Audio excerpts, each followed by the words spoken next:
Good morning, everybody, and a very warm welcome to Trent Bridge Live and to day 3 of this Rothesay County Championship Division 1 clash between Nottinghamshire and Warwickshire. Now, day 3 is often referred to as moving day, but if you have been following this game from day 1, well, you'll know that it's been 2 solid days of cricket, but that last half an hour yesterday, well, the game just moved on a little bit further after that half an hour and potentially in Warwickshire's favour. But let's remind you of everything that happened on day 2, and that is through the highlights. For 2 boundaries already this morning. Tong in bowls, and that might be another one. Driven through the offside. That's majestic. This next one again is pulled beautifully for 4. This next delivery again, he's pulled in the direction of Lakeside and pulled, in fact, for 6. I beg your direction. Extra points as Pennington comes in. This next delivery, foolish, and again, played Lakeside, and 4 more runs, and that is going to be 50. We'll see. Here comes James, 5th ball of the over. Bowls to Booth, and he's got a boundary here. Didn't really throw everything at that, but fortune favours the in-form player. And Michael Booth's gone after this one, and he's hit the biggest 6 of the match so far. 454 for 8. Next ball to Booth, and he's bowled. He's played round it. Forget all about record partnerships and Booth centuries and whatever, because he's got a good one from Lyndon James. 2 yards in from the fence as Lyndon James comes in from the broad end. Oh, he's bowled him! Ed Barnard will not be adding to his score there and will not take a single more run. Essentially. Bowls and got him. He's bowled Asiba Mead, and for the 3rd innings in a row here at Trent Bridge, Asiba Mead has been cleaned up, this time by Chris Wokes. There is Bamber into Ben Slater. Has nothing to do with this, and that will be lunch in Nottingham. 2 balls to go in the Bamber over, and Duckett's driving, and he beats Bamber as a sparing dive by the Warwickshire bowler on the follow through.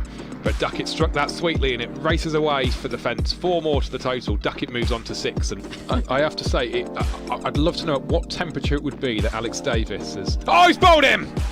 1 left alone by Slater, and it knocks out the off pole. One that nipped back there from Bamber. Scored 3 tons against the Bears, and Duckett has got another boundary to his name here as Wokes just pitches this up outside off stump. And last ball of the Booth over from the Radcliffe Road end is driven off the back foot, and it flies away for 4 more runs. This one again played beautifully, straight drive, and that's past him, and it's gone to the boundary. 4 runs. It's Thompson past the umpire. Duckett faces, and this time it's played past the bowler, and 4 runs, straightish drive through the Lakeside. It's actually, he's going to get his single. In fact, he's going to get more than a single. He's going to get 4 played through the offside, and that is through the covers for Ben Duckett. He moves on to 53 now.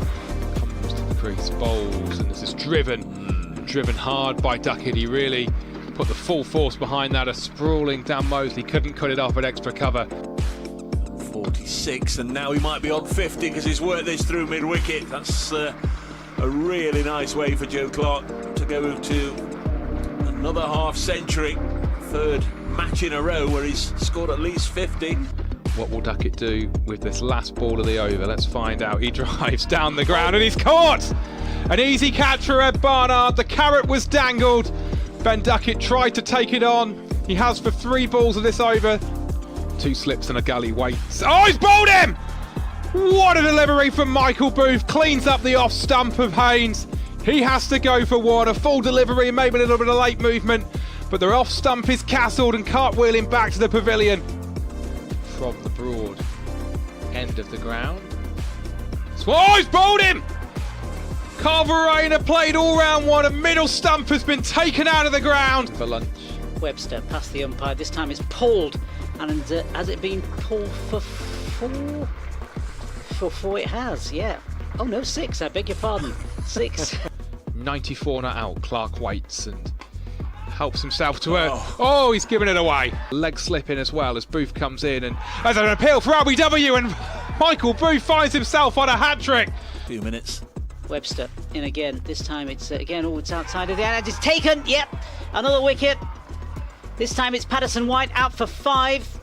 And that went straight through to second slip, I think. Let me just double check that for you.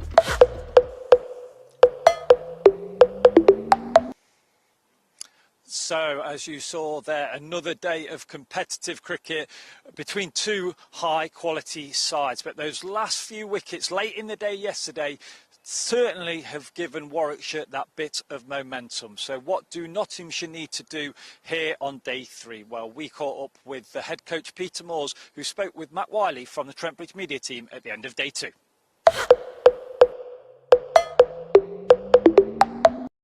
Pete, not the end of the day would have wanted, I think, but still positive to be found. How do you assess day 2? Yeah, we often call it the crazy off out at the end of the day, and they had one, which, you know, we've done it to other sides and they did it to us today, and it's credit to them. I thought they bowled well, actually. They banged away on length and then they got the rewards right at the end of the day. So, yeah, disappointing in some ways. We'd love to have finished 5 down, but we take it for what it is. We come tomorrow and we start to try and rebuild, you know, and start to build ourselves a partnership like we always do, and trying to keep a foothold in the game. Yeah, back to the start of the day then, an important cameo with the ball from Lyndon James to dismiss Warwick. Yeah, how do you assess his bowling? Yeah, I think Lyndon's getting back to his best. He's getting reaction off the pitch, which is what we know Lyndon does. He's always got a wicket in him. I think he came, start of the season, he was a bit slow into it for him actually, and then over the last 2 to 3 weeks he started to find his form. So I'm pleased with him. I love the way back tonight as well. So it looks like Lyndon's getting back exactly where he wants to be as a key all-rounder for us really in the side. He's a linchpin really with bat and ball. Yeah, and just looking again, actually going back to yesterday, Josh Tong as well. Your thoughts on his performance, his 5-4, and having him back around the group? Yeah, I think what we saw from Josh yesterday was an absolute high quality player. I think from many fronts really. One, he held his pace all day, fitness wise. He bowled a lot of overs and didn't look like it changed at all day. And he kept people under pressure and rightly deserved his 5 for. I thought he bowled on a pitch where it's a good cricket pitch. It's got good carry, credit to Andy the groundsman. He's got the pitch right. You've got to work hard for your, obviously in the sunshine, you've got to work hard for your wickets. And Josh, you know, he's certainly earned that 5 for the way he bowled. Sure. And when we come back to today, what were your thoughts when we came to bat? Fair to say, I think it would have been a few more than we'd have liked Warwickshire to get, but how do you assess that? Just do the same thing we normally do, really. I mean, I think we lost a couple up front to the new ball, which is always going to be, first 30 overs is always going to be the biggest challenge. I think it always is with the Duke ball, actually. And I thought Chris Woakes bowled well, actually. As did Bamber. We got through, lost a couple, which happened, built a really good partnership between Ben Duckett and Joe Clark. Great to see Ben playing like that again. And then we lost a couple at the wrong time. You know, it's tough one losing just one just before tea was a tough time to lose one. And as I say, it looked like we were going to get through. Very good partnership, I think, between Kyle and Joe. And, you know, they opened us up. But that's the 4-day game. It goes in sort of like, it ebbs and flows a bit. Our job's to come back tomorrow with something a bit more. You know, basically try and get as many as we can, and then when it comes to bowling, try and start to chip away at them and make sure that we can start to get our foothold back in this game. And credit to Warwickshire, they've played better than we have for the first 2 days. Just looking at Joe again specifically for this, and obviously he'll be disappointed to miss out on a century, but he's still having a productive start to the season.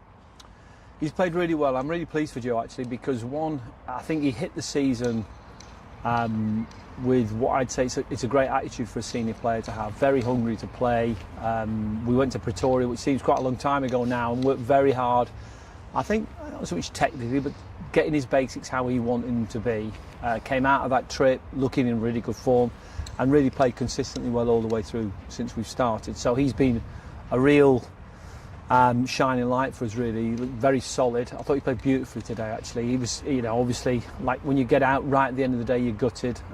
Felt like he deserved 100 the way he played. But that's the game, you know. You make a mistake as a batter, you've got to take it on the chin. Absolutely. And then finally, I think you've already alluded to it, but it's going to be a test of our mettle to continue to fight over the next couple of days, but it's a challenge that we're going to be keen to meet. Oh yeah, we had quite a few of them last year actually. We got ourselves in tough positions as you do as team. You get games you fly out and games you have to work very hard at. So we're in one of those. So like most things, you dig deep. I mean, you just play the game. You know, it's a test of your skill and also your mental approach. You've got to come with a real positive approach to play. You're not trying to survive. You go out there to try and start to, you know, for the batters that are left to come in and try and get themselves a big score. and when we come to bowl, we go hunting our wickets like we always do.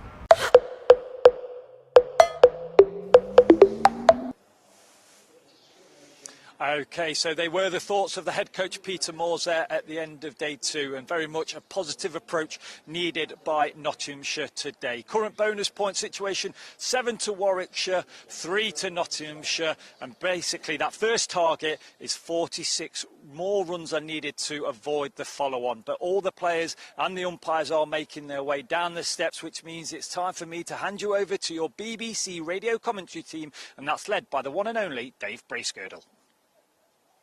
Very good morning, everybody. Welcome to Trent Bridge ahead of day 3 of this Rothesay County Championship Division 1 match between Nottinghamshire and Warwickshire. And at the halfway stage, it's the Bears who have the bragging rights at the moment. They've dominated the first 2 days. You struggle really to make a serious claim for not having won any of the 6 sessions so far. Maybe yesterday afternoon between lunch and tea, 120 odd for 2, but the fact that one of those wickets was right at the end of the session, Ben Duckett, just sort of took the shine a little bit from Notts away from that. But the Bears have been strong. They've been really good in Ed Barnard, their captain, 165 runs. Their bowlers have done a good job. And particularly late on in the day, a decisive burst of 3 wickets in the last 10 balls means that Notts are very much up against it. The defending county champions start day 3, 264 for 8 in their first innings. They trail Warwickshire by 195, and they need 46 more to avoid the, I guess, it just seems to be the modern way not to enforce the follow-on, but it would be an option for the Bears if Notts don't get 46 more, let's put it that way. Very good morning from Trent Bridge. I'm Dave Bracegirdle from BBC Radio Nottingham. Nasser Hanif is here from BBC Sport, and Richard Wilford just doing an update for listeners in the West Midlands. Back here again on behalf of everybody connected with the visitors, Warwickshire, who are on their way out to the middle. Ed Barnard has just gathered his troops together for a little pre-day huddle. 2 Nottinghamshire batters, Lyndon James, who got a start last night, watching wickets go down at the other end. He's going to be joined by Brett Hutton, fresh at the crease, because in the last over of the day, Bo Webster dismissed Liam Patterson-White, so there'll be an unfinished over, 2 balls to come in this Bo Webster over. If you can hear a little bit of background noise, it's the hover cover which has just been moved away from the boundary rope away on the Bridgeford Road side. That'll die down in a moment, and so we know it's going to be Bo Webster bowling. We know it's going to be Brett Hutton on strike. Got a minute or 2, I think, before they start, so we'll say a very good morning to Nasser Hanif, who's here alongside, watched on with us yesterday. Very much Warwickshire's day yesterday. Nottinghamshire need to respond initially with the bat and maybe later on with the ball today if they're to get back in this. Absolutely. A very good morning to you, Dave, and to all the listeners as well. That 9th wicket partnership, how crucial is that going to be for Warwickshire from yesterday? These two are really going to have to bat well. Certainly Brett Hutton and Lyndon James, who played some really good scoring shots yesterday. So interesting to see how these two fare as we come to close this over. But we've got a news bulletin to attend to now, haven't we, Dave? Yeah, we're into the 11 o'clock news locally, so we'll be doing that in a moment. But I think we're going to get underway first of all with Brett Hutton on strike. And here we go with Bo Webster, tall Australian, right arm, medium fast. First ball right on the money, and Hutton eases it into the offside. Attacking field as you'd expect of the keeper, and then 2 slips, Hayne and Yates, and then a gap to Mosley in the gully. Well, maybe make a claim for probably a 4.5, 5th slip position rather than gully, but 3 catches, 3 more on the offside, 3 on the leg. Hazy sunshine, but lovely conditions. 264 for 8. Bo Webster to conclude this over, and Hutton push into the offside. A real mix-up here, and Lyndon James has come a mile down and would have been run out by some distance had the throw hit the stumps. Don't know what they were thinking. It was the last ball of the over in any case. Why Lyndon James came so far down, maybe responding to an initial call from Brett Hutton, who took one stride forward, but surely the thinking there was that Lyndon James should remain at that end to face the next over. And, well, it was a free shy at the stumps from extra cover, and he missed by some distance. We'll get confirmation who it was. Might have been the skipper, but we'll confirm that in a moment. Might also have been Jordan Thompson. Yeah, moment of madness this morning. Thankfully, no harm done. So Notts remain 264 for 8. Very much one of the star performers for Warwickshire yesterday, both with bat and ball. Michael Booth is to bowl the first over from this end. I was going to say his fan club was in as well last night, weren't they? Shouting his name towards the end of the day. So here is that update for local radio, where we've started on time. Nottinghamshire, remember, 264 for 8. They need 46 more to avoid the embarrassing position of being asked to follow on. They're 195 behind in the game. We just got the first run of the morning, but that's not before a real narrow squeak, as Lyndon James was nearly run out from the ball before a long way down. Notts 265 for 8.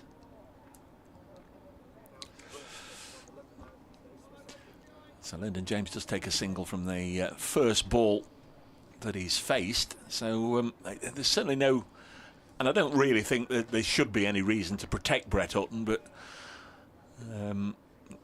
he's been eager to, if you like, get off strike. Tried to get down to this end from the last ball of the previous over, and takes a single from the first.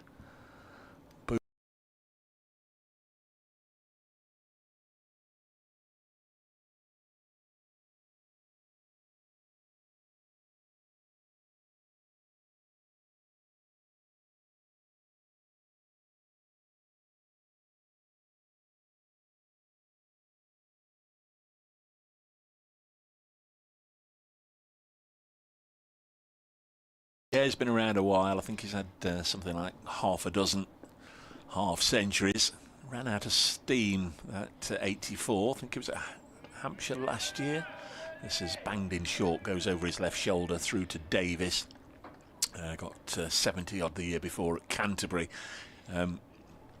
Running out of time, you'd guess, in terms of getting a first-class 100, but I wouldn't rule it out completely. And Lyndon James has made a double 100, according to something I read this morning. Yeah, Lyndon's a very fine player. He got it actually down at Hampshire last year. Might have been in the same game as this down the leg side from Booth. Just lost his line a little bit. So he scored 70 yesterday, career best score with the bat.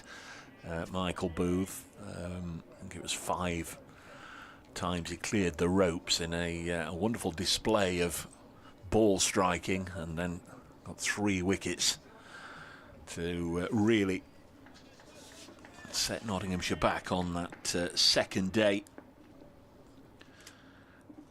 He bowls now, Hutton pushes it nicely down the ground, and can get certainly 1, might come back for 2. No, this time again they debate things and decide just to settle for 1. Booth yesterday, his wickets were Jack Haynes, who he cleaned up a lovely ball, knocked back his middle stump straight after tea yesterday. And then at the end of the day, in 2 and 2, Joe Clark, who really fell to the sucker punch, a half tracker which he pulled out to deep mid-wicket to Zen Malik, who's just about in the same position that he took that catch, now out there on the leg side, well in from the boundary. Booth in again and pulled away on the leg side, and they cried catch, you know, and that wasn't too far away from Malik. I very nearly gave you the setup there. It was almost a replica of what Joe Clark did, but this was just to the right of Zen Malik, and a boundary for Lyndon James to end another frenetic over. A start to the day here that's very nearly seen a couple of real miscommunications. 270 for 8 at Nottinghamshire. We've got 3 overs to go before the Bears, if they wish, can take a second new ball. Lyndon James is on 33. You'd imagine there's got to be some sort of a chat that they've just had about the calling, because James was nearly run out. We welcome listeners to Sports Extra. Richard Wilford's here. Good morning, Richard. Morning to you.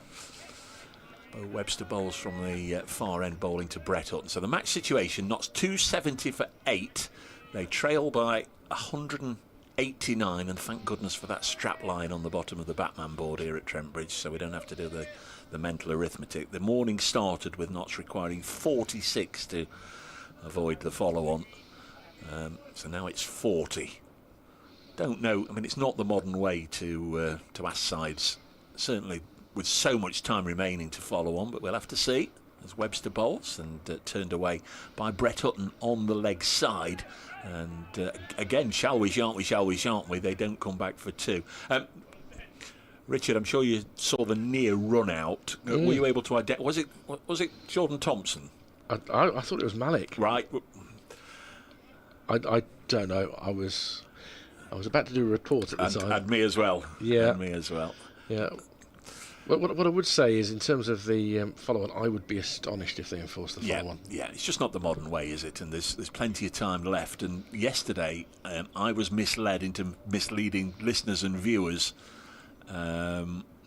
Basically, what I heard on the weather forecast, that rain expected in Nottingham on Monday afternoon. Today, they're telling us next few days should be dry and fine. So there's been a change there. This is Lyndon James on the strike. Playing this from Bo Webster out to Malik at deep backward point. He comes in off the fence for a single, 272 for 8. There's a little hold up there at the far end. The tunnel of love, the tunnel of doom. It was the tunnel of 2 BBC commentators this morning, because myself and Richard went and had a walk around the ground and had a walk through that tunnel at the far end that gets you from one side of the pavilion to the other as Brett Hutton eases this up to mid-off. I mean, when you said you were going to lead me through the tunnel of love, that's not necessarily what I thought, but, you know, quite relieved. You refused to answer whether it was Dire Straits or Bruce Springsteen, though. I don't know. I'm with you with Dire Straits. I'm not I know who the boss is, but not too au fait with all his bits and pieces. Never really got into Springsteen as Webster bowls and dragged on the leg side by Brett Hutton. Webster's bowling, and they take a single, by the way. Webster's bowling because he had the last over of the day yesterday, and it's all that carnage when 3 wickets went down in the last 10 balls of the day. Nottinghamshire absolutely undid a lot of their good work in the last 5 minutes of yesterday. But Webster got a wicket halfway through the last over, so he's had to continue this morning, but that second new ball is 13 balls away. Webster in again, and Lyndon James defends. It's the end of the over. 78 minutes gone. I'm Dave Bracegood. We've got Nasser Hanif here from BBC Sport, and having just done his update and just joined us midway through that over, we can now properly say good morning, Richard. Well, I think, you know, sometimes in life it's the road less travelled, isn't it? It's the sacrifices that the three of us make.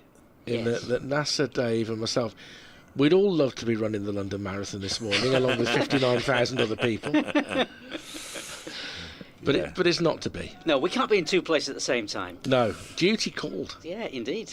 My money's on the Pink Panther. It's got the win one year. It enters every year, the Pink Panther. This is the year. Can you imagine if an elite runner, a truly world-class runner, did it in fancy dress and won? It would be the ultimate, wouldn't it? You see loads of runners around here, don't we? Certainly on a Sunday morning around this cricket ground, lots. Well, a lot of people took me seriously the year I said that Mo Farah's been signed up to run the mascot race for Surrey. So here comes Booth and falls the first ball, and that's through to the keeper. No run there. The hero of yesterday, Michael Booth, with ball and bat. And cries of Michael Booth late on as well from his fan club who were here.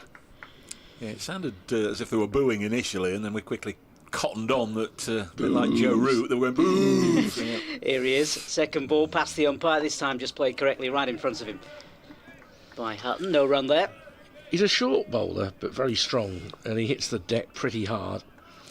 He's 24 years of age, born in Harare, grew up though in South Africa. Made his first-class debut for KwaZulu-Natal. This is only his 13th first-class appearance, but he's just started a new 2-year contract with Warwickshire. During that time, he should qualify as English, basically. Here is the man in question, again. Bowles this time. It's going to play. Oh, it's gone through the first slip. I beg your pardon. Has it? Yes. Yes, it has. Wicket taken this morning. So early breakthrough here for Warwickshire. And the man to go is Brett Hutton. So there we go.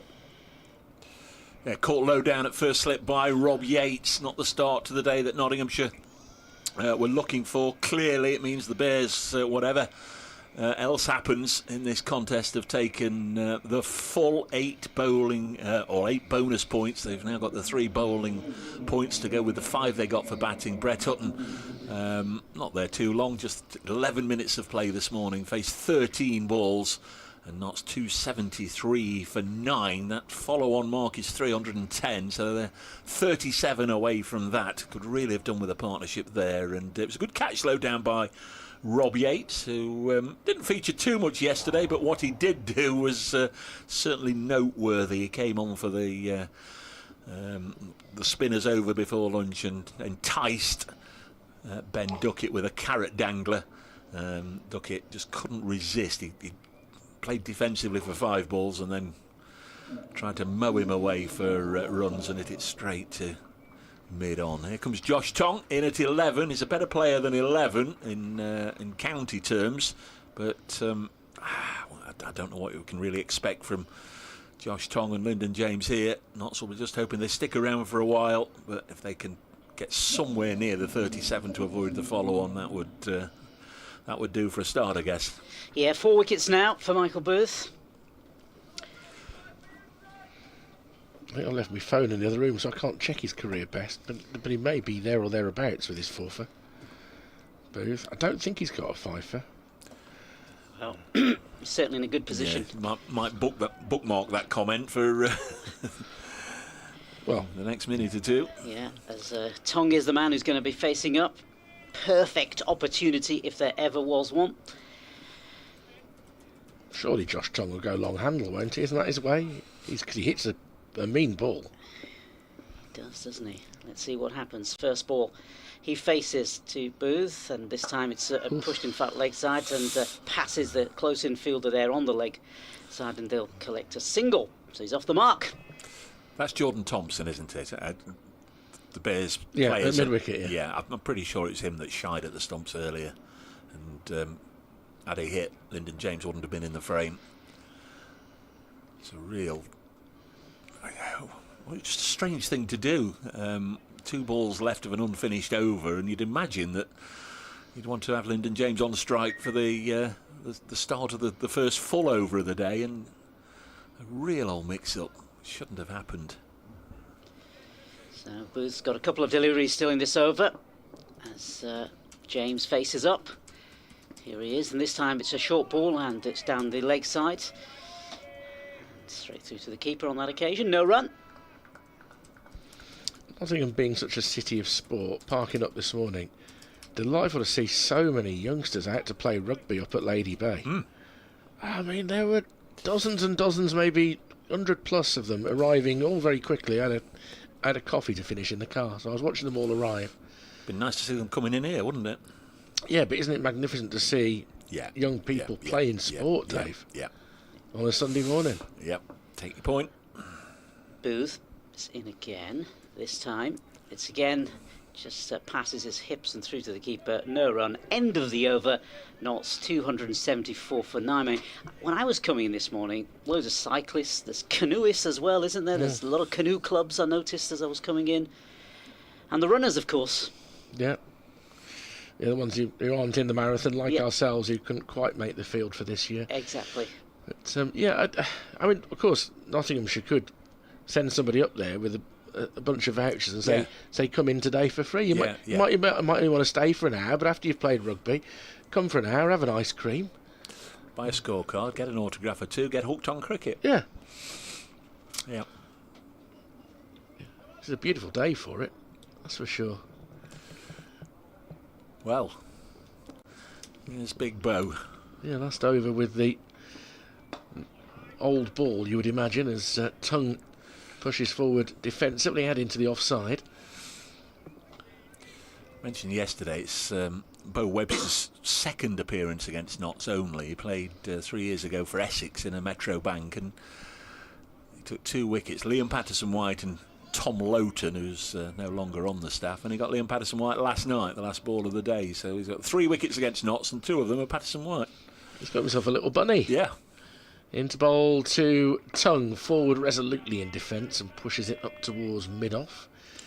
So an interesting choice to make here for Ed Barnard, in that ordinarily you'd say that Chris Woakes would take the next over because of the new ball. But I wonder whether he might want to give Michael Booth the chance to get a 5. I mean, Booth played a great hand for the team yesterday, getting that very unexpected 5th batting point with that onslaught in overs 109 and 110. Webster approaching. That's gone barrel straight delivery, defended just past the foot of the bowler, and then Thompson tries the football skills and volleying, but is nowhere near as effective as Josh Tongue was a couple of times, both on Friday, and I heard it described again yesterday when I was on my way to the football. One of you was describing his football skills. Yeah, Chris Woakes actually is going through his pre-bowl routine, he is warming up, so that might just answer your question. But I agree with you. I think there is room for a bit of sentiment in 4-day cricket. Webster back of a length, Tongue nicely in behind it. As Dave described, he's by no means an 11. Josh Tongue just finds himself there in this batting order. I would argue he probably ought to be a 9 in this particular batting lineup. Yeah, and of course this is a flip from day one when Tongue bowled Webster via a big inside edge, and we sort of said he had the better of that little Ashes battle. Webster will be looking for revenge, I'm sure. Well, let's see if you've manifested it. Webster in, or it goes past the outside edge. Yeah, just on the 5 for, like I said there, I think over the course of a 4-day game, there is scope. I know it's hard, win the game, blah, blah, blah, but there is scope maybe to give Michael Booth another over or 2. Here you go, just to try and get your 5 for. It's not going to dramatically alter things. It's not going to slap Michael Booth around for 10 or 15 if he stays on for another couple of overs, and if they do anyway, take him off. But I think he probably deserves it, what he's performed so far. Heenan Yates at slip. Mosley rather tight in gully as Tongue tries to cut a ball without any foot movement, goes out into the offside, and there is no run. Nottinghamshire 274 for 9. Of course, it might be Woakes to bowl from the far end to replace Webster. Well, Booth's taking his cap off. So the change has been made. No, Booth's going to carry on from this end. Sorry, beg your pardon. Yeah, so especially if he's got the opportunity to bowl at Tongue as well, which he won't, because it's going to be James who's going to be facing up in this over. But yeah, if he could have some more deliveries at Tongue, he may fancy his chances. But either way, just hope there's some clarity of thought out there on how they're going to play this, because certainly with James and Hutton together, with nearly 1 or 2 mix-ups. So we've got a slip in as again this one's pulled, and square is picked up on the leg-side boundary, and they'll pick up further runs for James. Further investigation reveals Michael Booth has 1 previous 5-for in his career against Nottinghamshire at Edgbaston last season. He took 5 for 90. Deja vu. Could it be? All over again. Here we go. Booth in this time again. It's an attempted pull, but the ball just bobbles out in front of the bat of James. No run. No surprise weather-wise. Players started in all 7 of the scheduled county championship matches on time this morning. 4 in Division 1, 3 in Division 2. Talk about the 3rd day being moving day. We'll just have to see who can get in the ascendancy in those fixtures over the course of the day. But certainly we know who's on top here. Notts need a really good day if they're to stay in this contest. So it's Michael Booth again. This time again a short ball, but that one went... Yeah, wide. Yeah. It looked like that was going to be too high. There was a quick look to square leg, or actually the umpire at point, and no surprise that was signalled. Effort ball, but completely missing his mark. Well, his intentions are clear. Again, if you look at the field, we had a little bit of this with Josh Tongue when Notts were bowling. It's very much leg side dominant. 2 behind square and 2 more square. 1 at mid wicket. Booth this time again shortish delivery, but this time it's cut past the umpire. Refused to single. No single there. Just looking at the 7 games, Dave, only one of them is a strong candidate to end in 3, in that Worcestershire have a very, very strong position against Kent.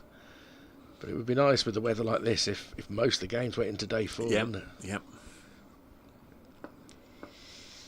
It's Booth again, this time from the Radcliffe Road end. Again, this pushed leg side, no run there. Yeah, I think they're getting caught between 2 stools here, NASA, in that I think turning down the singles, I'm not sure. No. I'm not sure.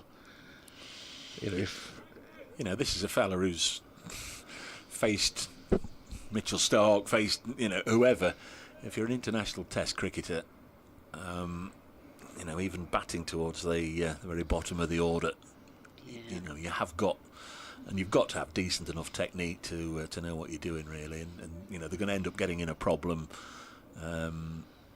if Lyndon James is going to try and monopolise all of the strike and then try and pinch a single at the back end of the over. There's no slip in for him as he faces his next delivery. That again through to the keeper, no run.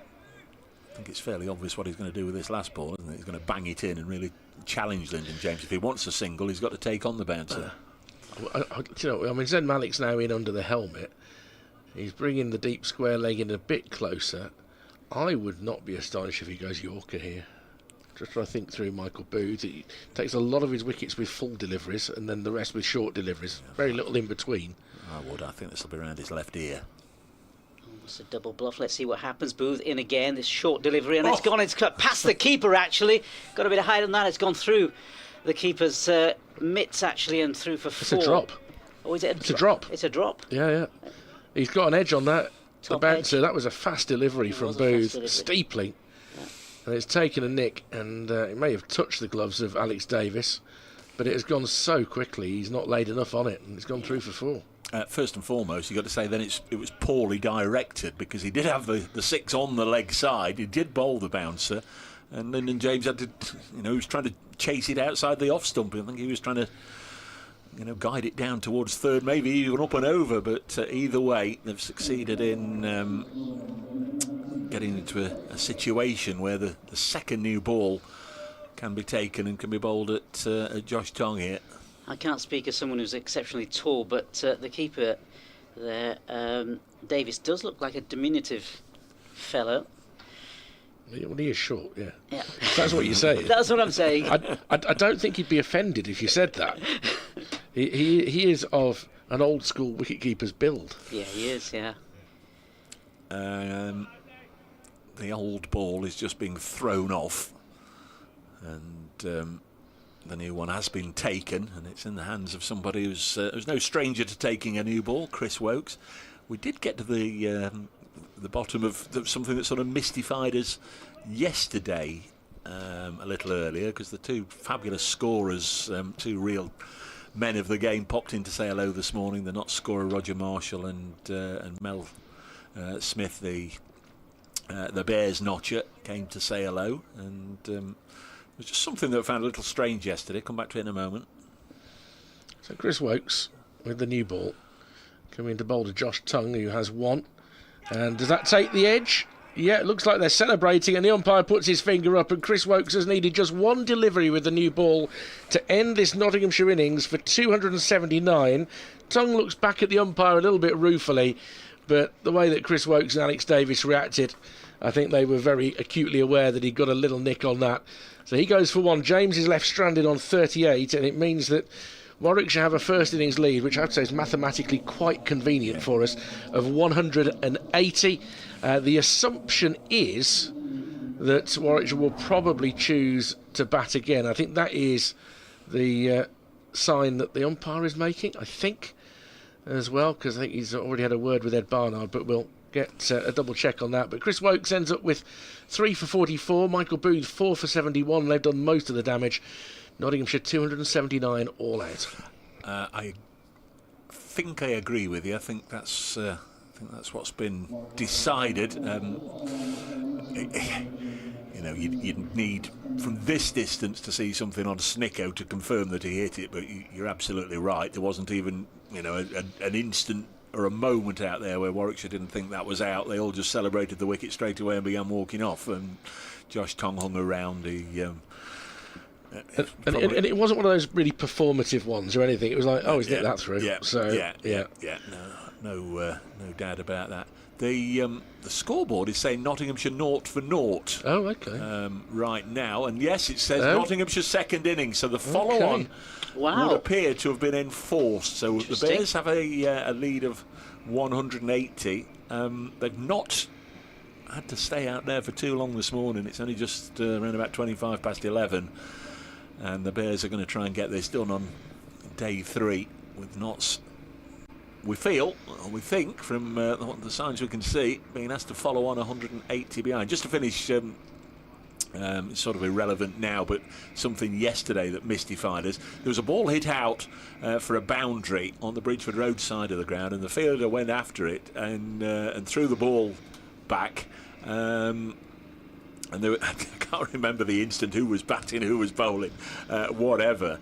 But it was just after the ball had been changed, if you remember, and anyway, they were going to bowl, and then there was a bit of a chat, and then that ball got thrown away and another one got thrown on, and apparently the fielder had gone out to the boundary boards to get the ball back and had picked up a practice ball that had been left there from the morning warm-up, and they were nearly going to bowl with it, so I don't know what would have happened. But anyway, the scorers put us right on that one. It's an anecdote of sorts, but it's nothing really, but we were mystified a little bit at the time. 279 all out this morning. Notts have lost.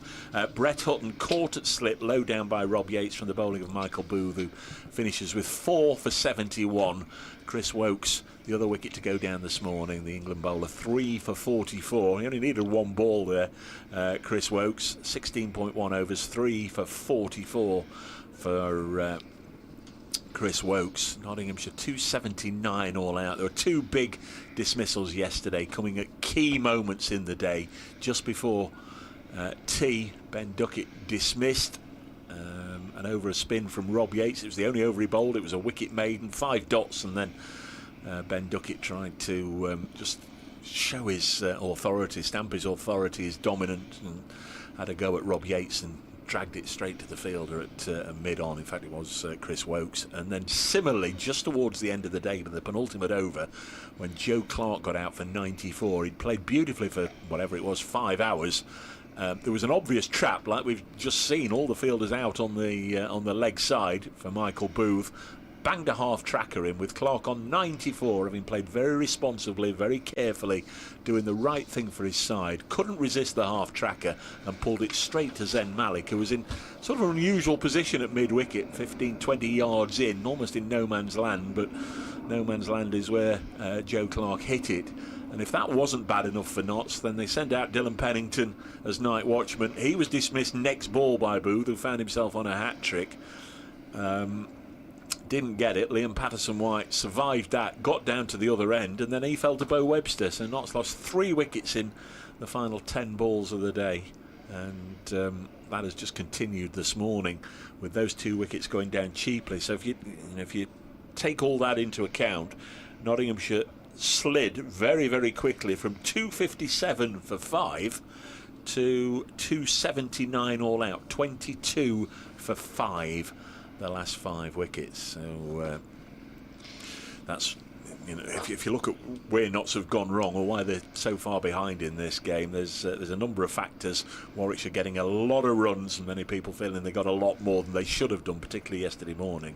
And then at the back end of the innings, losing the last 5 wickets for 22. Absolutely, and the contribution of Michael Booth can't be underrated, with both bat and ball, and that 9th wicket partnership, 110 or so runs, and the wickets as well. You put those 2 together and how much a part they have played in this game thus far.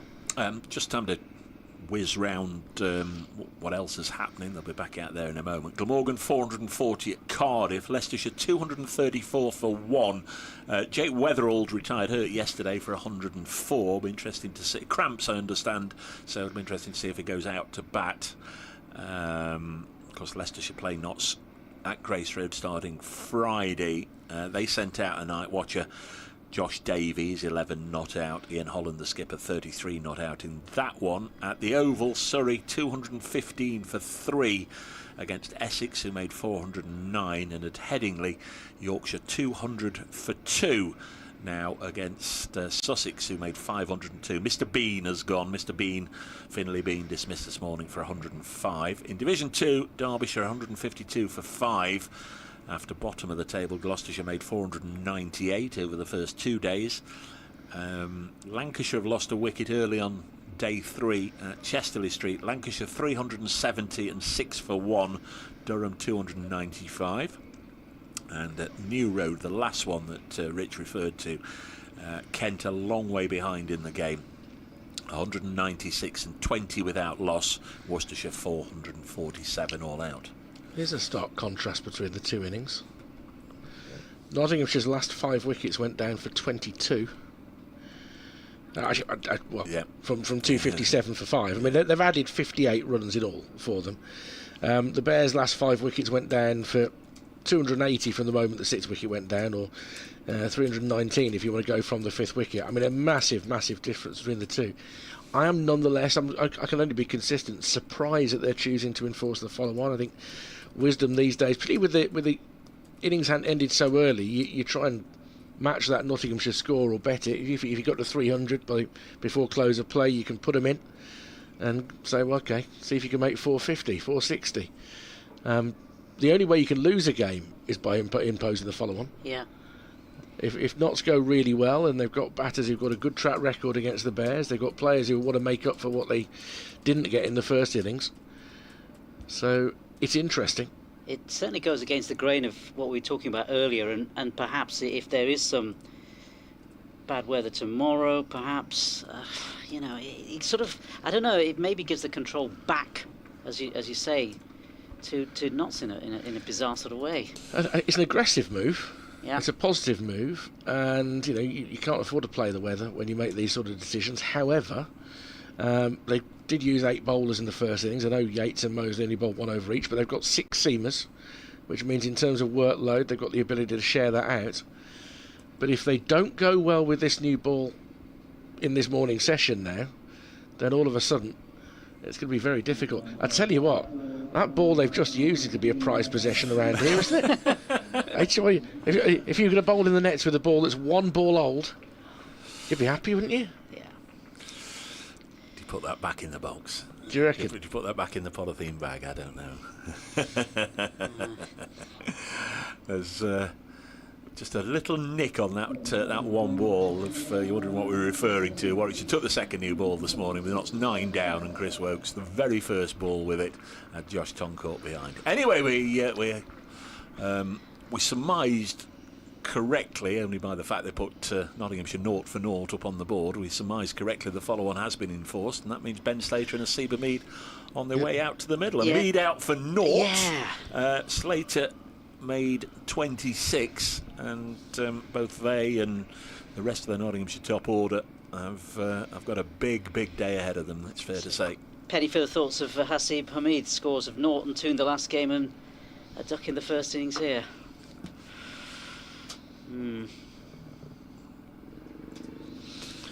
It's all gone wrong since Rich said possibly the only match that might be finished in 3 days is... Well, the only game that looked so far progressed, and I don't think this will finish today. Nottinghamshire, I think, would have to... Stop saying that. No, but Nottinghamshire would have to bat pretty badly. And it's interesting to me, I was stitched up by the umpire's signalling that he was signalling to somebody batting, so he must have been telling Nottinghamshire that they were going to be batting. It was maybe a roller conversation going on between umpire, dressing room and the ground staff. So we had the light roller on it for 10 minutes, and we're back out there, gentlemen and listeners and friends and ladies and children and everybody else who's with us. Family. I don't think we've even got round to saying we'd love to hear from you as always. bracecricket@icloud.com is one of the email addresses. Rich has got one. wm.sport@bbc.co.uk. So Chris Wokes having bowled just 1 ball this morning and taking a wicket. will now come in to bowl to Haseeb Hameed, the first ball of the Nottinghamshire second innings, which tucks him up a little bit and defends back down the wicket. 3 slips in place, a backward point in Dan Mosley, a cover mid-off, mid-on, a mid-wicket and a long leg. What is a beautiful day for cricket. Fewer people have chosen the fridge as their destination today. Rather more have gone for the Fox Road stand. The fridge is sparse. It's just a little bit of old cheese and a couple of yoghurts sitting over there. Wokes comes in to bowl to Hameed, leaves it alone outside off stump and through to the wicket-keeper. So a positive decision made by Warwickshire to have another go. I will at some point regale you with a tale of 30 years ago today, because my colleague Mike Taylor has sent me his scorebook, a picture of his scorebook for what happened 30 years today. Oh, wow. In Warwickshire's cricketing history. So where are we? That's 1996. Dermot Reeve territory? He was playing, yes, that is true. Well, Lara was 94, wasn't it, in the back end of the season? So it's not the great Lara innings. Oh, I know what it is. Wokes comes in to bowl, driven by Hameed, and that's fielded neatly in the covers. Prevents him getting away. I know what it is, and I would be I would be pulling the wool over your eyes if I said I seem to remember it might be, because I saw a tweet this morning from somebody. Fair enough. Who made his debut for Warwickshire that day? Well, do you want me to say, or do you want? We can say who made his debut. It was a South African. Yes. There we go. I will just say that, and you can do with that information whatever you want. That's very good. That's very good. He knows, you know. Because in those days, this time of year, you'd be playing Benson and Hedges Cup zonal matches.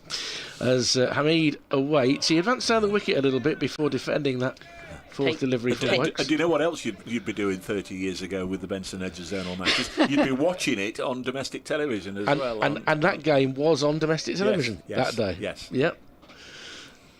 And some people will be puffing on a few of those as well, I guess. So if you want to get in touch and add your thoughts to that, or have a bit of a guess what it was. Very much a great day for Warwickshire cricket, as this one might be. Wokes in. Again, Hameed is coming out of his crease to defend, to just try and lessen the amount of lateral movement that might be possible, although you don't expect too much with all the lacquer on the first over of a new ball. I should A, apologise, and B, just comment that after we'd finished yesterday and they've emerged through the system this morning on a couple of things we were talking about yesterday. I've had emails from Paul Ravenscroft and Gareth Morgan. I'll give them both a mention sometime in the next 20 minutes or so. Wokes approaches and Hameed guides it and gets off the mark down towards third. The chase is on for Dan Mosley, and it'll be out of sight of us. Looks like he'll get there and they'll come back for 3. So Hameed with his first runs, 3 without loss, 177 behind Nottinghamshire. He's scored more with that shot than he has in his last 3 innings. 0-2-0. He's making an attempt to walk out, isn't he? A couple of paces to meet that ball. 3 without loss. You know, sometimes when you get a little beep on your devices, and you sort of don't even have to look to know who it's from. You've got a particular beat for a particular person. Well, I'm delighted to say that's the particular people that have just got in touch to tell us that we're on Sports Extra again with the news that Nottinghamshire are batting for a second time. They are 3 without loss. Haseeb Hameed has just opened the scoring for Notts. They've been asked to follow on. Doesn't happen very often in these days. But Ed Barnard, who's played... Well, he's right up at the front here for the star performer, has enforced the follow-on, playing very attacking cricket here, Warwickshire, and Nottinghamshire with it all to do. 3 without loss. I'm Dave Bracegirdle, Richard Wilford's here, and also from BBC Sport, Nasser Hanif watching as Ethan Bamber's going to bowl the second over. He is indeed. He's going to bowl to 3 slips. And just some last-minute preps around the field as he readies himself, and in he comes. First ball, here he is, he bowls, and this one just pushed leg side by Hameed, looking to be positive. And just before our nationwide listeners joined us, Richard had a little bit of a poser, particularly for Bears fans, but anybody else who might remember it. I don't appreciate being called a poser, but nonetheless, it was 30 years ago today. That was a very significant day in Warwickshire County cricket history, and you've mentioned it involves a South African making his debut. Ethan Bamber in again. Foolish delivery past the outside edge through to the keeper. Luckily, no touch from the bat of Hasib Hamid. Brace Cricket at iCloud.com is one email, and yours is wm.sport@bbc.co.uk. I'm also on the old Twittery thing still at Brace Cricket if you want to comment on that. So you say Mike Taylor was there and scoring in his scorebook. I know he's always got a scorebook to hand. Here's Bamber again, this time again. Pass to the outside of the bat, no run. It was the first time he attempted to do it in various colours as well. He revealed to me, and one of them was orange, which he's then subsequently had to go over because it faded in the sunlight. So that's the lesser known top loader hit. But yeah, there was something significant about the 7th over of the match that day in the Benson Hedges Cup. What's going on here? An awful lot of nothing, really. Hasib Hamid doesn't seem to be too happy about the crease marks. Paul Pollard, as ever, is emphatically laying the law down of sorts. We're just seeing pictures, and just maybe, I don't know, have they rolled over his crease mark or something? Paul Pollard strides off to square leg purposefully, having sort of made a point to the skipper. I don't think Hass is particularly pleased that he's being asked to sort of remake a new crease mark. Oh, he stops this time, does Hasib Hamid. And the bowlers don't like that, do they? Through. Yeah, what's going on with Hamid though? What's going through his mind here? Maybe some chatters or something, I don't know. The other worrying thing I should mention for Notts is that if they are bowled out for less than 180, lose by an innings, they are showing -2 on the over rate, but I don't think they actually bowled for long enough for that to count. Hasib waits, and this time just plays it leg side. No run there. There are new regulations about the over rate and how long you've actually got to bowl for those to come into effect, so we'll check on that later, but Notts needn't worry about that if they can get more than 180. Yeah, strange sort of start to this innings, isn't there? There's a whole lot of nothing going on for long periods. Well, Hasib Hamid takes guard and readies himself this time. Again, lets the delivery past him go past him through to the slip cordon. And Bamber's not in rhythm either, because he's not getting his line consistent at all. Yeah, quite a wide-ish delivery, that one. It's amazing how often we sort of see this in the first innings when they obviously started. Wokes was bowling from this end and Bamber from the other. There's no obvious wind for that to have changed round, but they've swapped ends. Here's Ethan Bamber again, this time again just pushed into the leg side by Hasib Hamid, and they'll collect a single. End of the over. Notts are 4 without loss. Yeah, Chris Wokes has done a fair amount of bowling here, that's for sure. So it doesn't seem to bother him which end he comes from. Just whilst we're wondering if we'll get anybody just reminiscing on what happened 30 years ago today. A couple of things we were talking about yesterday. Baseball. I think it was Adam Pinder-Smith who was with us. As a swing and a miss, and I sort of said, is that a term that began with cricket and then went to baseball? Or I don't really follow baseball, but Gareth Morgan does. Dave, it's more a swing and a miss in baseball rather than cricket, Dave. I'm a proud Notts and San Diego Padres fan. Thank you, Gareth, for that. A leftover from yesterday. And there's a longer one from Paul Ravenscroft, which I'll try and get to. Start of a new over, and it's Wokes bowling to Hamid, who leaves this outside off stump, but Slater hasn't seen a delivery yet. No. We're into the third over. Yeah, it is. I mean, I'd be aware that that's a baseball term as well. Yeah. Well, so one of the other rabbit holes we went down yesterday is pointless things you taught at school when you could be taught more meaningful things, like how to boil a kettle or make a cheese sandwich, and talked about sines and cosines. There you go. Wokes in, back of a length, shouldering arms is Hamid, it goes through. Paul has been in touch this morning to say, I sent this yesterday, Dave, but sent it to the wrong email address, and now you've mentioned bracecricket@icloud.com, etc. Here we go. So this is what he sent yesterday. Listening to your comments about trigonometry, I'm a maths teacher. I can very much confirm they are still being taught. In fact, I'm pretty much certain most batters will no doubt be calculating any variable bounce angles using trigonomic metrics. In comes Wokes, pushed into the offside. I don't know they will be consciously. Looking forward, this was yesterday, looking forward to visiting Trent Bridge tomorrow, so hopefully somebody will tell Paul, if he's not listening, that we've read it out. Looking forward to visiting Trent Bridge tomorrow, i.e. today, and also a weekend trip away to Hampshire in a few weeks' time. Thanks for that, Paul. A maths teacher, so trigonometry is still being taught to our youngsters. Well, Selly Oak Hospital can always help the old aged. There you go. As Wokes comes in to bowl, pushed into the offside back towards mid-off by Asif Hamid. Is that a what do you call it? Selly Oak Hospital. The sine is the opposite over the hypotenuse. Oh, my word. Can always help. The cosine is the adjacent over the hypotenuse.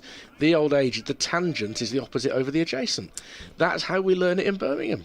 I mean, I've got no idea what you then do with it, Dave. I'll be asking questions later, Nasser. Hey? I'm completely lost.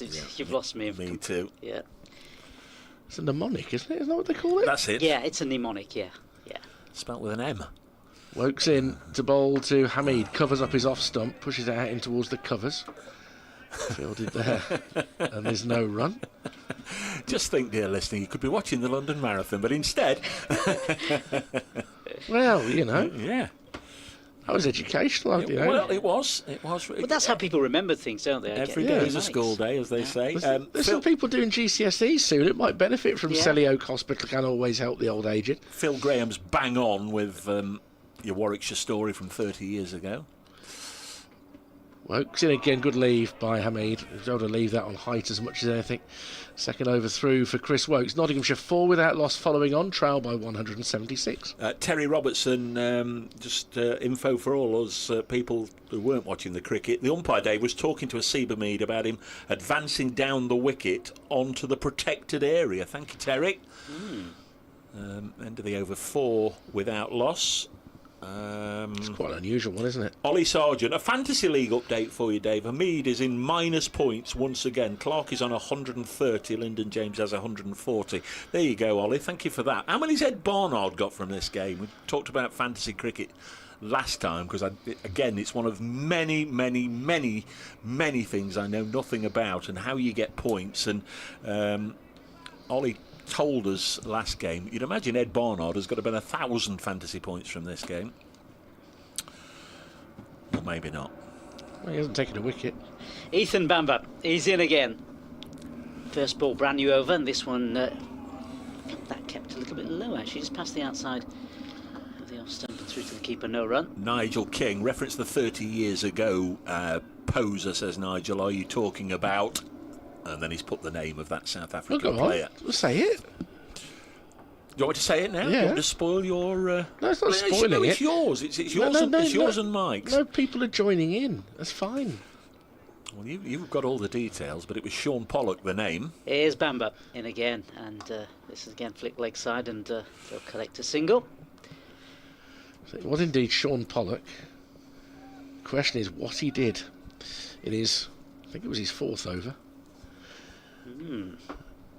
It was his 4th over, the 7th over of the day. He'd taken the new ball with Dougie Brown, who were playing Leicestershire at Edgbaston.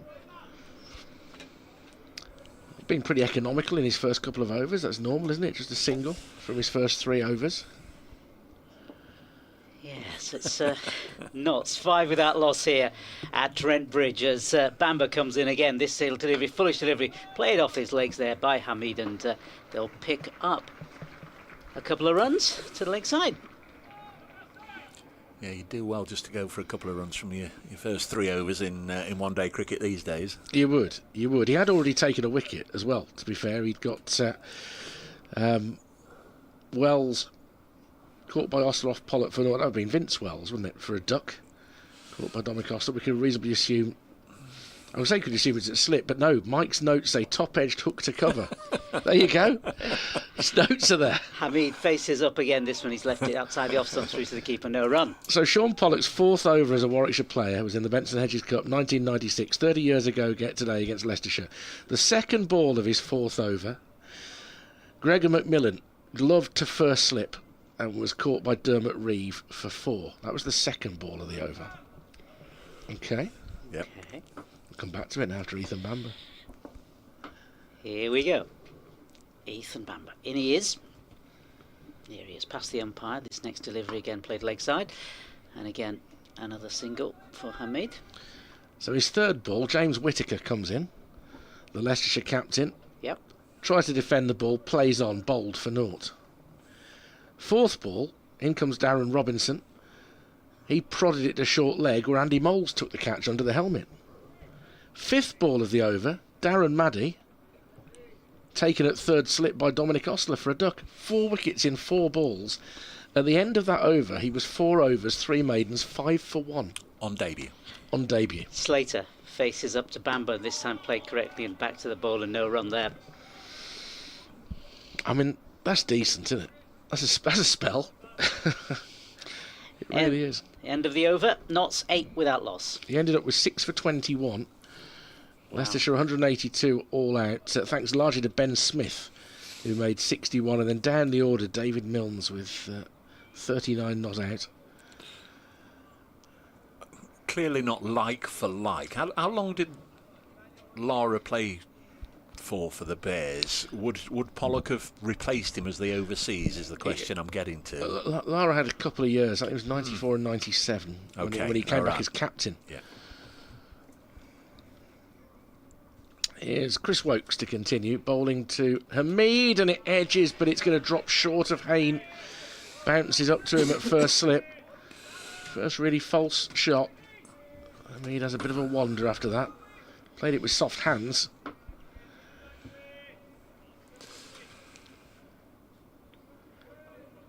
I had Alan Donald in my head when you were talking about South Africans. He'd already been there some time by then, Alan Donald. Right. Lara came in 94 when Donald and South Africa were touring England, although Lara was not the original overseas player that year. Wokes in once more, left alone outside off stump. There was an injury to the overseas player on the eve of the season, and Lara, they managed to contract him just before he scored the 375 or whatever it was when he broke the Test match record. Yeah. They contracted him just before that. It was Manoj Prabhakar was meant to be the overseas player that year, but it was rather serendipitous from Warwickshire's point of view. The speed with which Lara scored helped them win a lot of championship matches because they had plenty of time to bowl teams out. Good leave here by Hamid outside off stump. Some oohs and sharp intakes of breath from the Warwickshire fielders because they liked the line from Chris Wokes. But Hamid seemed to be pretty steady as to where his off stump was there. I'd be interested to know if our good friend Mike Taylor actually scored the Lara 501 in his scorebook. The young Mike Taylor. Let us know, Mike, if you're still listening. Meanwhile, Phil Graham has sent me the video footage of Pollock's 4 in 4, which I'll have a look at that later. Thank you, Phil. Appreciate it. Obviously, not great radio, but thank you. Very good wickets. This is dabbed down to backward point. Dan Mosley does the fielding. And Ollie Sargent's come back. Ed Barnard currently, Dave, is on 298 fantasy points for this game. I'm not really sure how the scoring works either. Oh, thank you, Ollie. Yeah. That's my source. I claim to know nothing, and well, thank you, Ollie. Appreciate that. I think it's the best part of. Do you do it? Yeah, either of you two? But it's best part of 40 years since I've done any fancy cricket. When it was in its infancy. And you used to have to send in your team changes to the newspaper as this ball is left alone outside off stump. But that's what you used to have to do. Whether it be fantasy football or fantasy cricket, you used to have to fill in a slip and send it off to the newspaper, which these days, who knows when that would arrive. Yeah. But half the players had been transferred by the time it arrived. Yeah,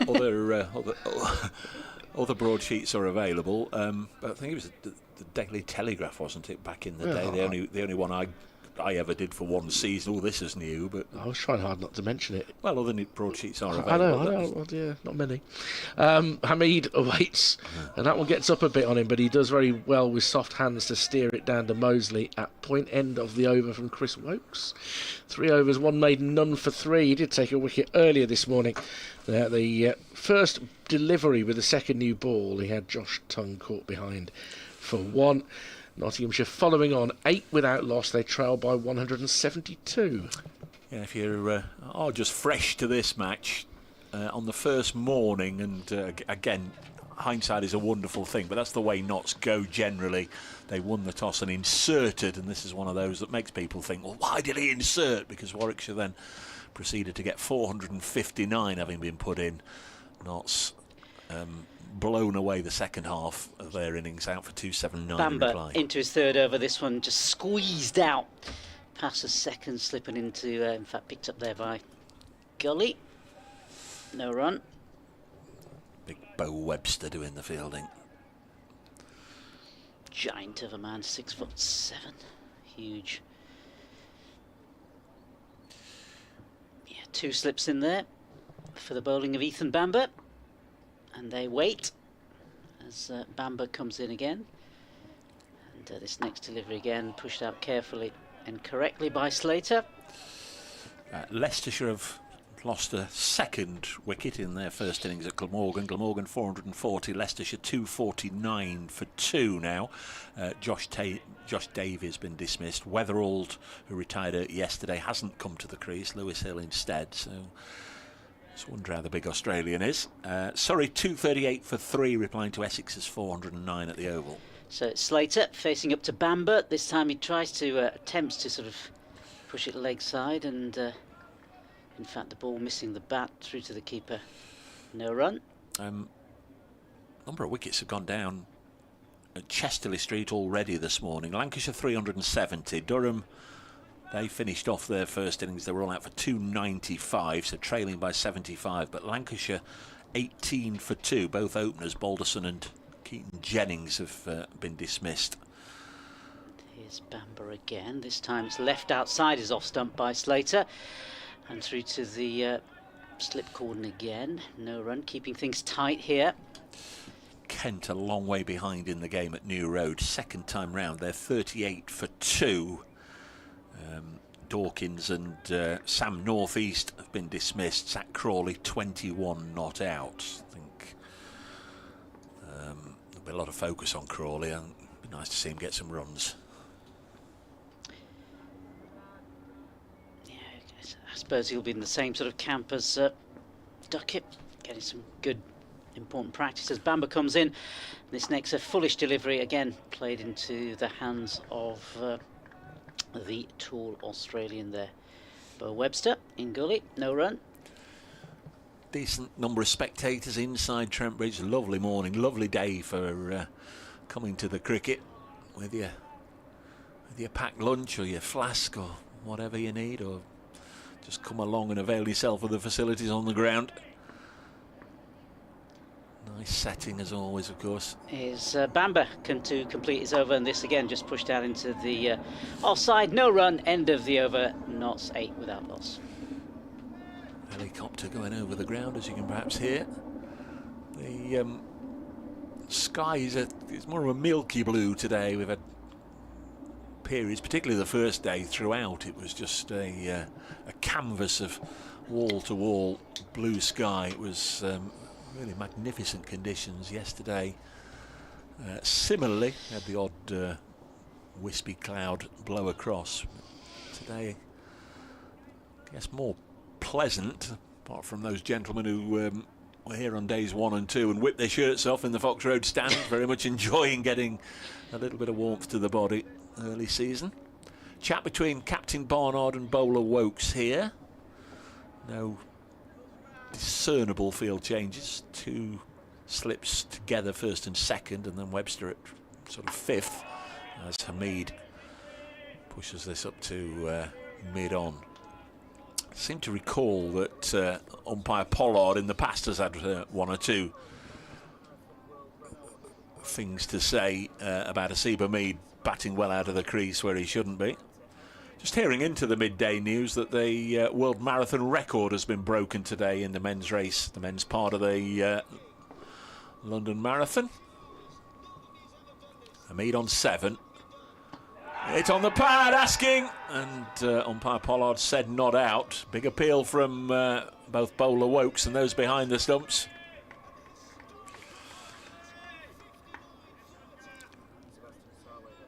Just hearing in our ears commentary on that. Amazing, wasn't it? 1:59:30, London Marathon. Yeah, just looking at the LBW shout again there. And if we didn't get any bat on it, that was a very good shout from Chris Woakes. Maybe just a little bit of fortune that Hamid needs in these sticky early weeks of the season. He's not spent long at the crease. Lets this go through to Alex Davis, one of the 5 Wisden cricketers of the year.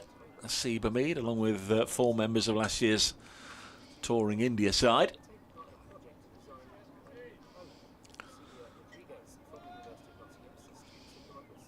Not still 172 behind.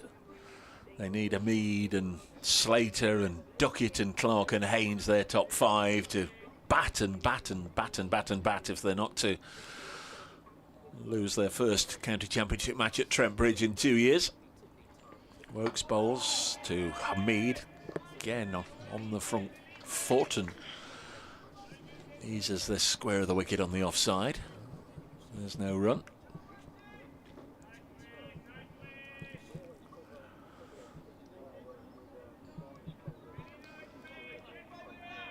Warwickshire in line for 8 bonus points.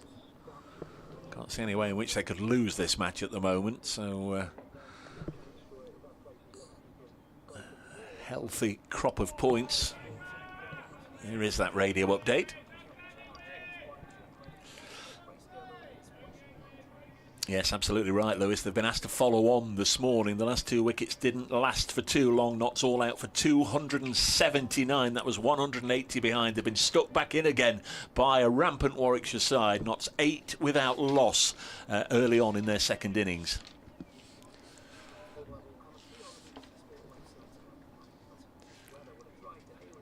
Woakes past umpire Pollard again, and there's enough width there, and probably also on length as well. Hamid leaves it alone. It goes through to the keeper. Chris Woakes, 4 overs, 3 maiden, none for 3. 1 scoring shot early on. Got Hamid off the mark with a 3.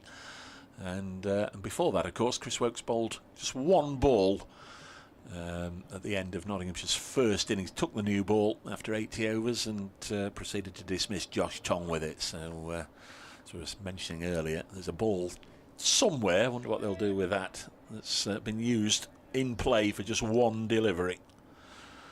I don't think anybody will notice. Just give it a wipe and stick it back in the polythene bag.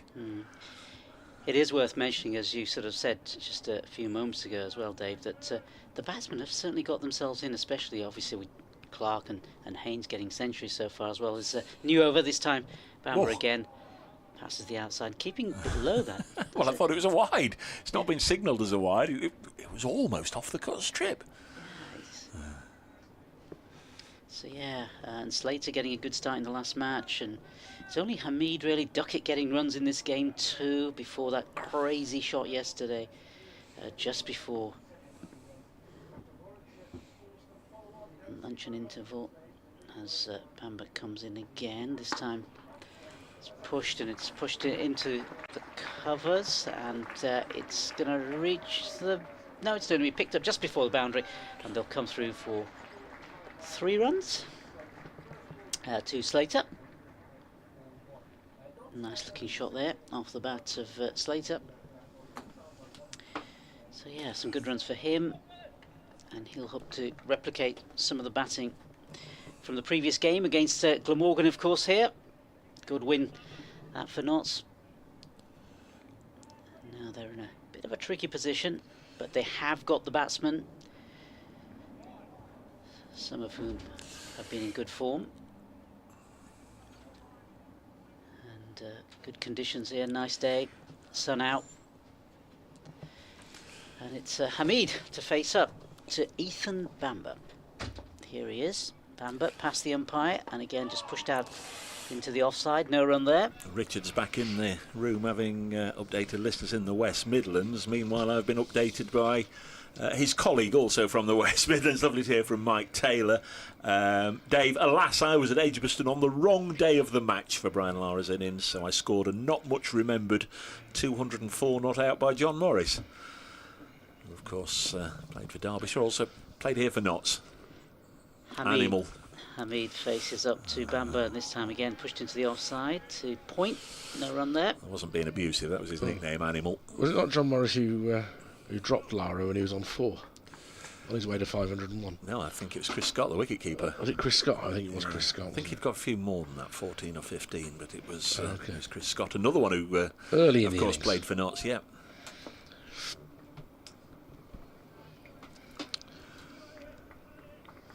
I mean, Morris might have dropped him as well, I don't recall, but the famous one that often gets brought up is Chris Scott.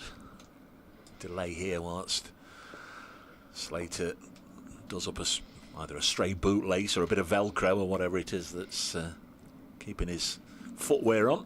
Here's Bamber again, this time just outside the off stump again, and Hamid coming out, but thankfully for him, no outside edge. The 30th anniversary of the 4 in 4 for Sean Pollock. Mike Mason acknowledged that that's what happened. He guessed correctly, and that's what happened 30 years ago today. Well done, Mike. Thanks for your message. John Edwards says, morning Richard, 4 in 4 balls in his debut match for Sean Pollock. Up the Blues, he says. He's scorching in Thailand. Wow. As in comes Bamber again, this time again it's a cut for 4 off the bats of Hasib Hamid. A good crisp shot there from Hamid, and he definitely needs to get amongst the rungs. That was a good shot. Ian Parrin writes, morning gents, loving the commentary whilst peeling potatoes for Sunday lunch. Is it Sean Pollock taking wickets with the first 4 balls he bowled for Warwickshire? Well, he's 4 in 4 and he's 4th over, Ian. How Ian can tell that we're peeling potatoes as we commentate, that's really good. I've got some carrots to do during the next bit to get them ready for lunch. Michael Kendall also said Pollock took 4 in 4 in 1 over. So they all guessed correctly. And Robert Jackson says, I wonder if Warwickshire are traumatised by the game against Essex 2 years ago when they didn't enforce the follow-on, got skittled, and Essex chased down 330. Oof. It seems to be that whenever a team has an opportunity to enforce the follow-on, the right thing to do is whatever the side didn't do. Umpire Pollard's having a disturbing morning at the moment because Ben Slater's not too happy about people moving in and out of the tunnel of love at the far end, I don't think, and with Wokes going round the wicket, that's sort of been exaggerated a bit, but we're ready to go. Wokes in to bowl to Slater. That's just about a good leave because that wasn't too far away from the top of off stump. The issue you've got is I think that it may be there is a steward there. I'm trying to judge whether the guy who's sitting closest to it is a steward or not, or just a nice bloke in a tie. but there is quite a gap between him and the end of the tunnel. So he has to really either be staring at it all the time in anticipation. He can't sit next to the tunnel because he'd be right behind Chris Wokes. So where the playing surface is this week is troublesome for the Tunnel of Love. Slater on 4 awaits, that's too far outside off stump, he shows no interest at all. Again, in case you think we've gone even more off track than ever, the pavilion end at Trent Bridge all being totally redeveloped, a lot of redevelopment building work has gone on, but in front of it, so the spectators can get from the east side of the ground to the west side of the ground, there is a tunnel that they can walk through, but the end of the tunnel appears to be right behind the bowler's arm here, and now your man, the nice guy with the tie, is just moving people across. Ben Slater's very quickly losing favour with some Nottinghamshire supporters here because he's insisting that they're moved. Yeah, it is awkward to judge that angle. We walked around the ground earlier, and there's some white seats that have been left empty that are largely behind Chris Wokes' arm, but when it goes a little bit wider the crease, it does bring in that next section a little bit. So he comes in to bowl to Slater again, and that one just moves away off the seam. Slater again leaves well alone. And it's perhaps hard to envisage because we can't see it for ourselves, but a lot of people will be all too aware that before the redevelopments there was no sight screen at that end for for the test match and whatever. There were people behind the arm. There were white seats in front of the pavilion. So batters for year upon year can moan all they want. Occasionally somebody in a red top was asked to move. And again, Woke, similarly, that's moving away. It was a bit shorter, lots of carry. I mean, that's, of course, the same case at Lord's, isn't it, where you've got people sitting in front of the sight screen. Yeah. It's, you shouldn't be looking down at where they are. You shouldn't be being distracted. That's the theory. I mean, we've all played club cricket with no sight screens at all. I mean, it's getting murky. You can barely see the ball being released from the hand. Yeah. Not at the pace that these fellas bowl there. No. Wokes is driven into the offside by Slater, but he won't get it past mid-off. No run. But likewise, we've all that's played the game just been distracted by something or someone just appearing the other side of the sight screen or in front of the sight screen or whatever. It's an opportune moment. It's or an inopportune moment. I wonder, there was that moment on Friday that nearly did for Ed Barnard, when a pigeon landed on the wicket next to the one we're playing on, just as the bowler was taken into his stride. Wokes in, driven through the covers for 4. That's a nice shot for Slater. He'll feel a lot better about life after that. He goes up to 8. Nottinghamshire 19 without loss. They trail by 161 following on, but this new ball at the moment isn't doing too much that will worry them too much. I think it was 2019 when Chris Nash was with Notts. He had a couple of years, 2019, 2020. Down at, I think they were playing at Tunbridge Wells, obviously, against Kent. And it was a bowler that Kent got from Middlesex. And he ran in, and there must have been some either early morning dew or dampness about. But the bowler had a towel hanging from the back of his flannels, and as he released it, the towel sprang free, and Chris was bowled, and you're out. But genuinely, he said, there was just a sudden distraction of. He wouldn't be out now. That's a no ball under the regulations now. If a towel comes out, if anything like that happens, it would be signalled a no ball now. He was done up there. I wonder what the law was at the time, but now you would get that called a no ball. Yeah. Makes sense. As Barnard comes in, this ball. It is Barnard, it's a change of bowler. Got me stumped there for a minute. It's Bamber, wasn't it, previous over? It's Barnard to replace him. The captain, of course, of Warwickshire. Great innings in his first innings score, of course. Phil Graham says, just tying up a few loose ends, it was actually John Morris who bowled the ball that Lara scored his 501 runs. That's it. Here's Barnard again, and this one outside the off stump and outside the outside edge, but thankfully no touch from the bat of Hasib Hamid. Well, reading it properly, scored his 501st run from. Well, he's 498th, 99th to 500. Probably, I think it was a boundary. And play was not far away from finishing at that point as well. He just squeezed his way. As you do, you just want to try and squeeze your way to 500 before the end of the match. So it's the Warwickshire captain, Barnard. In he is. And he comes. Here he is. Next one again. Forward defensive from Hasib Hamid. And who was the not-out batter at the other end who'd also got a century? Dave? Come on, you know these things. Oh.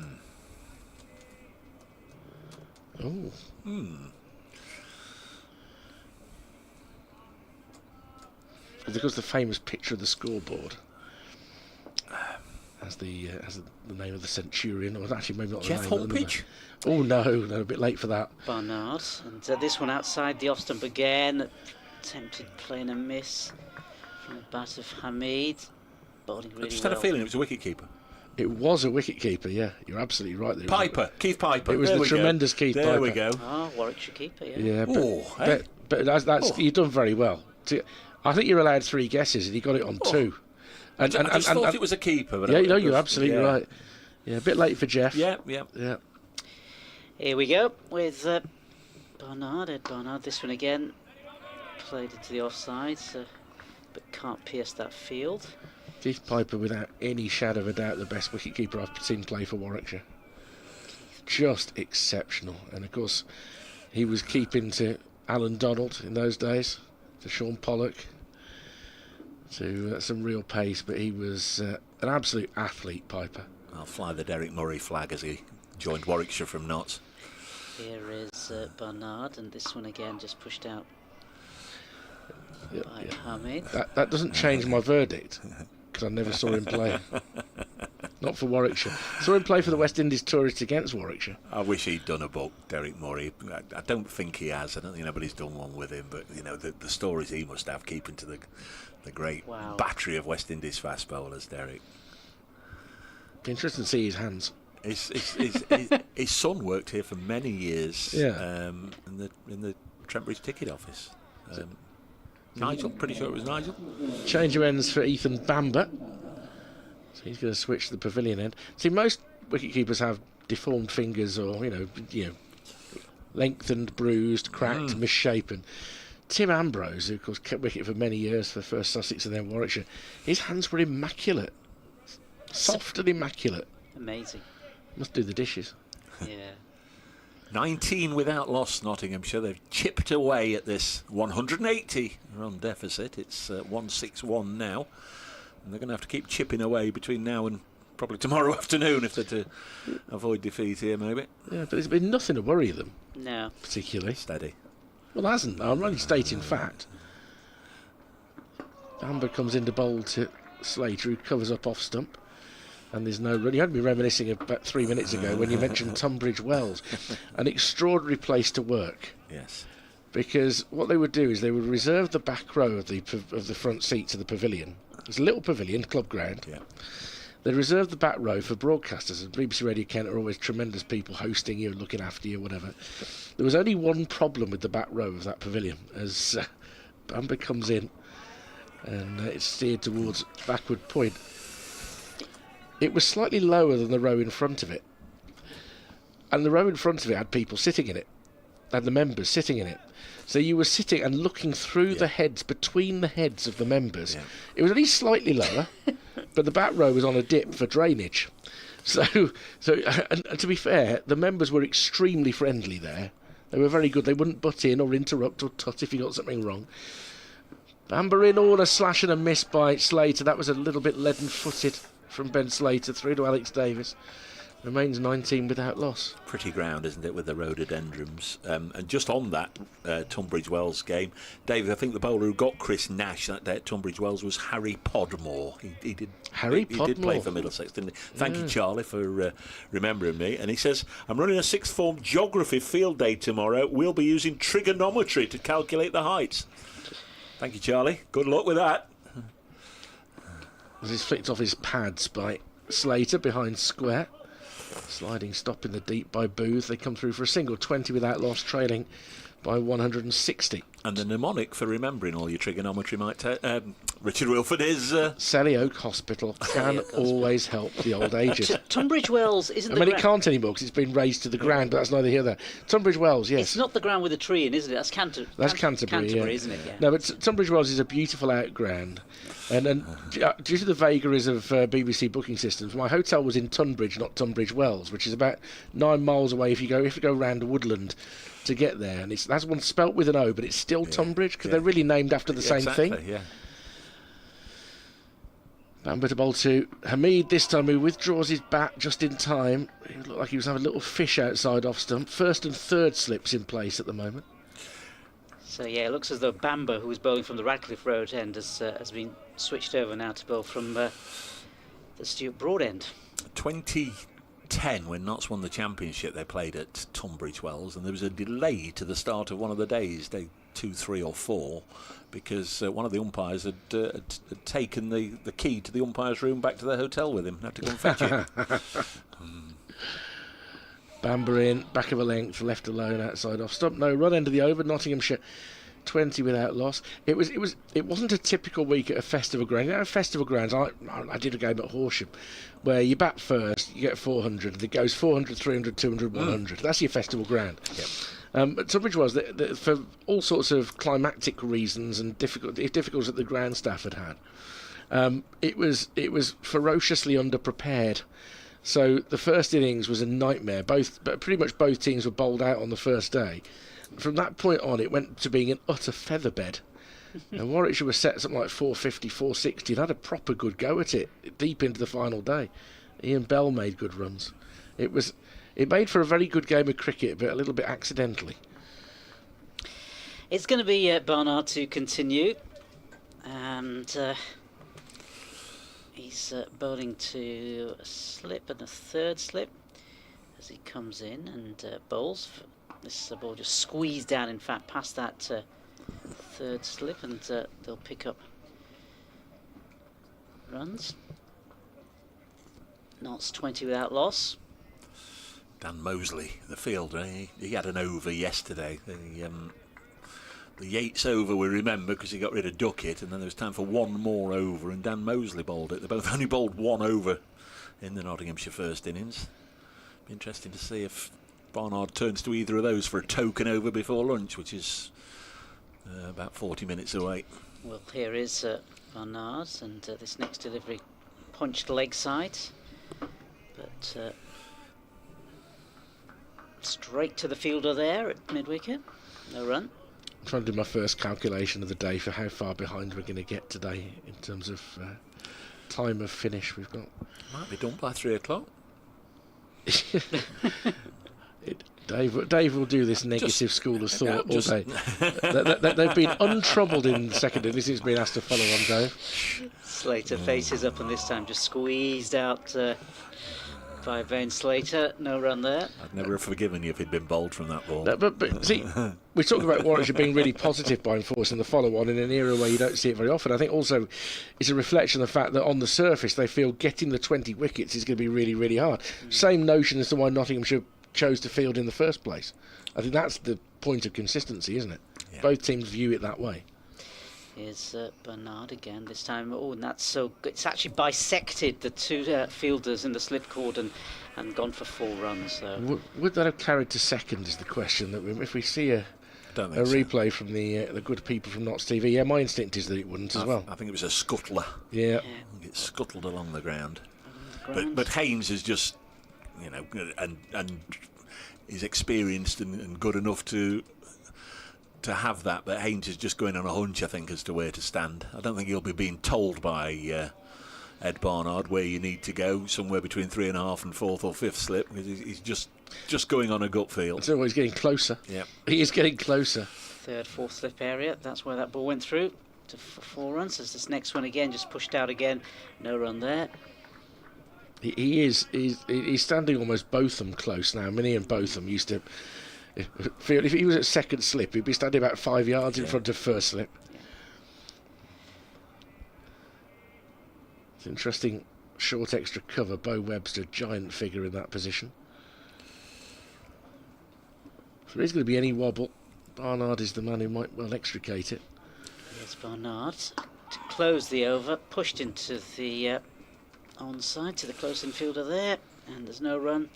End of the over, Notts 26 without loss. As Nas will testify, we had an over or a couple of overs yesterday where Webster was in that same position, about 4 or 5 strips away on that side of the ground, and every time the ball was played to him, which was regularly, he was throwing it as hard as he could back to the wicket keeper, and sooner or later, if you keep on doing it, doesn't matter how skilled you are, sooner or later you're going to get one that's going to go too high for Alex Davis or just out of his reach. And there were 1 or 2 moments where there was a 4 overthrows very much on the cards.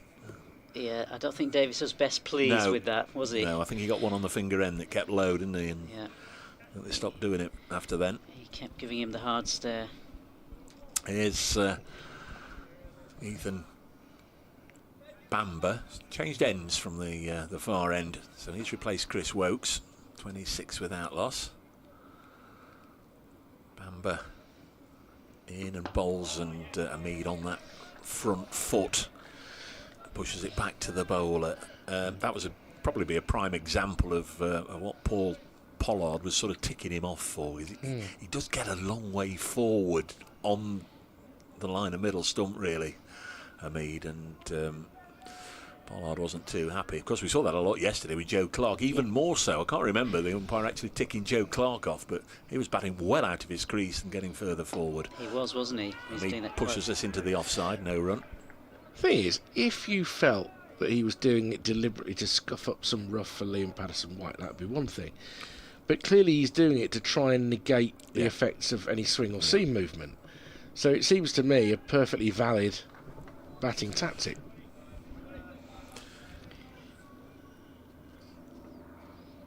There obviously is a point, a cut-off point, where you shouldn't really be getting your studs involved in, as he basically just stops the ball here.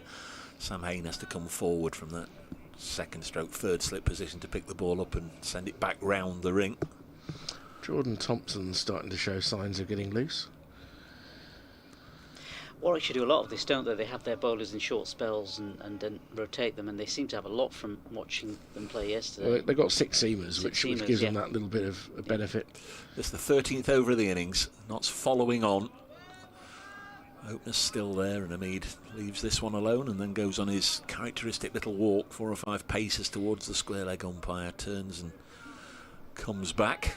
And I guess that helps them with the workload as well, now that they have put Notts into bat, to see if they can get these wickets quite quickly. Yeah, I think the depth of the attack may have played a part in the decision, certainly. Bamber into his 6th over, none for 13.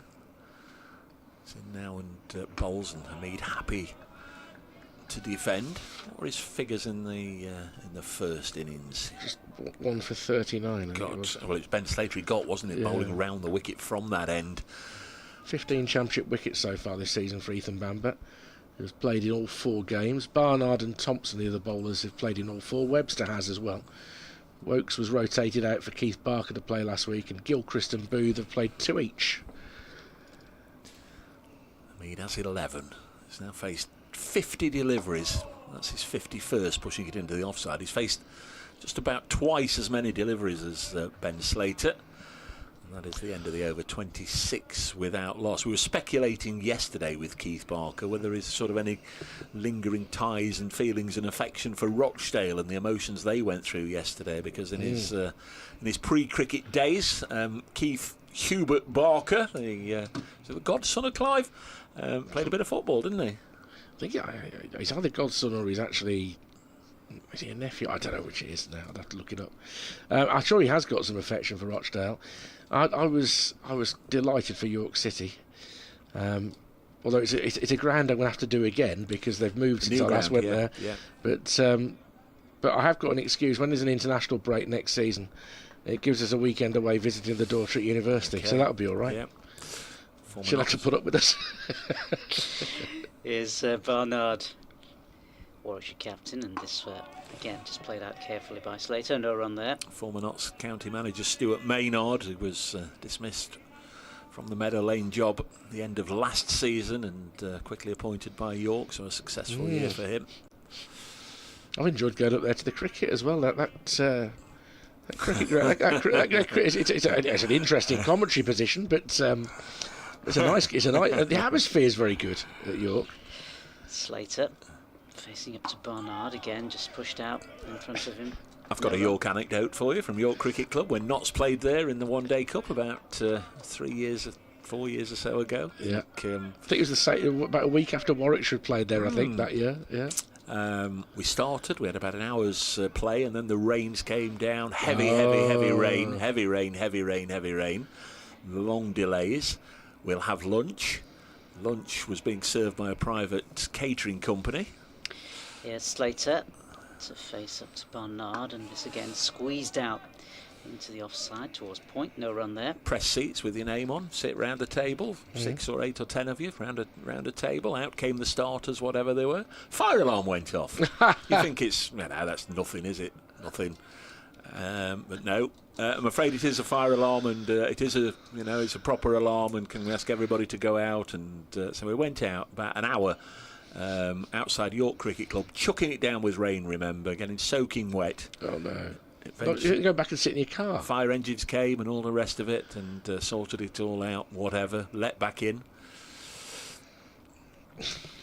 So it's Barnard to continue with this over. This next one again, just squeezed out towards gully. No run there. And whilst we had all gone outside, private catering company had collected all the plates and shoved them wherever they shoved, and made for an early dart. The press food and those that hadn't, from the hospitality people that hadn't been fed, didn't get fed that day. And then the match was called off. So that's my only visit so far to York Cricket Club. As Barnard comes in, and this again just punched past the bowler. I think I went to York, was it last year? Because Yorkshire played one of their games there. I'm trying to remember which one it was, but they played one of their games there. They usually play at least two. I think they might have played more than two last year. They've been doing that. They played a Champo game against Warwickshire, didn't they? They have played a Champo game against Warwickshire. That was the kind of, I think that was the first time testing it out. Yeah. The occasion I went there for the One Day Cup, I also have a catering story, funny enough. Here's Barnard again, and this time again it just squeezed out and kept out by Slater. No run. End of the over. Notts are 26 without loss. It was a glorious day when Warwickshire went up there, and it was one of those where they had a very callow team in the One Day Cup, and Yorkshire had a rather stronger team, and actually they put up a pretty good fight. But it was very, very hard. I'd been out the night before with a member of the Warwickshire media team who should remain nameless. We went out for a couple of pints and came home having had more than. So we were really enjoying the heat. And we get to the lunch interval. Obviously, it's probably 2 o'clock by the time you get to the lunch interval, isn't it? And we all sit round the table diligently. The food's not ready. Mm-hmm. Play restarts. We're back out on the balcony. To his credit, the head of the media department at the time comes out and starts serving us our main courses. Ethan Bamber to bowl from the pavilion end, and Hamid drops this on the leg side. No addition to the total. 26 without loss. And as if that wasn't commendable enough, and look, we're very, very fortunate that we get fed and watered at most cricket grounds. It's very, very kind that they do that, and Yorkshire are a very kind county like that. As if that wasn't service enough, half an hour into that second half of the match, he comes round and takes our plates back. 5 minutes later, returns with pudding. Now that is service beyond the call of duty. Very much so. Hamid has 11. Right-hander again inches forward and then works this one onto the leg side. There's protection out there. I've got to peer around our monitor to see. I think it's Zen Malik out there in front of the Fox Road stand. A single taken. Hamid onto 12. 27 for none. And Notts playing any One Day Cup games away from here this year? Yes. They're actually playing a home game over the border. They're playing a home game for the first time at Queen's Park, Chesterfield. Not entirely sure of the that's an interesting the route to get there. I know the Blazers played some home women's games at Chesterfield, but Notts will be playing a home game there, and some different aways. I'll tell you in a moment, because Bamber's coming in now to Slater. Of course, just mentioned he got. Amongst the away games, they've got Kent at Beckenham, which I've not been to. Oh yeah, it's basic but really nice. Yeah, and I've been to the college at Cheltenham, but not to cover a game. Oh, that's a beautiful place. We've got Gloucestershire away at Cheltenham, which Notts don't play Gloucestershire very much at all, or haven't done over the last 2 decades in any form really. Next delivery on its way now, and Slater, an elegant stroke way through the offside square of the wicket, a back foot punch for 4. Lovely sound off the bat for Ben Slater. Goes to 19-31 without loss. Just again on that York trip, the one York trip, something else just sprang to mind. The night before, I must have been doing a football match somewhere in the north, because I was staying in sort of a basic but nationwide chain hotel, or chain named hotel. This is pushed onto the offside, and I rang on the day of the match to say I was doing a football match, and so it probably wouldn't be about midnight until I actually got to the particular hotel. But it was it wasn't the particular hotel that I rang, it was the central base. You know how it is, these hotels that have 2 or 3 hotels in all the major cities. So they had a central area that collated all the booking information. 31 without loss. Bamber in again to Slater, down the leg side, taken by Davis. And I rang, can you tell you York one that I'm booked in there, but I'm working tonight. I'm doing a football match, so I won't be there till about midnight. Is that okay? Da da da. Yep, there's all night, you know, a night porter, etc., etc. I arrived at midnight, not expecting me. Claimed they were fully booked. Claimed I was in the wrong one. There was another hotel of the same name, the other side of York, etc., etc. So I had to get the laptop out and fire it all up and find the email and show the email, and we're fully booked. We're fully booked. We're fully booked. Anyway, got the email, and it must have been 1 o'clock before he sorted it out and found an empty room. Okay. So yeah, it wasn't a great trip to York. 31 without lost knots. That was your night in the bridal suite. Yeah. Here we go with Barnard. Brand new over, and this time it's punched and cut, in fact. Straight to the fielder there. No run. Off the bat of Hasib Hamid.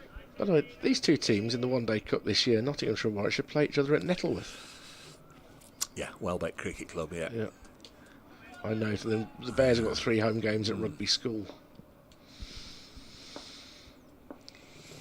So it's Barnard to continue, and this time again just forward defensive from Hamid. No run. I don't know if it was the first day or yesterday we talked about it, but in the Blast this year, different groups, and Notts have got to go to Canterbury on a Friday night for a T20 match. Ooh, Friday, yeah. Just what you want. Yeah. So Hasib Hamid faces up to Barnard, and this one again is just pushed into the offside. No run there, squarish. I think that's one of those, as we all have learnt covering away games in the T20 Blast, set off first thing in the morning, and if you're lucky enough to get there early, kill some time out once you're down there. But make your journey very, very early. Yeah. The Warwickshire team nearly missed a game at Old Trafford a few years ago. Genuinely. As Barnard comes in again, foolish delivery this time again, pushed into the offside. No run there. It was a bit like club cricket. They'd reached the point where it might have been that Lancashire were going to have to agree to let Warwickshire bat first in a proper T20 game because they hadn't got enough players to field it. They were in such a nightmare trying to get there. An hour and 45-minute journey could well take 4 hours on a Friday if you get the M6 involved, that's for sure. Yeah. It's Barnard in again, and this time again, just hitting his pads and just flicking onto the leg side. No run. Yeah, ball is keeping it quite tight. They are keeping it tight. That's the main virtue. But if you're not, you're thinking this is great. We've seen nearly 16 overs this new ball through now. This afternoon and this evening, it's going to be easier to bat on a warm day. Yeah. Barnard in again. This time foolish delivery, and again it's played this time into the mid-off area. End of the over again. Quietish over. 31 without loss for Nottinghamshire. Lunch will be taken at 1 o'clock, of course. 22 minutes or so to go. The Bears over 8 is good, +1. Everything just ticking along nicely here. Visitors obviously would love to get a breakthrough or two before they go in for lunch, and they're going to turn to the close season signing from Yorkshire, Jordan Thompson, to see if he can just produce a golden moment. It's a quirk of cricket, isn't it? Because we think of a close season signing, or he was signed over the winter, but like so many signings in cricket, he was signed well before the end of last season. You know he's coming. Yeah. Sort of June, July, you see an awful lot of that business going on. Thompson, he's not taken a stack of wickets. What he's done is chipped in with useful wickets without being heavily bowled in the first 3.5 games. And he comes in round the wicket to Slater. It's onto his hip, but he turns it through square leg. Should be kept down to a single. And indeed it is. There's been one already, hasn't there, announced? So I can't think who it was. It's announced he'll be leaving the club at the end of the year to join so-and-so. It was a week or so. There was somebody who it's somebody at Gloucestershire, isn't it? I think. May well be. If you can help us, folks, bracecricket@icloud.com. But I thought it was announced that they were leaving, but without saying where he was going. That's really bizarre. Okay. I mean, the season's only just started, hasn't it? Yeah, but it was one of those where he's going into the last year of his contract, and I think it suited both sides to say that contract negotiations. Yes. Is it Charlesworth? I think it might well be. The contract negotiations are broken down. So, Thompson to Hamid, who leaves that alone on length. I note former Warwickshire seamer Henry Brooks has been withdrawn from the Gloucestershire game this week with an injury, and he's been replaced by another former Warwickshire man, Craig Miles. Did you discuss yesterday's latest injury substitute controversy, by the way, which afflicts Lancashire again? Did you see that one yesterday? I read about it last night. No, I didn't mention it. Arav Shetty, the lower middle order batter and spinner, has broken his thumb as Thompson comes in again, stretching a little bit actually, Hamid, but with soft hands, guides it up towards mid-off, and there's no run. So they thought they'd be able to replace him with Tom Hartley, who's another spinner, who's also can make good runs low down the order, and they said, no, you've got to put in your backup wicketkeeper George Bell. How can that be right? And again, they're probably arguing that Hartley's got more experience, but yeah. Surely it's going to be like for like, hasn't it? Well, the definition of like for like has been blurred in these early weeks of the season. Sports Extra joining us, Nottinghamshire following on 32 without loss, and now there'll be 33 without loss as Hamid drives nicely through the covers. There's a fielder out on the boundary. He goes to 13. They trail Warwickshire by 147, and they've been relatively untroubled in the nearly 17 overs of this second innings. Commentary team here at Trent Bridge: Dave Bracegirdle from BBC Radio Nottingham, Nasser Hanif, and myself, Richard Wilford, here for BBC Radio WM and BBC Commentary in Warwickshire. But very positive decision to enforce the follow-on, but our feeling is it's as much about how hard it is to take 20 wickets as anything else, because the surface is playing pretty well. Slater on 20.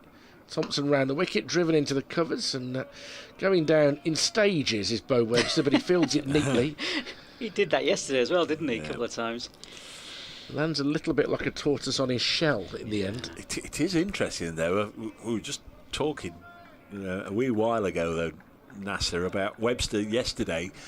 He was just trying to prove something, because every time he got it, he absolutely fired it into the gloves of Alex Davis. He's not doing it anymore. Somebody's had a word. Yeah. Thompson back of a length, steered to backward point. Zen Malik does the fielding. Slater didn't quite capitalise on that shorter ball. Couple of runs off the over from Jordan Thompson. That was his first. Nottinghamshire 33 without loss. And then Barnard just starting to wonder where a wicket's going to come from. But you admire the decision. It would have been very easy for the Bears to decide they wanted to bat and build up a lead of 400 and then try and close the game out, but they've gone the other path. But at the moment, Nottinghamshire with a rather more solid opening partnership. As always, there'll be a split vote between those that think it's the right decision and the wrong decision.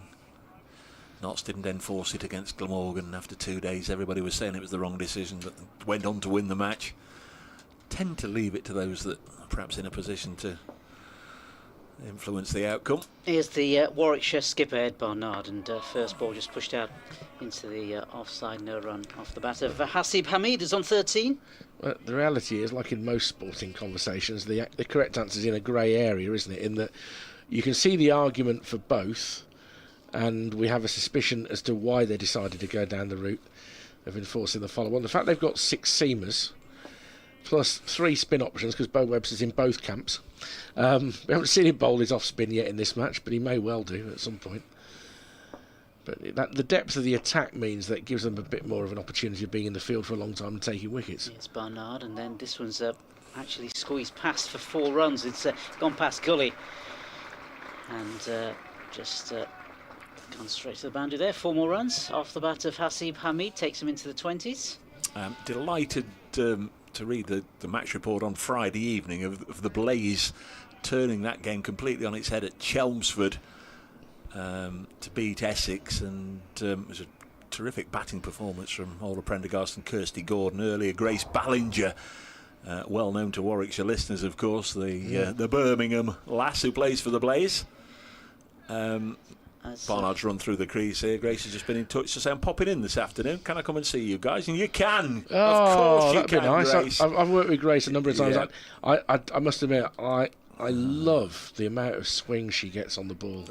She is such a dangerous opening bowler, left arm swing bowler, and you know, if she gets a really consistent run of wickets, she's going to be knocking on the door for England. I just think. Can you hear this, Gracie?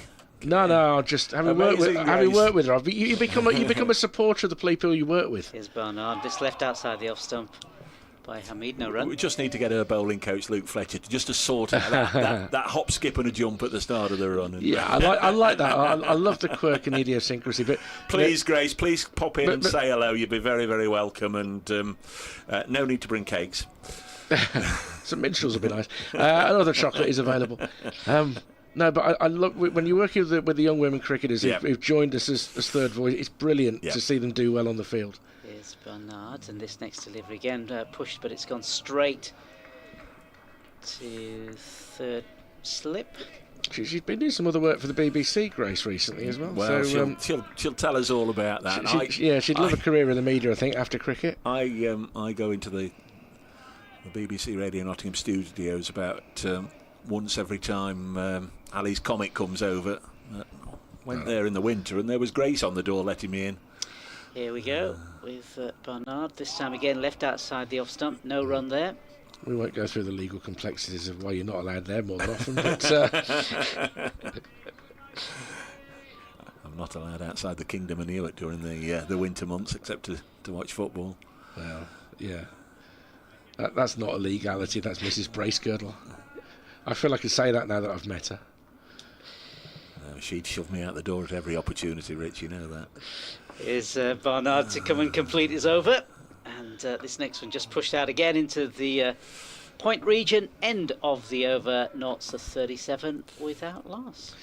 I'm going to have to make a swift departure because I've got a couple of reports to do in the next 15 minutes for different radio stations. But I mean, credit to Notts, they've started this innings in the right way. They're just trying to see off this new ball. Once you get beyond the new ball, you've got a bit of time to play, haven't you? Tell Rich I'm very flattered by the compliments. See you later. Thank you, Grace. It's heartfelt though. It's similar. You know, when I watch Eva Gray bowling as well, and you think it's because they've brought so much to this side of the game when they've worked with us.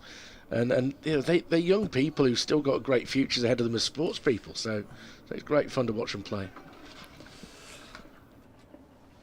Going to be Barnard. No, it's not. It's Ethan Bamber bowling. The board said it's Barnard. Oh, it's Jordan Thompson. We're wrong on all counts. It's Thompson. First ball of the over is slashed away square of the wicket on the offside for 4 runs. That's what happens when you try and read an email as well. Dave, the Europa League Reds, says, Dave, do you think they enforce the follow-on as much as anything with inclement weather about tomorrow afternoon? Well, if you've got that information from me, Dave, I'm led to believe I was led up the wrong alley yesterday. I was told there'd be rain about on Monday afternoon. Now I'm being told it's expected to be dry all of a sudden. But maybe you know different. We'll have to find out. Thompson bowls, and this is pushed into the offside. I just genuinely think it didn't take Warwickshire too long this morning to get those last 2 wickets. Certainly there was no time for any of the bowlers to even get in rhythm, let alone feel like they'd been overused early this morning. It was just a quick bang bang and Notts were all out. And the fact that to win this game at some stage Warwickshire are going to need 10 wickets, they've decided let's get on with it and see if we can start making inroads. 41 without loss, Notts. They still trail by 139, so huge day ahead for Nottinghamshire to get out of this. And then again tomorrow. This is steered to backward point, fielded by Malik. Excitement out on the field, but pretty sure it didn't carry. I think they're just enthusiastic and bubbly, and you know, you can imagine the sorts of things that are being said on the field. Come on, 1 before lunch, fellas. Come on, keep on, and all that sort of stuff. We've all heard it, and indeed those of us that have played the game at various levels have all said it in the past. Let's get 1 before lunch, and then you get greedy and want another one. Thompson to Slater, clips this nicely away, square. It was so square that umpire Middlebrook had to move at square leg. It goes out to Michael Booth. What a game Booth has had. Quick fire 70 coming in at 10 for the Bears in their only innings of the match, and then 4 wickets did really, really well to help dismiss Notts for 279. Conversely, the job of Notts will be just to stay put here through to lunch. Yeah, I'd say you bang on there through to lunch, but it can't just be a case of crease occupation for the rest of the day. This goes through head height to Alex Davis, sharp bounce from Jordan Thompson. They've got to keep the board moving over as well. They've got to get into a position where, if they are to save the game, they're going to have to go up to and well beyond the Warwickshire total. We're looking at not almost batting to after lunch tomorrow if they're to get anything out of this. If the weather doesn't come to help. Of course, it depends on the rate they go along at, as Thompson is in and Hamid defends. Also, it'd be nice to see others get runs as well in this Notts top order as well, outside of Joe Clark and Jack Haynes, because they're the two who've sort of got amongst the runs. Of course, Slater had runs in the first Glamorgan game. Ideally, yes, but in the sort of situation where they'd take wide snowballs buys, anything at all, but they need to occupy the crease for a long, long time and somehow find themselves into a position by the end of the day where the game is still alive. They're ahead of Warwickshire and they've got wickets in hand. If they're not in that situation, then the game's over. There is Michael Booth, who we're just talking about, going to perhaps get 2 of maybe the last 3 overs of this session. Going to bowl from this Ratcliffe Road end, and if anything, the sun has just intensified a little bit. It's just suddenly all got a little brighter out there. It's been a lovely morning, but just maybe the real heat of the day is still to come. Yeah, left-handed Ben Slater to face up to Booth. Michael Booth, as he comes in to bowl this first ball, a brand new over for him, and this is pushed leg side, and Slater and Hamid will cross over for another single. Another run to the total. This partnership now 43. And Notts 137 runs behind. Not the helicopter going overhead. Heading toward East Mids, probably, the airport. Certainly facing that direction. As Booth comes in, this next delivery. Again, paid in the direction of Gully, but thankfully into the ground before it reached Gully. Off the bat of Hasib Hamid. Sam Hain doing the fielding.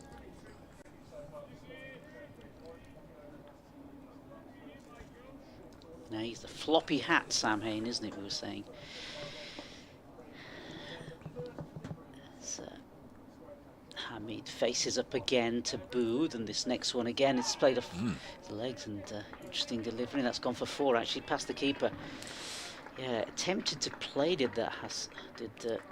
Hamid, and let's have a look. The umpire's touched his knee. It's 4 leg buys. 4 leg buys.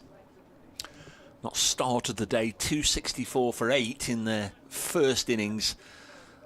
They lost Brett Hutton, 273 for 9. He was caught at slip by Rob Yates off Booth for 3, and then Josh Tong out. The first ball with the second new ball, the start of the 81st over. Chris Wokes, wicket with his first delivery of the morning. Tong caught behind for 1, and that was 279 all out. Lyndon James 38 not out. So here is Michael Booth past the umpire, and this time it's driven by Hasib Hamid to mid-off, no, to mid-on, no run there.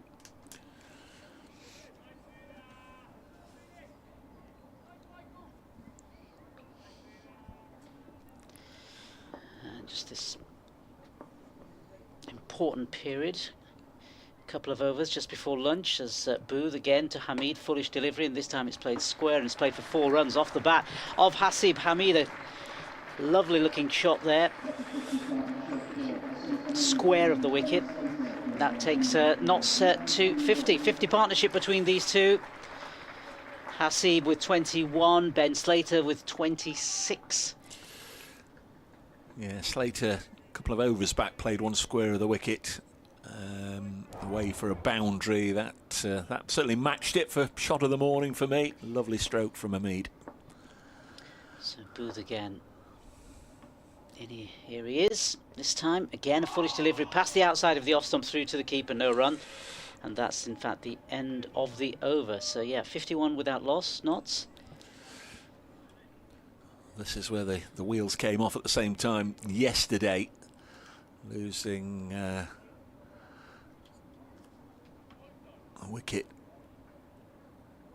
just before lunch out of a Seeb Hamid in the Nottinghamshire first innings. And, of course, just before tea, they lost the wicket of Ben Duckett. And just before the close, they lost they lost 3 wickets, but it all began to unravel after Joe Clark was dismissed and Pennington went the next ball and Patterson White in the last over of the day. Can they see out a session? Jordan Thompson from the far end. 2 overs left, you'd imagine. 5-1 showing on the board. As Thompson bowls to Slater, he'll get off strike and pushing it square of the wicket for a single. Yeah, important with these runs as well, because it eats into this deficit, huge deficit now. Still, Notts trailing by 128 runs.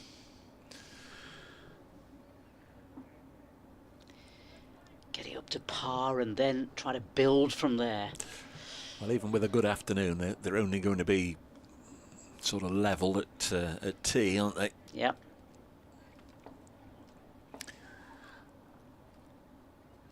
Hamid has 21. The right-hander faces Jordan Thompson, and he's dragged this on the leg side. That's terrible. All the way down. And, that was a close run thing. I think they got away with one there. Slater came a long way down. Hamid didn't know where it had gone. Dragged it onto the leg side behind square. So all young cricketers will know that the non-striker, with a good view of things, generally is entitled to shout and call, and Slater felt that Zen Malik wasn't going to get there, so he came herring down, but Hamid had almost didn't move at all. Well, he'd almost lost sight of the ball and his bearings, and when he did, it sent Slater back, and Malik shied from about 35 yards and missed the stumps. Hamid stayed on strike, forces this one to backward point, fielded by Mosley. So alarms late on in the session. That was not too dissimilar to the Duckett run out in the Glamorgan game, where he and Slater had a similar sort of mix-up, and it was Duckett who was run out. Direct hit by Sean Dixon in that game. 52 without loss, Nottinghamshire. 9 balls left in the session, you'd imagine, as Thompson bowls. Hamid leaves it alone. Yeah, and it looks like Slater came down a little down the wicket there and just had a quiet word with Hamid. Yeah, they've opened well over 100 times together now, so you do sort of get an inherent sixth sense about what your partner's doing and what they're thinking and how they're going to react. And that was a rare moment of uncertainty between the two of them. Slater would claim that he could see clearly and there was a run. Hamid would claim he'd sort of lost his orientation for a moment, and by the time he had, as he defends this next ball, felt that it was probably a better option to send Ben Slater back. But had Malik's throw hit the stumps, then there would have been a run out. So, you know, whichever way you cut it, there was an opportunity there for Warwickshire which they didn't take. There was an opportunity almost gifted to the Bears by Notts, and they'll be eager not to do it again. 52 without loss, final ball of the 21st over.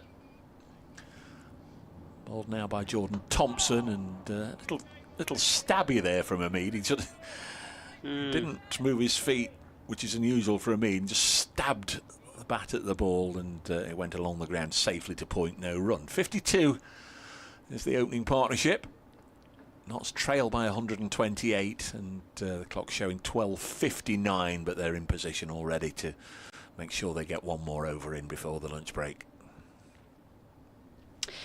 Yeah, and it's going to be Booth to continue by the looks of things. He'll carry on, second over.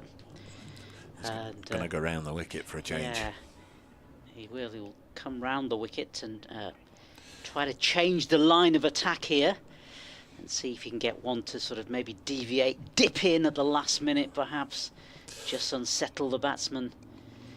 He got a great delivery, I think it was in the first innings, which sort of bowled one of... Yeah, he bowled Haynes in the first innings, but Slater was bowled from around the wicket, not playing a shot to Bamber. So here he is from this new line of attack, and this time it's played actually getting to the offside by Slater, and they'll collect a single.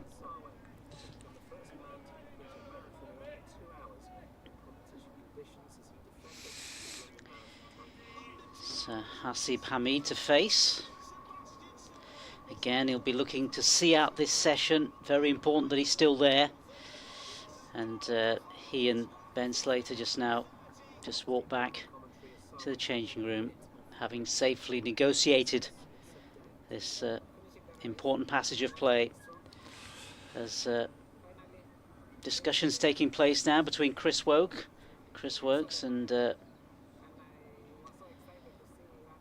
Bernard there. And yeah, change of fielder taken from cover, extra cover, and placed next to, well, it's going to point. And after all of that, it's Hamid to face. Booth, next one again. Oh, and that's actually, the ball has trickled off the bat of Hamid and it's bisected first slip and gully and gone through for four more runs there off the bat of Hamid. Yeah, theatrically Sam Hain has just thrown himself to the ground from his position, fourth slip maybe rather than gully, just emphasising that even had he gone he wouldn't have been able to reach it. Right in the gap there, and Hamid a little fortunate. Went to ground. I don't think it would have carried. Might have been sort of on the half volley for anyone in there at third or fourth slip. Here is next delivery, and this again pushed in the direction of Zen Malik there at point. No run. Hamid with that boundary goes to 25, 57 without loss. Still 3 balls left in the session. In fact, Haynes looks as though he's moved from gully. Well, he's sort of moved to the third, fourth slip. Then, yeah. There's an update for BBC Radio Nottingham.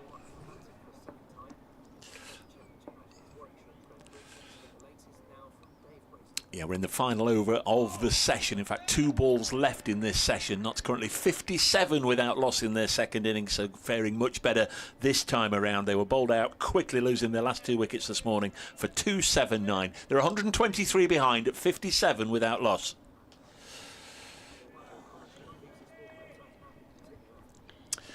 So, quick update for BBC Radio Nottingham listeners. So we're right at the end of the session now. 2 balls to go. Booth bowling to Hamid. He defends and then calls Slater through, but I feel that he judged it correctly, played the ball into the gap on the offside, and that's 58 without loss. So thanks to everybody's company this morning. Richard Wilford, Nasser Hanif, myself, we're back this afternoon. Promised to be joined by Grace Ballinger as well. Thanks to everybody that's taken the trouble to get in touch this morning, and we'll be back in about 40 minutes time after this one delivery to complete the session, to be bowled by Michael Booth. Notts this morning bowled out for 279. Second time around, still batting as Booth bowls to Slater. Just turns it defensively to leg, and that's the end of the 22nd over of the innings. Notts will go to lunch on 58 without loss. Hasib Hamid, their captain, has 26. Ben Slater, his opening partner, is on 28. Booth through 2 overs, none for 11. And that is lunch in Nottingham, with the home side, the county champions, still 122 runs away from making Warwickshire bat again. They're following on, but second time around so far, they've managed to keep their openers together at lunch. Nottinghamshire 58 without loss. Enjoy your Sunday lunch. We'll be back in 40 minutes' time. I hope you can join us then.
Umpires are returning to the field here at Trent Bridge for the start of the afternoon session between Nottinghamshire and Warwickshire in the County Championship Division 1. Seba Mead and Ben Slater resuming their opening partnership, which is currently worth 58 from the first 22 overs of Nottinghamshire's second innings in this match. If you didn't follow, you're out and about or unable to keep up to speed with what's happened this morning. Notts lost their last 2 wickets to their first innings very quickly, and 180 runs still adrift. They were asked to follow on by the Warwickshire skipper Ed Barnard, and this time round, thus far, Mead and Slater have managed to safely negotiate 1 or 2 minor skirmishes. In truth, maybe a mix-up and a run-out has looked the likeliest method of dismissing them as much as anything. But they've managed to dodge 1 or 2 narrow escapes and are set to continue. Ben Slater has 28, as Seba Mead has 26. Welcome back to the BBC commentary. I'm Dave Bracegirdle. Nasser Hanif from BBC Sport is here. So too Richard Wilford from a little further afield down the M42. He's wandered in to join us. It's going to be Jordan Thompson. Day's got just a little hazy out there. I guess it's still fairly pleasant for watching cricket, but if you describe the sky colour, you'd say it's more grey than blue. It's Thompson from the far end, and bowls a good ball. First delivery cuts Mead in half, just jagging back and through to Alex Davis, and that's a sharp reminder to a Seba Mead that Nottinghamshire are in such a parlous state that 10 of those and the game's all over. Welcome back, Richard. Welcome back, Nas. Yeah, I wonder if this slightly mottled sky might lead to the ball doing a little bit more. You know, the 22 overs old, it's still probably got 15 to 20 overs of potentially doing something a bit interesting. And that ball certainly cut back from Jordan Thompson. Nice height as well. It's going to give you encouragement, isn't it? Here comes the right-arm medium-fast bowler. This one with a good bounce and carry. It's a rock-hard surface, as they usually are here. That one comfortably going through on the bounce and always rising, taken about shoulder height by Alex Davis.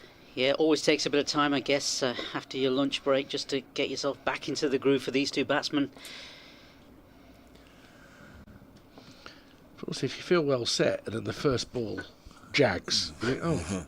There's Thompson in again to a Mead, wide enough to be left alone. That's what he wants, 2 or 3 of those just to get back into the groove. He goes off on his little walk towards the square leg umpire. 6 fielders on the offside. A first slip and then a roving Sam Hain. He's popped up just about everywhere between second slip and gully this morning, and seems to be just going on hunches, and when they pay off, that's a good thing. It's probably 3.5 slips, maybe a third slip. Here, Mead it on the pad here, probably going A down and B over. It's a stinger for a Mead, and he doesn't often show any form of reaction at all, but he's banging his leg away there, and he's just giving it a little bit of a wobble. I'm going to give you a C inside edge. I don't know. Yeah, Ethan Bamber with a Jordan Thompson, I beg your pardon. That's a couple of times I've called Thompson Bamber and Bamber Thompson, but it is Thompson. I'm mulling over who's flattered. It's the 4. I've got Bamber 54 in my mind, and of course Thompson's at 44, so when he sort of half turns towards the umpire and you see the 4, comes in again and bowls. And this one, I think, strikes a Mead on the glove, and if he did, he played it well, because he played it down to Hain. Eventful over so far. Very much so. If you were with us before lunch, and why would you have been? But no, why wouldn't you have been? Why wouldn't you have been? Just before the interval, we were talking about players moving counties and things getting seemingly progressively earlier in the season. These announcements being made as Thompson bowls and it's defended end of the over. 58 without loss. The one I noticed this week, and then with a bit of prompting from Rich, remembered it was Ben Charlesworth of Gloucestershire. They'd announced that he was moving, and I thought I'd seen something to indicate where he was going. Producer Aaron has been onto it, and he sent forward the tweet, and it was Ben Charlesworth is leaving to join Lancashire at the end of the season, or in readiness for 2027. So it's an early announcement. May have been producer Aaron. I don't know who it was. He was telling me about Notts would have to bowl for another 46 minutes for the over rate to be a concern. 46 minutes short of bowling 8 hours. I think that was when the scorers were in this morning. I was asking them that. Oh, well, no, this was somebody while I was in the lunch queue. Okay. And the scorers mentioned that. And he had a yellow thing, not any works for Notts. I don't know. Could work for the British Custard Corporation for all I know. Here's Booth, and this played squarish by Slater. It's on 28. That's the colour I generally refer to the Bears Blaze shirts. Custardy colour. Custardy. They're not easy on the eye. Look, Birmingham is the home of powdered custard. Is it? Bird's custard originated in Birmingham. Hence the custard factory in the centre of town. Well, in Digbeth. Yeah, Mr. Bird invented it for his wife. As Booth comes in, this next delivery is placed back and it's punched down the ground. In fact, it's heading towards the boundary. And is it going to get there? And this vantage point at Radcliffe Road, I can't actually see. Yeah, they come back for 3 because they 3. Yeah, pulled in. Yeah, you can use the screen. I can use the screen. Or the fact that the fellas are running out there was always a. See, you laugh at my reference to Mr. Bird making it for his wife. It's true. She was allergic to dairy produce, and she couldn't have custard on her tarts and pies. So he invented a powdered custard that she wasn't allergic to. And from there, an industry was born. See? This is fantastic stuff. I'm sure Mr. Ambrosia claimed he made it for his wife. As Booth comes in, this next delivery. Again, that kept a little bit low, past the outside of Hamid's bat. It almost went under his bat and through to the keeper, no run. On a slight tangent, I do miss dear old Dickie. Really do. Dickie Bird's custard. Or Dickie Ambrosia, the legendary musical performer. Yeah, it won't be the same going to Headingley without Dickie being there. Allowed to wander pretty much wherever he wanted. Yeah. Still got Dickie's ticker, haven't we? The clock there. Yeah. Dickie's ticker. Here's Booth again, and this is fullish delivery, and it's played off his legs. And again, it's played to the boundary on leg side. It's going to be picked up inside, and they're going to come back for a third. More runs. One of the greatest anecdotes regarding Dickie, and I guess it's a nice thing for a number of matches. When a commentator with Dave Callahan, he'd bring Dickie up and he'd do a bit on the commentary. And he came here one year, and this must be 2012, 13, something like that. So here is Booth again. This next delivery, fullish delivery again, played off his legs and it's played towards the boundary on the leg side, and it's just, again, it's going to be stopped right inside the boundary, and again, more runs, so useful over this. A steward and a member of club staff independently told me of this. He arrived without any passes, any identification, any tickets, any means of getting in the ground. The steward didn't know who he was, and he actually said, "Can't I come in? I'm a friend of Dave Bracegirdle," and that will always, like I say, 2 different independent people who heard it passed that to me. Booth to complete the over, end of the over, and no run there. Not 66 without loss. I'd like to think that was genuine. Always thought of him as a friend. He always came and had a bit of a blather, and was a lovely fella. Saw him a lot at Barnsley, of course, back in the day. Rarely missed a game at Oakwell.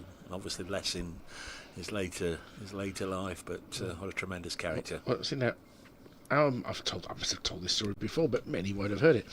Our marital best friend lives in Barnsley. She's my daughter's godmother and all that sort of thing. And once she took us to a legendary restaurant just outside Barnsley called Brooklands, which is noted for the famous dish in the area, the Barnsley chop. Yeah, yeah. Which is a massive thing. It's a humongous thing. As Thompson in first ball, brand new over. So the keeper, no run. We're going on a Saturday night. There's hardly anybody there, but in comes Dickie Bird with his driver John. And he'd been on a book tour that day. He'd been going round the various bookshops in the north, signing copies of his book. They must have done 4 or 5 books. And all we did, rather than having a conversation, the three of us around the table, we just listened to Dickie Bird regaling his driver John with various tales and recalling some of the stops of their day.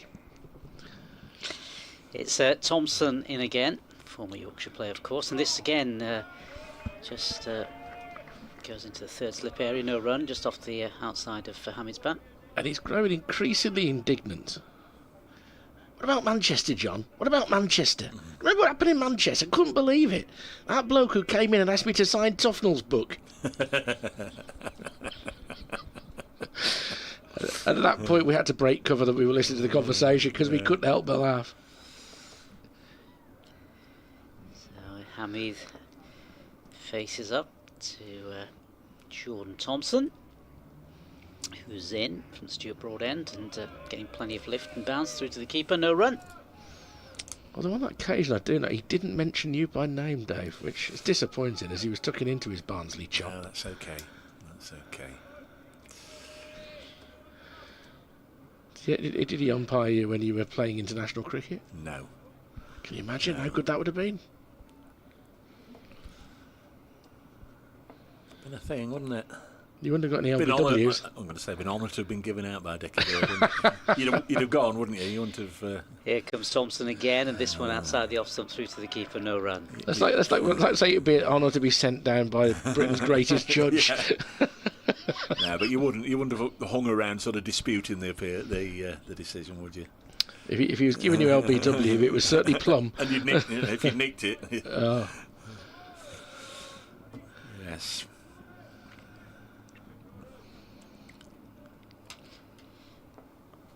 Thompson into his 5th over. And here he is, Stuart Broadend. And this time again just defensively pushed out by Hamid.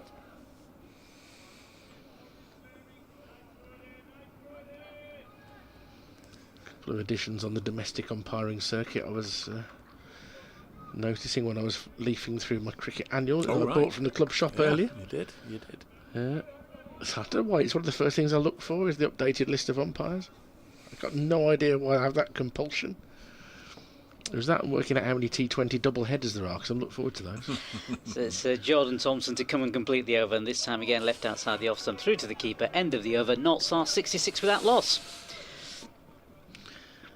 Wickets are clearly very hard to come by today. Warwickshire going to have to get creative. They don't want to let the run rate get too high.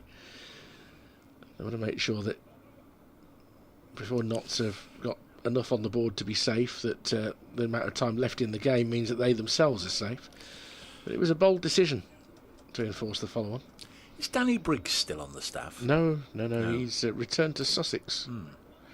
Hasn't played for them yet, but he'll be playing, I'm sure, the T20. But he had some good years with the Bears.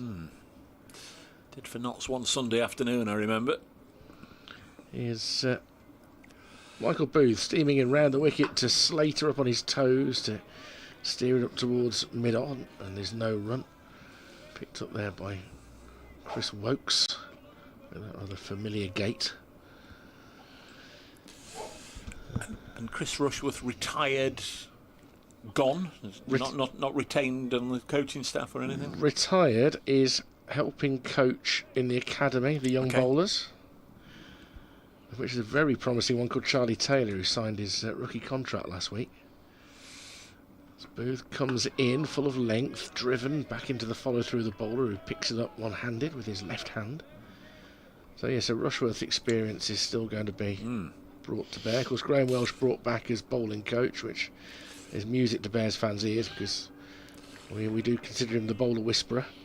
What I meant to say 10 minutes or so ago and forgot up until now. Welcome to anyone joining us on Sports Extra 3. That's where we are for the rest of the day if you're going out and about on Sports Extra 3 this afternoon. Booth in, full, defending into the offside. Will he pick it up himself? He does. He doesn't wait for Zen Malik to arrive from the covers. So tighter over from Michael Booth. So you had a bit of a listen yesterday on your way to the football on Sports Extra? I did on Sports Extra 3. And Sports Extra 3. You can get that in the car? Or was that via the phone? I plugged my phone in the car so I can listen to it that way. Yeah. So I might have been about a minute behind. You are a man of the people, aren't you? I wanted to listen to what was going on in this game. Good. Yeah, understandably. So Slater races a Fuller ball, trying to York him there. He digs it out and actually times it well enough that they may get a second, although Malik is quick to get there. That's so just the 166 without loss. My car still set to Radio Luxembourg 208 medium wave or whatever it was. Good luck with that. No, I wanted to listen to you, and I wanted to listen to Adam, my colleague, and see how he did. And then the bonus of Nasser, who he and I first worked together more than 30 years ago at Pebble Mill. So that was quite something. Pebble Mill at 1. Pebble Mill at 1. Now it's just dust or a science park when I left it, I think. Oh, no, it's more than that. Is it? There's Hamid Await's driven into the offside, and there should be 2. I think that's Bamba sprinting round the boundary. They're only going to get 1. That's a good piece of fielding. He chased hard after that. 68 without loss. Hamid 30, Slater 34. I think it's an eye and dental hospital. Oh, is it? Yeah, well, it's all sprouted up now. I've had to take my mother-in-law there before now. Parking's awkward, but other than that, parking always was awkward at Pebble Mill. It was a bit tricky, wasn't it? Yeah. They needed more spaces, so they just painted them closer together. As Booth comes into bowl to Slater, who guides it to point, who's deep. So a comfortable single out to Dan Mosley, 69 without loss. I guess the beauty of Pebble Mill as well was, and bringing in cricket, is that Warwickshire was just literally down the road, wasn't it? Oh yeah, you could walk, especially for test matches, you'd walk down with your kit. Yeah. But yeah, no. When they painted the car park spaces closer together, you had to get out your car like you were in the Dukes of Hazzard and hope it didn't rain. You had to get out the window. Hopeless it was. Who presented that then? I can vaguely remember there was a lunchtime. Well, Pebble Mill at 1. So back in the 70s, you'd have Bob Langley. Right. Who was there for a long time. Was it called Donny McLeod or something like that? And then we had Anna Nick, didn't we? Yeah, that was a bit later though. Because Anna Nick. Right, yeah. Good Morning with Anna Nick was at Pebble Mill. That was from Pebble Mill as well. With Ainsley Harriott as the guest chef, but that was a lot later than the original Pebble Mill at 1. Well, Pebble Mill was BBC, wasn't it? Yeah, all of that was. Anna Nick were as well. There's this view over from Thompson, first ball. That's just punched into the offside, and it was the BBC's answer to Richard and Judy. They brought Anna and Nick together. Okay. Yeah. I mean, you'll have to trust me on this because I worked in the same building. Well, yeah. Dear.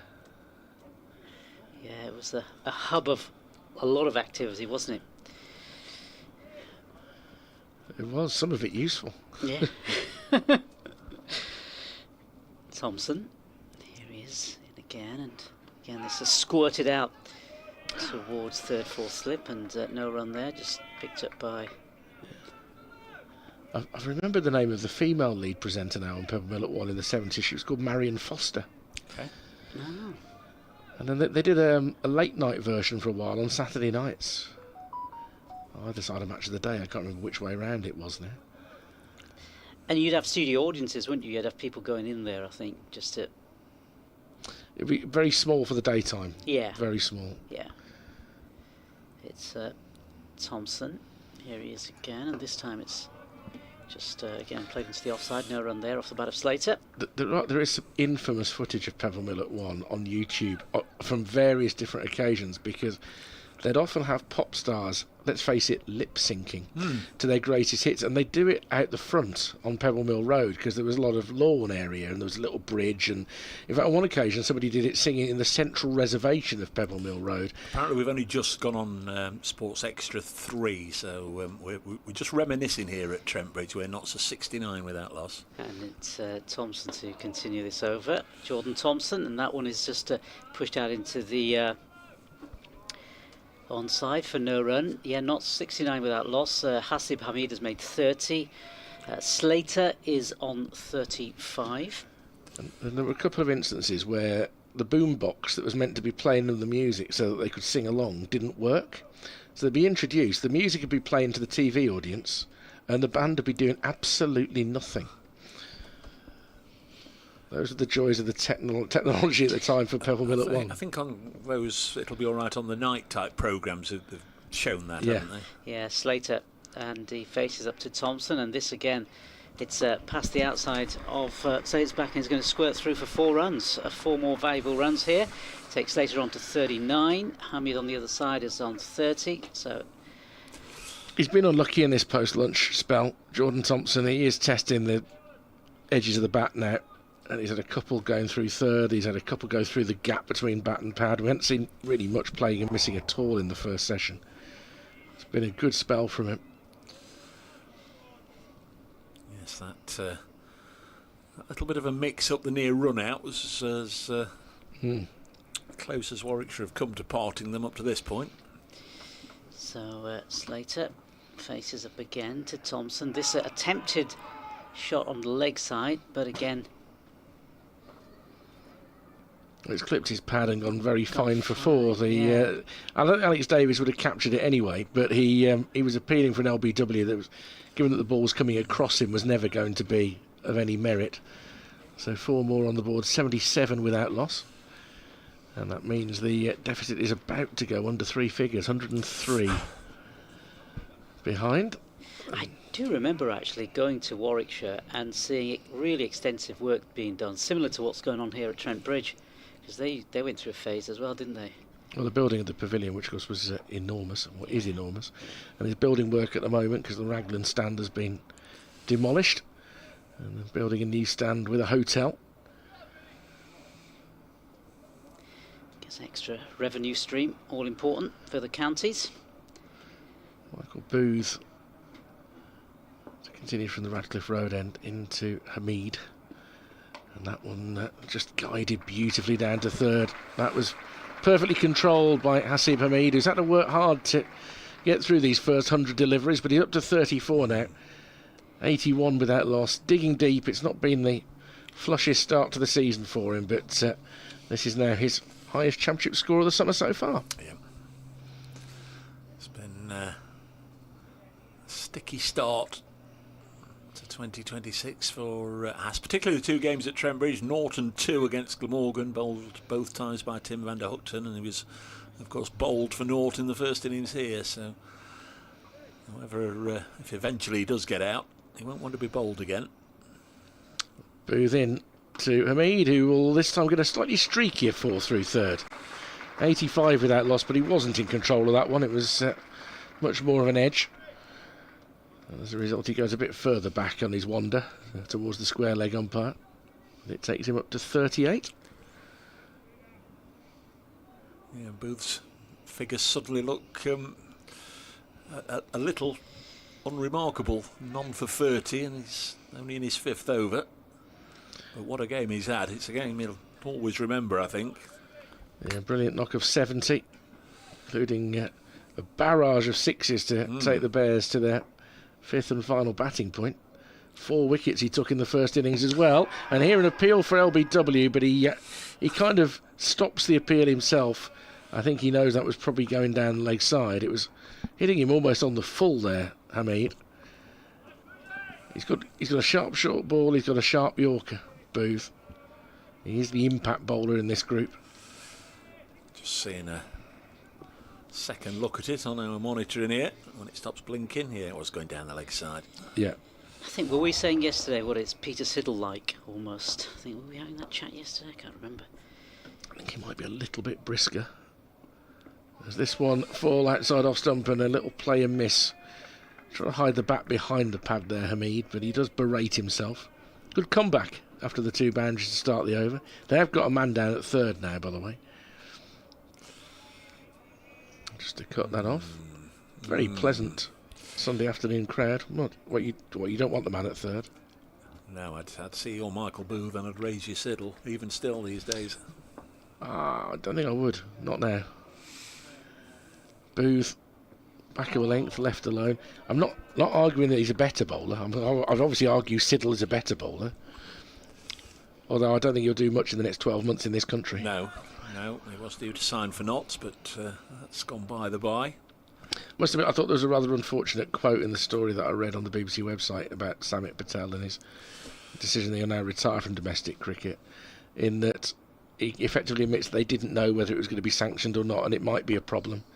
that does feel like, well, you don't go then, do you? Booth, full down the leg side. It's parried by Davis sufficiently well to not concede any runs down the leg side. 85 without loss, Nottinghamshire at the end of the over. I mean, I don't wish it upon anybody, Dave, that situation should occur, but I think I'd have wanted to know that it wasn't going to cost me my season. Yeah. Without, I wouldn't have gone without knowing that.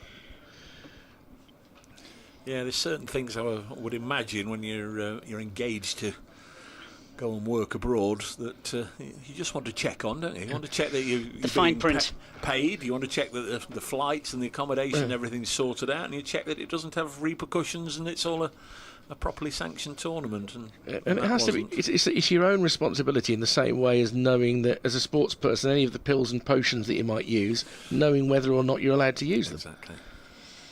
Yeah, tidy bowling from Thompson so far. 6 overs, just the 12 runs. Chris Wokes is getting stretched at the moment. I think he only bowled 5 overs in his opening spell. So he may be the change bowler, but for the time being, it is Jordan Thompson to continue from Stuart Broadend, and this again pushed back to him. No run off the bat of Ben Slater. Imagine being in your 30s and already having had a name, well, an end of a sports stadium named after you. That's good, isn't it?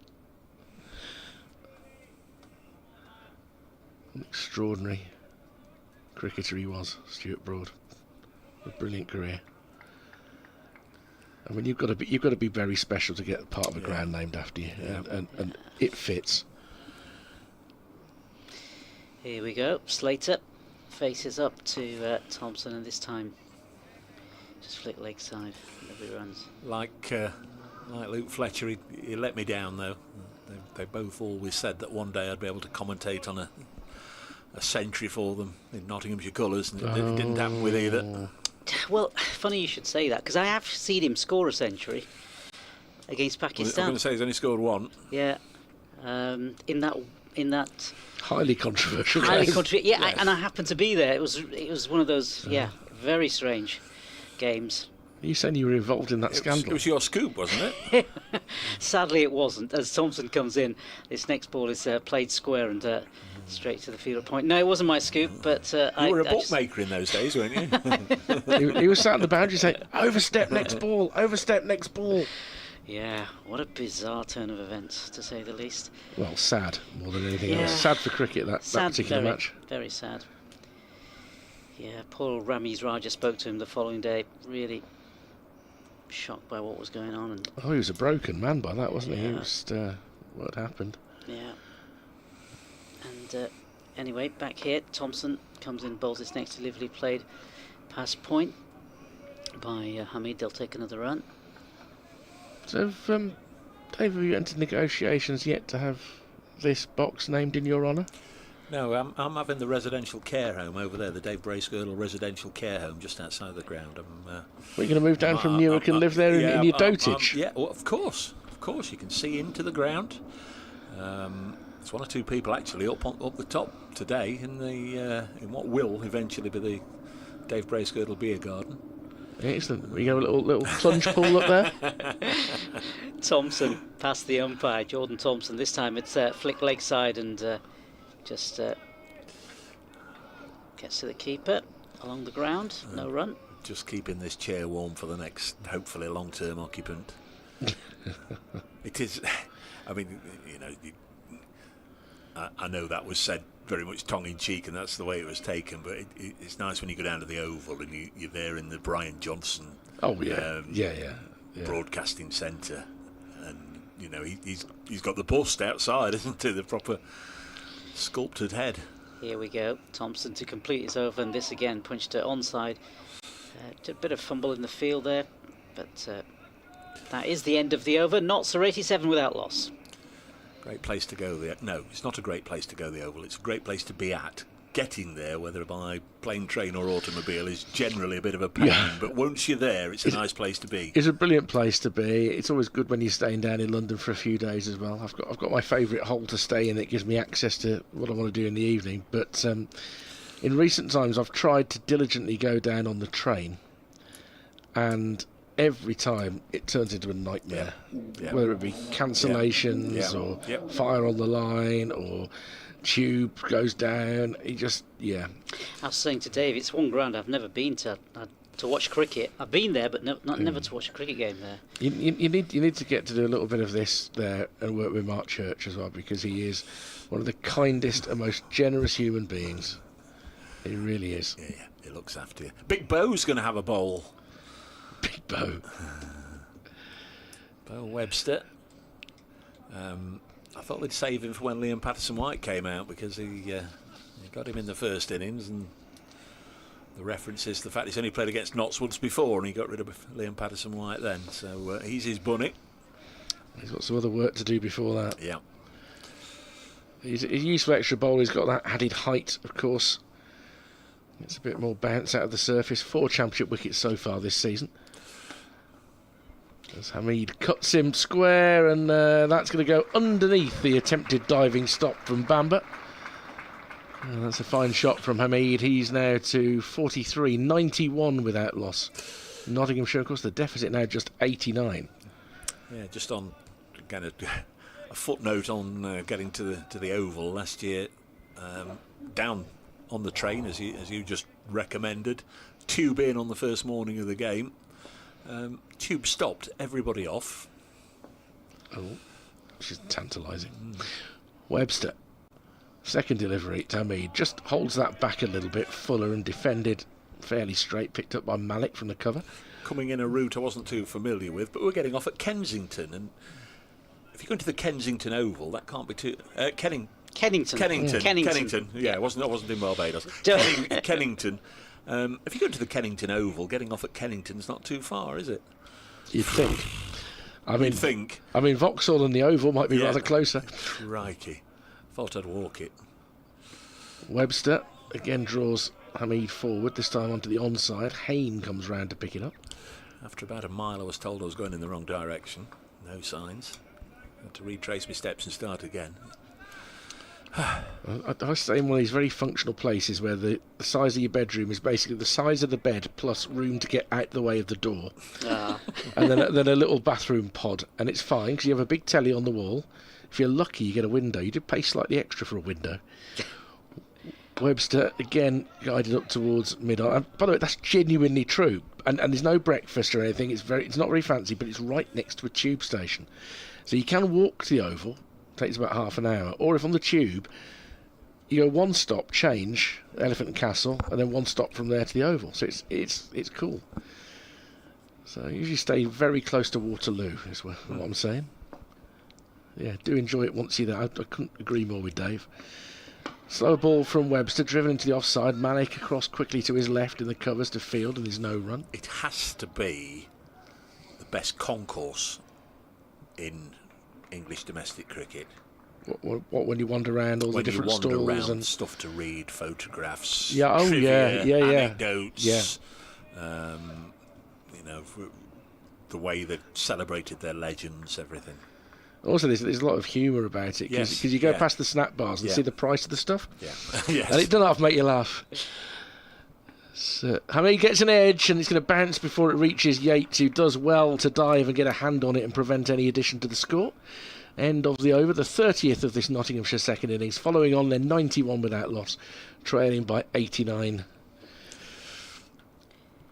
Warwickshire's or Edgbaston's up there with the best concourses as well, the most informative, and there's also one or two little things, aren't there? You can you can go and stand next to a cardboard cutout of Oliver Hannon Dolby and have your photograph taken, or you can sit on a seat in the middle of the team photo. Yeah, and all that that's sort right. of thing. And they've got a lot up about the history now in that area. Yeah, no, very good. And then a celebration of their Test match players for England. Yeah.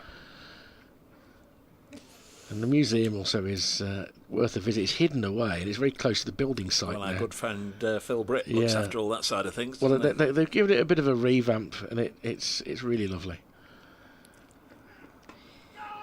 Thompson starting a new over, and Slater tentatively, so, which is a word I always struggle with, held the bat out there, and it was A relief to him and absolute frustration to Jordan Thompson that it did kiss the outside edge of the bat and flew away through the backward point area and away for 4. The question is, how wide is it of Sam Hain? Now, we've noted earlier that Sam Hain is standing well forward and sort of he's in a 4th slip area, but he's in as tight as he can be. So he's we're trying to catch a pigeon flying through the slips when it's going through at that pace. We're not getting a replay of that one, but I don't think it was a million miles away from his left hand. 95 without lost knots. Trail still by 85 as Slater defends. He's moved on to 44. This now the highest partnership that this pair have put on this season. They didn't do particularly well against Glamorgan in the last match, but put 90 on down at Taunton in the opening game of the season. Just a solid contribution from the pair so far. Thompson into his 8th over, either side of lunch. Nicely into his rhythm now, bowls and took Slater up, but fended off his body away on the leg side for another single. So Slater goes to 45, Hamid has 43, Nottinghamshire 96 without loss, trailing Warwickshire by 84, Notts 3rd in the table, and Warwickshire 2nd. Just then, I was looking at the scoreboard. You were looking at messages coming in, and I just caught out the corner of my eye there was a replay of that one that went close to Sam Hain, and it had flashed past him before I realised what it was. So thanks to Kirsty and Aaron for popping up the replay. As Hamid gets this away onto the offside, won't find the ropes. There'll be just a couple to the Notts skipper. So he's on to 45, Slater on to 45, pint for the marker. 98 without loss. Old darts reference. Used to have it in the pubs. If you, I'll score, but if you both end up on the same tally, you both owe me a half. Is that right? Yeah. 98 for none after. Well, we're in the 31st over of this innings. Still good chunk of cricket left today, of course. 57 overs after this one, if Notts are still alive by then, as this is eased into the offside. And Big Bo will bend down and pick it up. John in Thailand sends an email, wm.sport@bbc.co.uk. That's wm.sport. Hello, John. At bbc.co.uk. Little story about Dickie Bird, although I can't 100% guarantee its authenticity. We're not bothered about that. I mean, for every true story, there are probably 3 apocryphal ones. Yeah. But I'll let you know what he has to say after this delivery from Thompson. Hamid is on 45, 98 without loss. Jordan Thompson bowls from the broad end, and it's turned to mid-wicket. No run, end of the 31st, 98 for none. I mean, this is plausible, but it does play to a bit of a Yorkshire trope, if you know what I mean. Apparently, when he umpired at Edgbaston, Dickie would let anyone know that he was staying at the Hilton. However, there wasn't a Hilton Hotel in Birmingham. There was a Hilton bed and breakfast just off the Pershaw Road, 100 yards down from the traffic lights with Priory Road, opposite the Tally Ho. As Dickie was a Yorkshireman, it's highly probable that a 10 quid B&B was preferable. I think that's plausible. Yeah. Oh, yeah. Likelihood of being true, I'm going to say, at least 80%. Yeah. Me too. Me too. 98 without loss. It's very much a feature of the modern game, the modern era. I think that umpires now are, they're very well looked after and put up in, probably the best hotels in the area where the match is being played. But it wasn't always like that. I wonder if the ECB sorts that these days. I wonder whether it's all part of the professional game. I don't know. I think they have a coordinator as Webster. Sorry, Webster bowls and it's defended. What I do remember vividly was when Roy and Ken Palmer used to umpire together. Just going to say the same. They'd turn up with a camper van, park on the ground. Absolutely, just going to say the same. How wonderful, though. Just joyous. Well, he used to be on the car park at Edgbaston. Yeah. And you'd see the umpires go back in after close of play. Webster round the wicket to the left-handed Slater. Sorry, I did the last over. I don't know where we are, don't but a single taken. And don't know if you remember down at Canterbury, at the end of the road there was a hostelry, a local hostelry, Bat and Ball. Yeah. Well, one year I stayed there just because, as you say, you just roll out of bed, have your breakfast, and you're on the ground.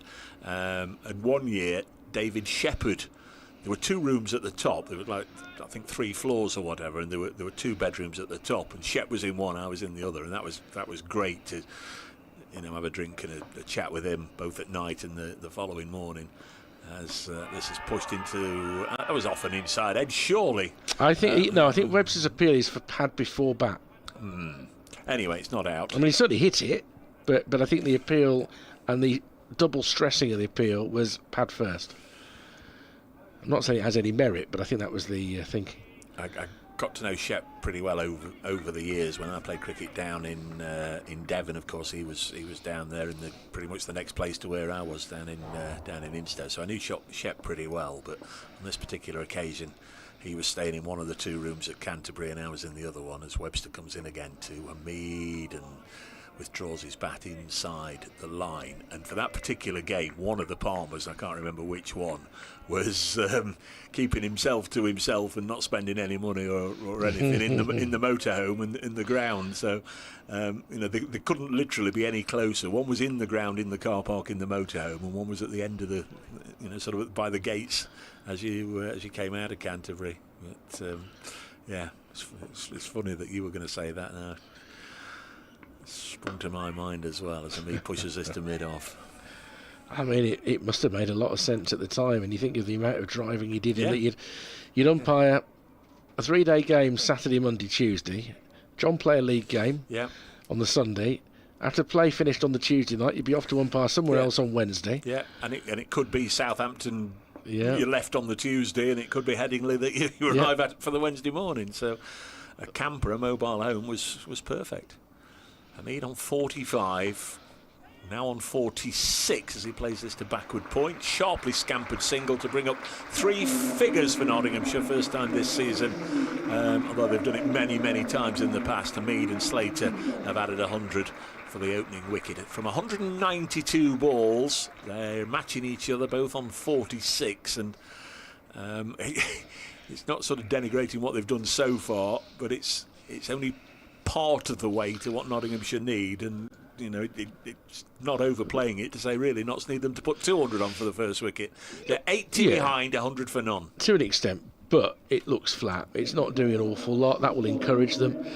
By tea, they might be just, the could well be in front. By the close of play today, you're looking at 100 in front. By lunch tomorrow, you get to more than 200 in front. In that case, you feel all right. But at the moment, you don't know you can't see what the barrier to entry is to achieve that, because there's not been a lot there for the bowlers. Chris Woakes only bowled 5 overs with the new ball this morning, so he's now going to return after what was a good spell from Jordan Thompson. He's been the one bowler that I feel has been a bit unfortunate in this second innings.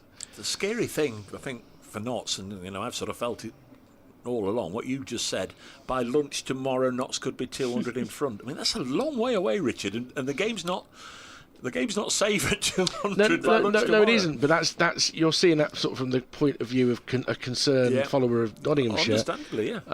At the moment, I'm saying, realistically, the ball hasn't done a lot. Now, Chris Woakes might extract something from it. He comes into bowl to Hamid, who is on the back foot, dabs it down behind square. Mosley comes in from backward point to do the fielding, and there's no run. So just from what we're seeing, if you don't extrapolate anything else, from what we're seeing, 100 without loss with very few scares.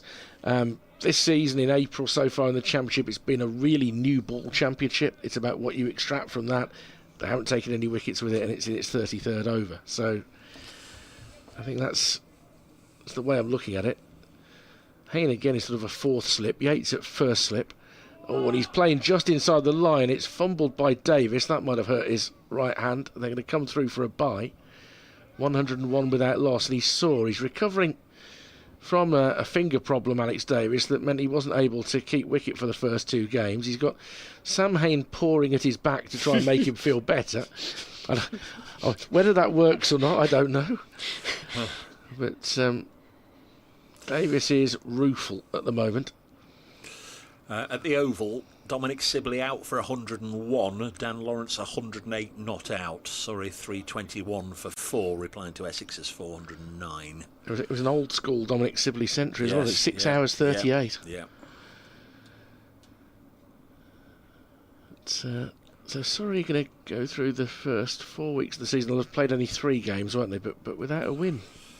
I'm imagining they're not going to win that game, but stranger things have happened as the ball is covered up on off stump by Slater. Some hope to the others.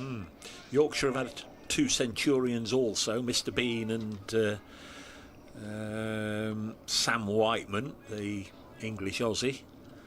They are 330 for 4 at Headingley. Sussex racked up 502. Has Joe Root had made a half century? Is he still going? Do you know, I've not even looked at the name Root. Yeah, no, it's 69 not out. There you go. Johnny Bairstow out for 6. Wokes in again and defended back down the wicket. Doesn't actually field it in his follow through. I think he thought he was almost through there, but it sounded fairly solid contact. I note that Zach Crawley has missed out again today.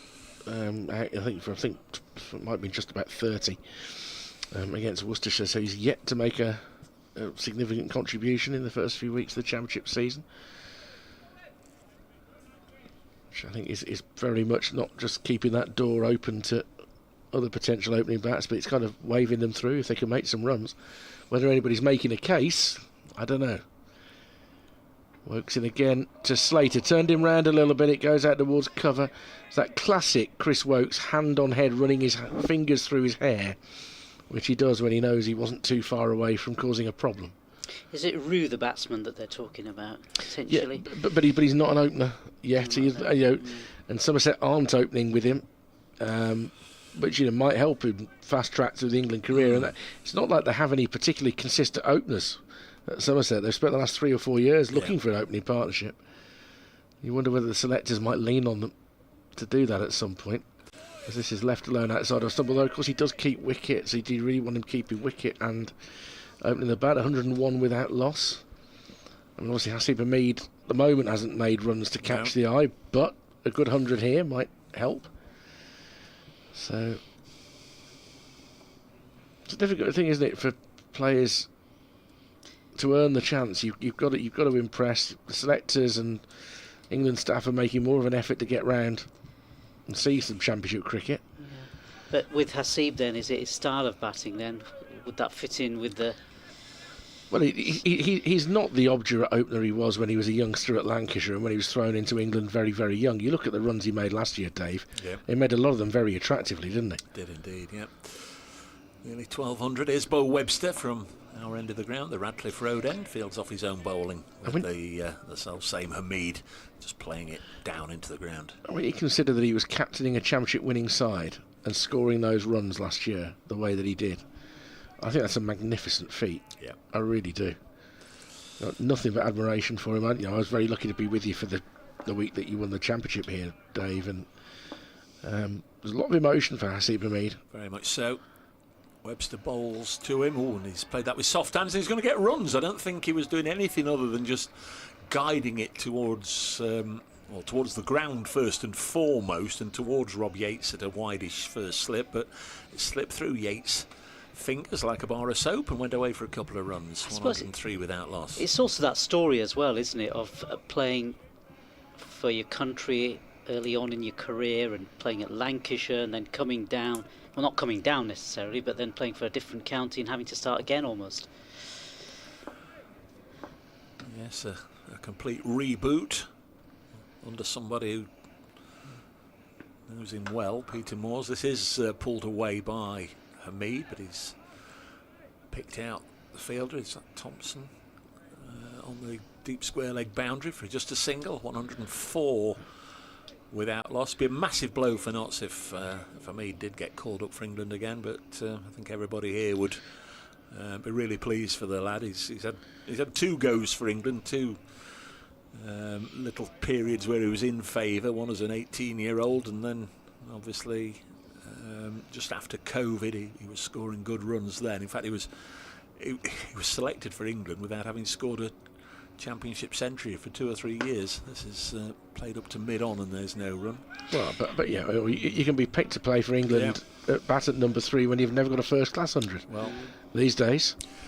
See that you're obviously referring to Jacob Bethel, but you know, if they were to pick him as an opener coming straight from the IPL where he's hardly played, it would just really go against everything they've sort of said about watching county championship cricket, wouldn't it? As the next one's eased into the offside from the bowling of Webster, unless it's a sure sign that they don't think there's anybody else good enough or better than him.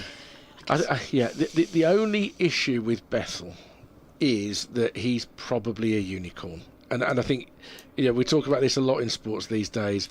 There are some players that are just that little bit different. They're a bit like Jude Bellingham in football. That they're young, but there is something about them that is extraordinary, and I think that's the only thing with Bethel.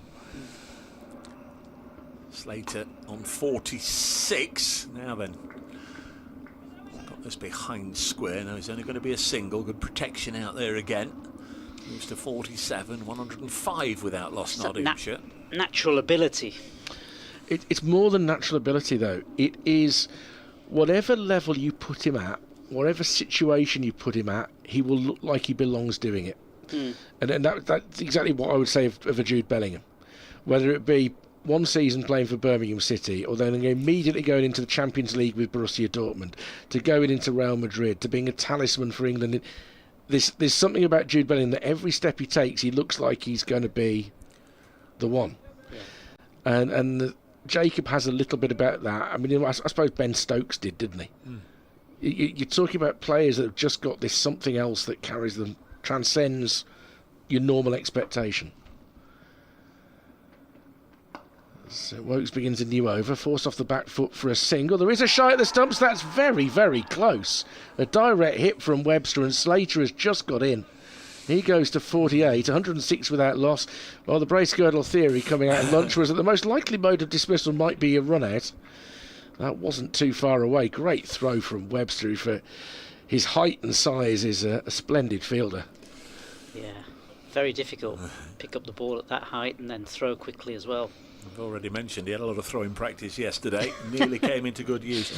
Alan Payne's been in touch, guys. It was Roy Palmer who had the camper van. Thank you very much. Here on the monitor to see what we can see. Ooh, yeah, well, very close. Yeah. But I think the umpire was perfectly placed. I will say that as Hamid pushes forward to the next ball from Wokes. So Roy owned it, and his older brother Ken benefited from it. I think there was quite a age gap between them as well, wasn't there? I think. Remember rightly? Yes, I can't recall which was which. So umpire's having a word with Hasib. What's Hasib Hamid unhappy about? The other umpire's talking to Ed Barnard. Is Hamid hearing some chirping that he doesn't like, or unless he's been again warned off the middle of the wicket?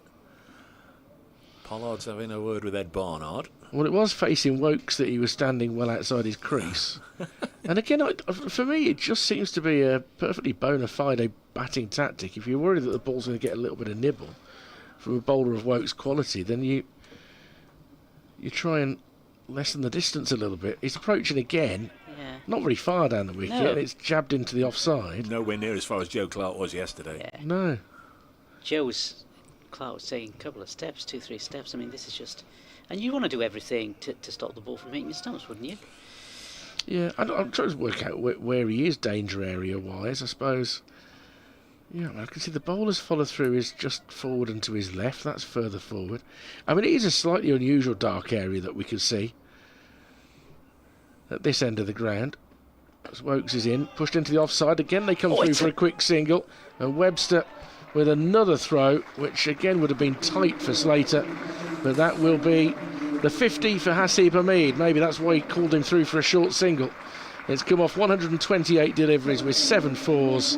And it's been a very watchful innings from the Nottinghamshire captain, trying to make sure that, having been asked to follow on, that Nottinghamshire don't fall apart in their second innings. And far from it, they're 107 without loss. Yes, well battered captain, they'll be saying. Nottinghamshire balcony down to our right. We can't see, but I'm sure they're all out there applauding him. It's the thing about form is tempering, class is permanent, and all that, isn't there? Absolutely. Wokes into Slater, goes past the outside edge, and that is an absolute peach of a delivery. That's the best ball we've seen in this innings. It's just gone across the left-hander. It's looked like it's moved out off the seam, and Slater will be relieved not to have got a nick on that one. Beauty from Chris Wokes. That was there's a sense of class is permanent. That was good timing, Dave. That phrase. Not given much away, Wokes, has he? On for 9, 1 ball left in his 7th over. 1 for none this morning, the end of the Nottinghamshire first innings. Great seeing him back in Bears colours this season. There's a mistimed drive or bobble through towards Webster, end of the over. Nottinghamshire 73 runs short of making Warwickshire bat again, but they haven't lost any wickets in this second innings, going along very nicely. 107 without loss, a half century for Hasib Hamid. Ben Slater is not far from joining him.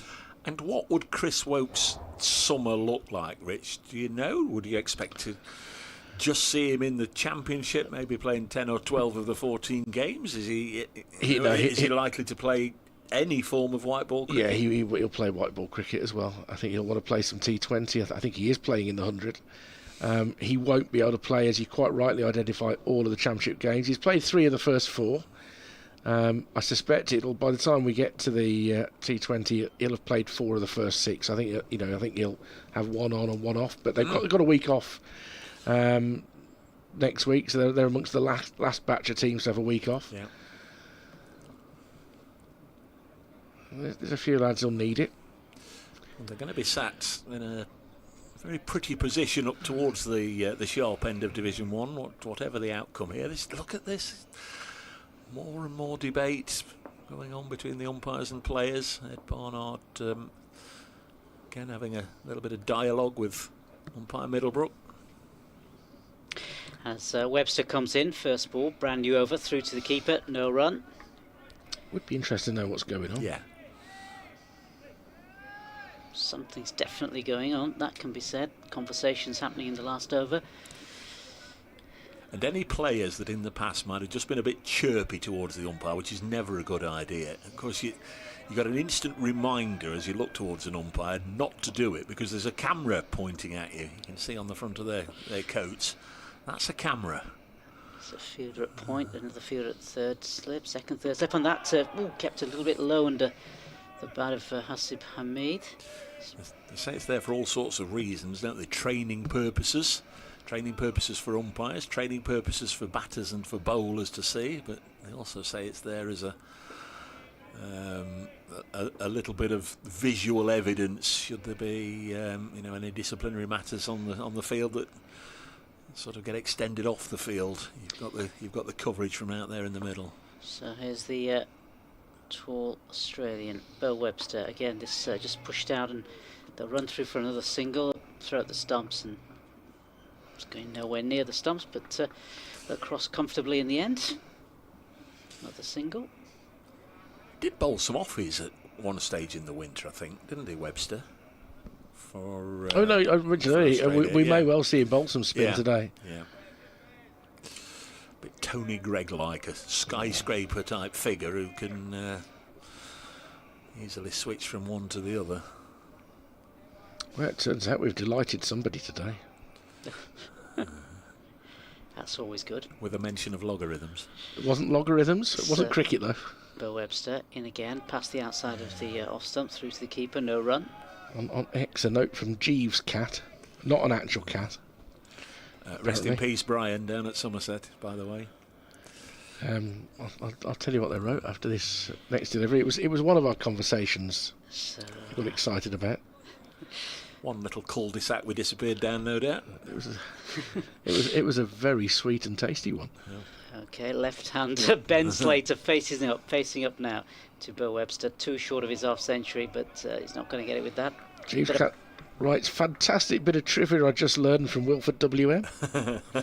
Birmingham is the home of Bird's powdered custard. That was the one that latched onto. And just to add to the fact, it was created in 1837 by Alfred Bird for his wife Elizabeth, who was allergic to eggs.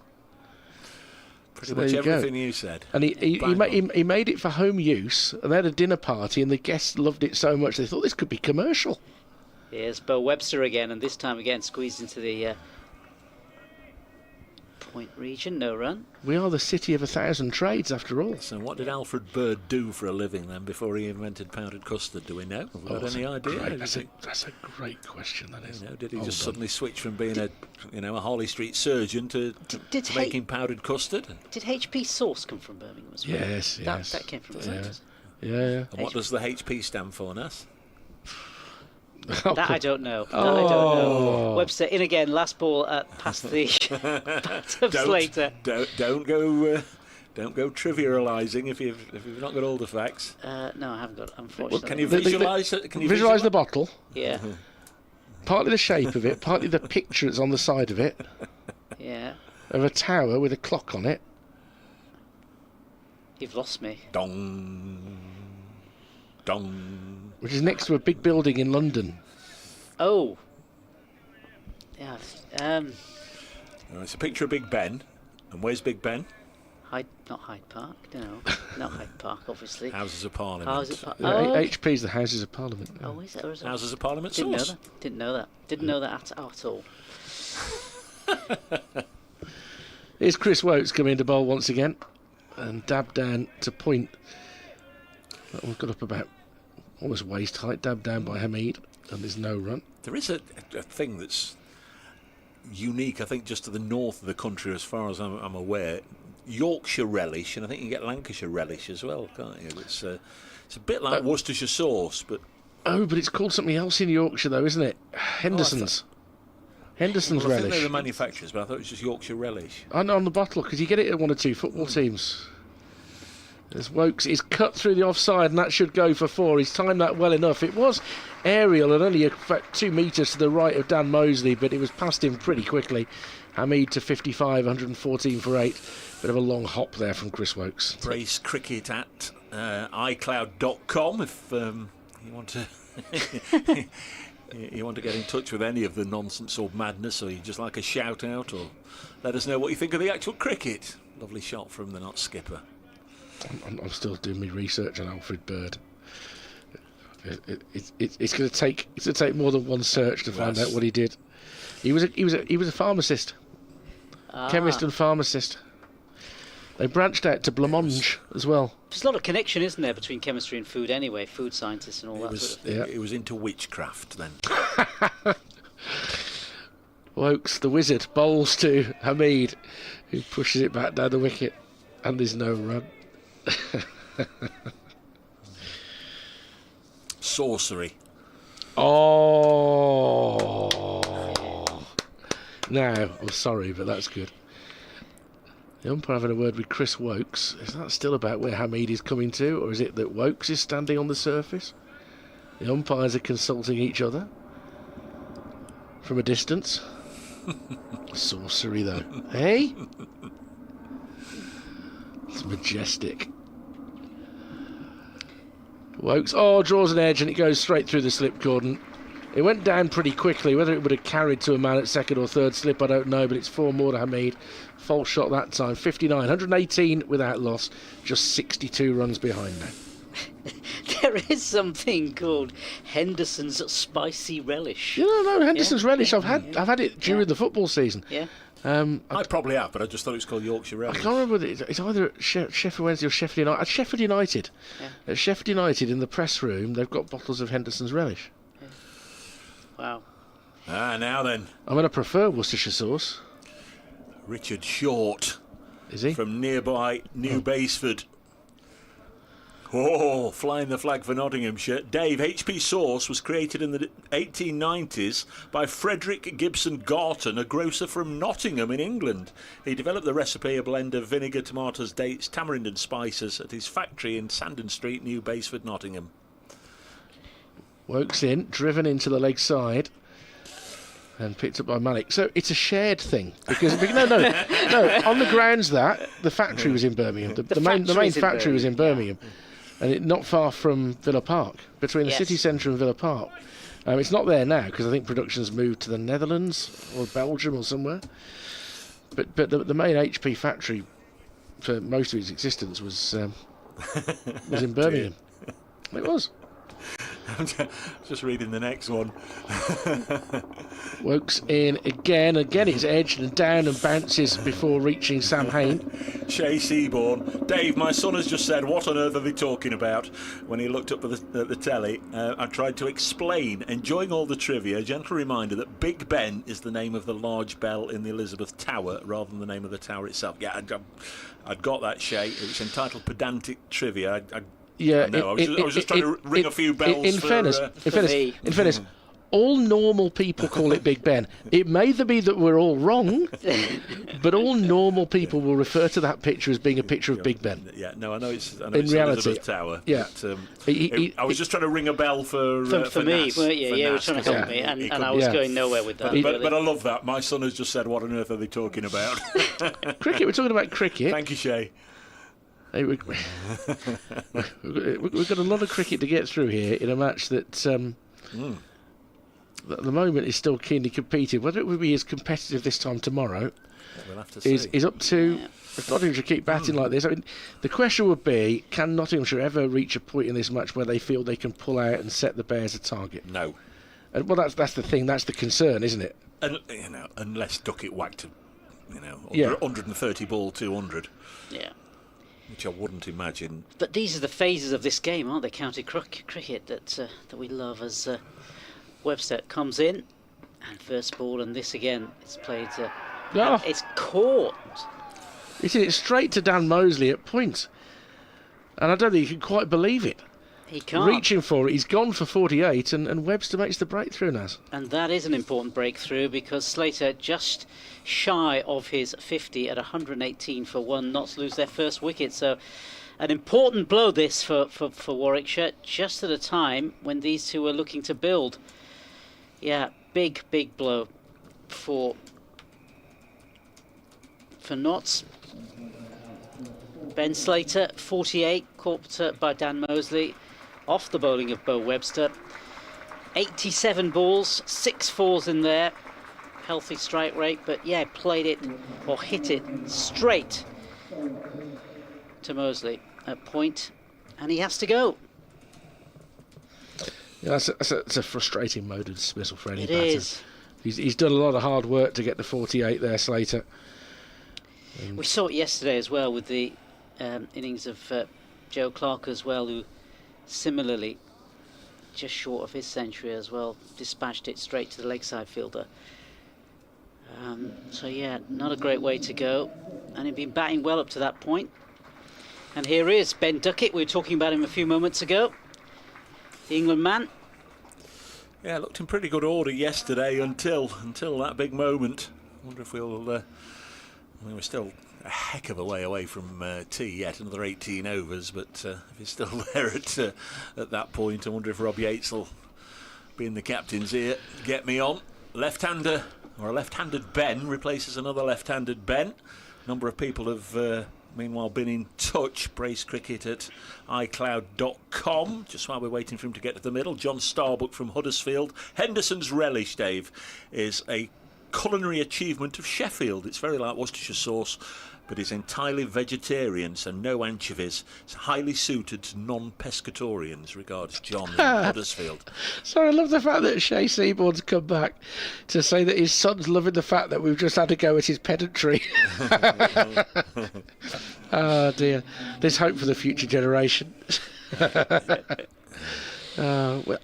Any rational person's going to call that building Big Ben. I know it's the bell. Shay's absolutely right. Absolutely right, but... So, what all that nonsense and gibberish, or whatever you want to call it, has brought is a wicket. I don't think we're responsible for that. No. But unless Ben Slater desperately wants a Welsh rarebit with some brown sauce on it. Here he comes, Webster. Second ball of this over and played correctly back to in the bowler's direction. No, Ricky. And as always, we are trying to keep the nonsense in between the deliveries. Oh, you don't miss anything. No. In the cricket situation here, by the way, from Warwickshire's perspective, it is going to be difficult to wheedle out these 10 wickets. We know that the surface is looking pretty good. It's playing well. There's not much by way of lateral movement. What cloud there is very high. They have to put pressure on the new batsman. And when the new batter is out there, that's the moment where you've really got to try and squeeze and not let Duckett settle. Duckett faces, and this time played back to the bowler, Bo Webster. And, you know, that wicket, 4 shot really in the end, straight to the fielder. So it's the strange thing that cricket does to you sometimes, doesn't it? And that, you know, he won't know why he's done that. You can see his reaction. Yeah. Poor old Ben Slater. Just nearly there with a half century. But back to Bo Webster, third ball. And this again just played back to Sam Malik. 5th catch of the championship season already for Dan Mosley. He's fairly itinerant in the field. Rob Yates leads the Bears with 9 already in the slips. I note here that he is standing further forward. It's technically first slip, although quite a wide first slip. But he's standing further forward than Alex Davis. And then Sam Hain has now got a helmet on because he's standing so close. Webster in again, and this time left outside his off stump by Duckett. Still to get off the mark. I wonder how he'll play this, Ben Duckett. Obviously we'll find out over the course of time, but we know he likes to dominate the bowling. He likes to score, complete 360-degree cricket. He likes to score all around the ground.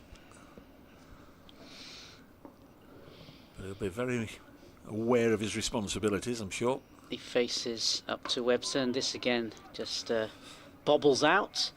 End of the over, a successful over for Warwickshire, and Notts 118 for 1 now. I'm nobody to sort of criticise, and I'm not criticising in particular. I would just say this is a very different Bo Webster to yesterday. He's more on it. He's more of a threat. I felt yesterday he just sort of, you know, he wasn't front and centre in the Warwickshire attack in terms of being the most potent member or ever looking like taking a wicket right up until the last over of the day. But he's been right on it, I think, every delivery here. Chris Wokes, none for 17 in the second innings, 3 wickets in the first innings. He's pulled by Hamid, and it just beats a diving Malik for 4, and it rolls very quickly to the fence. And Hamid up to 63, going through the gears a little bit now, 122 for 1. Yeah, I don't want to put the mockers on him, but he's looking good. John in Thailand, you know rabbit holes are deeper than you expect them to be. the HP factory being next door to the Ansell's Brewery made for a delightful odour in Aston. Ansell's Brewery long since gone as well. I'm not reading the rest of it because he was being rude about his rival football club. Wokes is in. This is turned round the corner by Hamid behind square for a single. He's 64, 123 for 1, 57 runs behind. And again, other forms of refreshment are available, but whilst we're on the topic, and it springs to mind, does Man's Brown Ale still exist from Birmingham? I think when I was illegally allowed to do so, I think I used to consume that back in the day a long time ago, and I'm pretty sure that came from Birmingham. So you Man's Brown Ale. You take your ration book out. Well, yeah. Other forms of refreshment, as I say, are available. Wokes is in to Duckett. Oh, and a bit of an edge there. And does that whistle through the slips, or does Sam Hain grab it? I think he grabbed it, didn't he? He grabbed it. It was along the deck.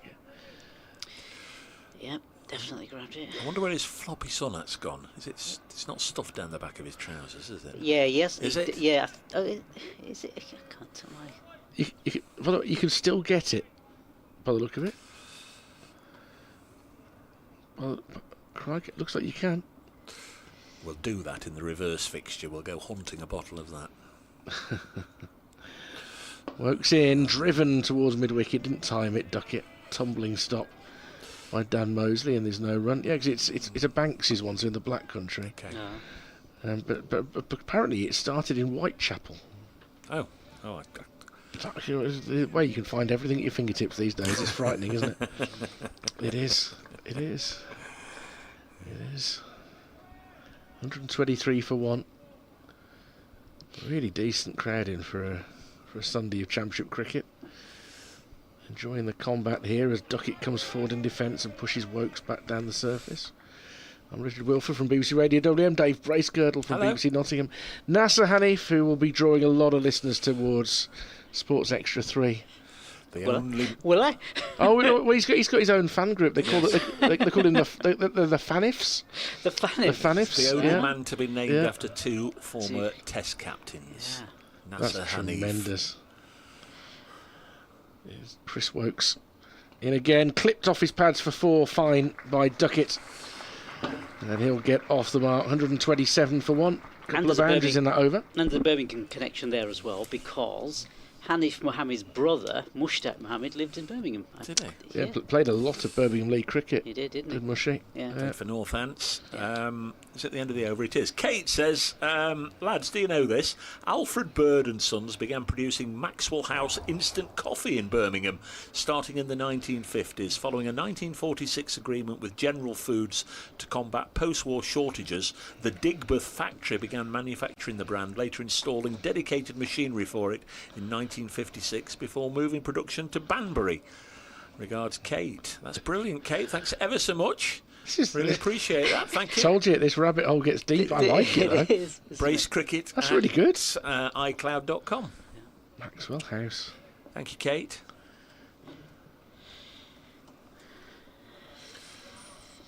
And it's Warwickshire's wicket taker, Bo Webster, to continue from the Ratcliffe Road end. There's a couple just entered the tunnel of love at the far end. Time him. Just behave yourself. So it's going to be Hasib Hamid to face on 64. It's Webster in again, and this time it's left alone outside his off stump, through to the keeper, no run. There's a different couple come out. Well, yeah. There's got to be a shift system. There's a bloke waiting at the other end to go in. He was standing waiting. Now It's a toll. That'd be quite resourceful, wouldn't it? If you had a youngster at either end charging 50p a time. So I don't carry cash. It's all right, I've got a card machine. There they are. Here's the other couple. Bo Webster again is past the umpire. This next one again is left outside, and again, did it just keep a bit low again? That kept very low. Yeah. That kept very low. Second bounce well before Keeper. Alex Davis bounces off him. Picked up by Rob Yates, who's also now fielding with a slip, with a helmet at slip because he's so far forward because the ball isn't necessarily carrying that far. So two of them have worn a helmet. Sam Hayne, as a result, now has his sun hat tucked into his jumper, covering his backside.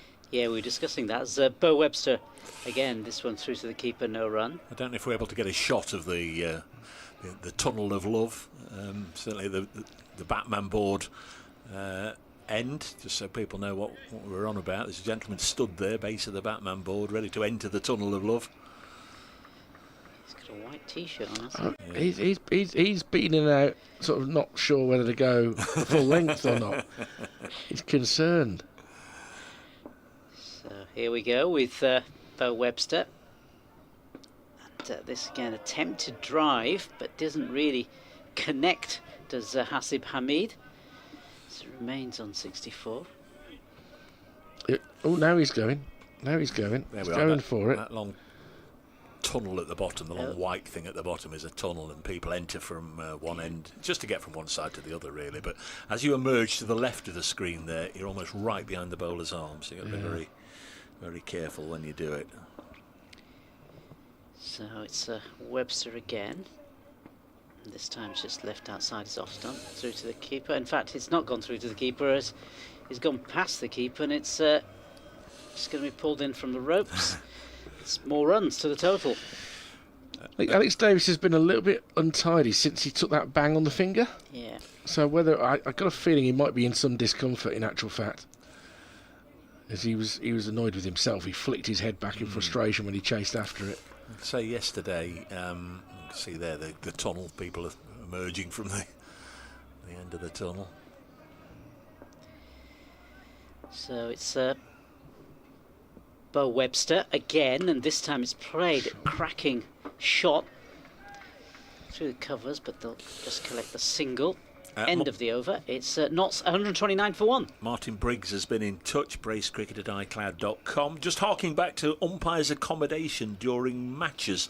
This is now block block booked centrally by the ECB through a chain. So gone are the days, sadly, of umpires having camper vans or their favourite pet B&Bs. Loving your guys' work. HP sauce, Henderson's relish and other assorted trivia gets me through my ironing. All the best, Martin. Thank you very much, Martin. He's doing the ironing. He's doing it. Oh. Excellent. Sunday is an ironing day for some, isn't it? It's, Yeah. Bonus points for ironing. Ethan Bamber's going to come back for another go here. On for 18 for his first 7. So Chris Woke's second spell was 4 overs. They are generally keeping the spell short. I mean, Thompson had a bit longer because he bowled well either side of lunch. Webster has had 6. We'll see whether he continues. Alex Davis is in some discomfort. He's just getting consoled by Sam Hain. So both slips are going to wear helmets here. Yeah. The old ironing, that's one I'm always told. Don't do it right. Leave it to me if you can't do it properly. So you're really going to... That gives you no incentive to improve, does it? I do the ironing at home, so... Well, because it's something you can do in front of the telly. You can be watching a game of cricket, look up for each delivery and carry on with the ironing, can't you? Back a million years to my Air Force days, you had to do it. You had to be absolutely pristine. So I'd take me half an hour to do a shirt. So if I start doing it like that... I can have had the whole basket done in the time you take to do one shirt. Leave it to me. So, do you have to do regular attention to your boots as well? Oh, yeah, a bit of spit and polish, yeah. Oh, wow. Don't work on the trainers. Bamber, is chopped into the ground here by Hamid. A risk of playing on it. Floats back into the hand of Alex Davis. I spy a left arm seamer in the commentary box, word. Dave. I do. Shall I disappear and let her have a chat with us? I'll disappear. Oh, okay. I think NASA's just said he's ready for a little break. He looks tired. He does. As Bamber is in cut behind point for a single. Sam Hain is down at third for Hamid because he's the batter who's well set. Goes to 66. 131 for 1.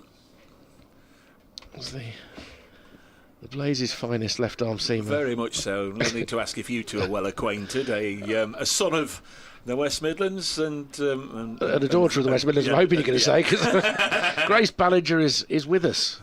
How are you doing? I'm good. It's been a while since I've been up here. Stick your thing near your thing. There you go. So we can hear you. Yeah, it's been a while since I've been up here, Dave, hasn't it? I'd written you off, pal, on Friday. Whatever you were, 60 for 7, chasing 200. It was. It looked from this distance to be a bit of a long shot. Bamber round the wicket to duck it. Has he been snared down the leg side? Bamber liked it momentarily, but not for long. The appeal was effectively withdrawn. It's an amazing win. Yeah, it was a great win. Really good. Was it 7th wicket partnership between Orla, our overseas, and our skipper Kirsty Gordon. But rest assured, I had my pads on, brace. I was ready to go. At what number? I got demoted to 11. I got demoted to 11 after my top score the game before, which was a shame, but... It's worrying times when you padded up at 11, but... chasing 200, not ideal. Duckett on 4, waits Bamber, and just gets it stuck between bat and pad. It drops out on the offside. Across the field is Yates. But we can say, whether you were needed or not, you scored as many runs as the England captain. Yeah, tough day out for Nat, actually. First baller, LBW, but that can happen, can't it? It can happen. It can happen. Bowling, going well. You got three for, was it? Two. Say 3. Nobody's going to check. Yeah, going all right, actually. Yeah, good 3 for, yeah. Great 2 for. Bamber approaches once more, just back of a length, defended back down the trap by Duckett. All under the tutelage of our very good friend, your bowling coach. Was he there? Yeah, of course he's there. He's everywhere. Yeah, he's been great. We get along well, me and Fletch. We're similar characters in a lot of ways. So good grief. It's been good to work with him, and yeah, he's been trying to teach me to swing the ball away at the moment. Has he ironed out that run up yet? Don't need ironing. Bamber once more. Duckett guides it towards mid-wicket. Good diving stop there from Mosley. No run. End of the over. 131 for 1. Nottinghamshire, they trail by 49. So what is with the bit of dressage as you start your run-up? Has he been in your ear, has you? Well, no, you heard me mention earlier, I do enjoy watching. When I work with somebody, it's great to watch them play. And it is like great idiosyncrasy that you have this I don't know. It's just, I'm a rhythm bowler. If my run-up's good, then that's where I get my pace from, really. I don't get much from the arm. It's all from my run-up. So, I don't know, it just helps me get into rhythm, and it's worked for me, so why not stick with it? I know you were listening to us this morning because that's how you got in touch. Ed Barnard's going to come on, so we'll have a moment to chat whilst he's setting his field and whatever. You probably heard the fella to your right championing your claims for international recognition. We've been saying that for a couple of years now. Is this the year? Who knows, Dave? Who knows? You can only control what you can control, can't you? I mean, you don't need it because you're getting all these big bucks, getting these big fat 100 contracts. And also working the door at BBC Radio Nottingham. Yeah, I've been busy this winter, Dave. It was a pleasant surprise for you when you saw me at the door, wasn't it? That was incredible. As I mentioned earlier, I only go in Radio Nottingham once every blue moon, and there I am on the buzzer trying to get in, and Miss Ballinger racks up. Here's Ed Barnard then, 131 for 1. You are actually in a working capacity, aren't you? I will come back to that in a second, because Barnard is bowling to the not skipper, and Mead, slightly off balance, pulls it to leg for a single. You are working, aren't you? I want to justify what I was saying, though, in that if we think left-arm seamers are rare in the men's game, they are like hen's teeth in the women's game right now. You've got that point of difference. You've got the amazing amount of swing you get. You get a lot of early swing out of the hand, which is, again, pretty rare. And I've got to say, fitness-wise, touch wood, you've really got stronger and stronger over the last couple of years. I mean, you can see it in your bowling. So why not? Yeah, I've been working hard, working on my power play stuff, swinging it in, and also getting a bit of away movement off the pitch. Barnard round the wicket now to duck it down the leg side, just guides it away but yeah, for a single. Also been working on some other aspects of my game, like my death bowling. My fielding's been a big work on for myself this winter, and it's come on nicely. So yeah, kind of becoming a bit more well-rounded. Because those are the controllables. Those are things that that hard work will improve, aren't they? Absolutely, yeah. And it's been a long old winter here at Trent Bridge. I don't gallivant around the world like some of the franchise cricketers do, but it's been a good one, I think.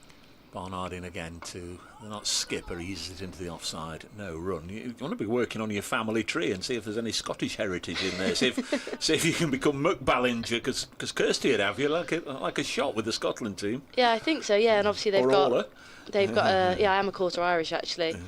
They're all in the World Cup in June, home World Cup for the England girls. So yeah, we'll have a lot of players missing for the T20 Blast away at various international duties.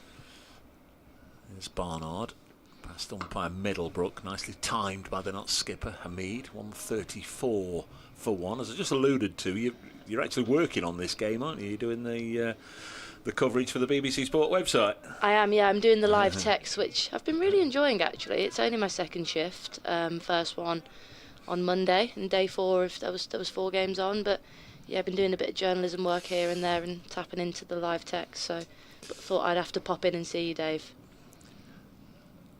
Barnard, nice and full, turned to leg to mid-wicket actually by Duckett. There's no. Well, it's a delight. I mean, where have you been? I know you've been grafting away hard, but I mean, when did the cricket pre-season start? And what games have you had, and what's to come? Well, we were meant to have our pre-season tour in Abu Dhabi, which obviously got cancelled with everything going on in the Middle East, and rightly so. But we managed to get a last-minute trip into Desert Springs in Spain, which was good. Duckett drives handsomely past the bowler. Lovely shot down the ground from England's left-handed opener. He's come in at 3 here at the fall of Slater's wicket. He moves on to 9. 138 for 1. Notts trail by 42. You're listening to coverage of the County Championship Division 1 game between Notts and Warwickshire with Nasser Hanif, Richard Wilford, myself, Dave Bracegirdle, and the blaze fast bowler Grace Ballinger. I was trying to find a Celtic root to the surname in the hope that it would work in your favour to play for Scotland. Turns out it's mainly English, Ballinger, with a bit of French, as in Ballinger, I suppose. But yeah, so that's not worked out. I tried to do you a favour and I've wasted it, but there we go. I'm struggling. You just have to do it the conventional way through England. It's the only way. 138 for 1. Bamber to continue. Just a single slip in place again with the helmet standing a good yard and a half further forward than Alex Davis, who's keeping wicket. Bamber bowls to Hamid, covers up off stump, guides it down towards point. That text service that you're now part of, I mean, on the BBC Sport website, you go to the cricket page, and if you click on the county cricket, you see that all day, and it gives great updates. It's quite fun. You've got quite a good licence to write what you want about what's going on as well, haven't you? Yeah, it's good. I mean, it's great for people that want to have access to what's going on in all the matches and the key moments, and yeah, it provides that constant stream of updates, and yeah, can get a little bit of fun with it when you want to. Bamber, oh, that one angling in a little bit, and he's got the inside edge of the bat onto his pads there, Hamid. So is that the goal post cricket media? Yeah, I think so. I'm hoping it's a while off. I've not long turned 24, so hopefully got a long career to come. But I like all the writing and the commentating, and I've worked with Dave for a good few years now, since I was a youngster. So Hamid awaits Bamber once more, pushing forward in defence, fielded by Bamber and his follow-through. I remember what age you were when you first did a game at Edgbaston with us as well. I thought you couldn't have been any more than 20. Yeah, I reckon I was 19, 20 when I first started up. I did quite a lot at Edgbaston in my first couple of years. Then settled in at Trent Bridge, didn't I? I did quite a lot. Do you reckon it was 2 or 3 seasons ago? Yeah. You're always welcome. Do you have a bit of an injury that year? Was that the year that you had a bit of a... No, I didn't have an injury. I think I'm not sure what I was doing.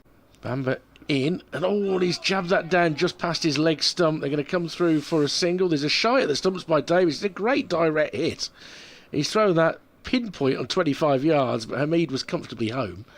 It goes to 69, 139 for 1, but that was a pretty busy delivery. Mind you, I've got to say, it's the last 3 years where the welter of the amount of women's cricket has grown enormously, hasn't it?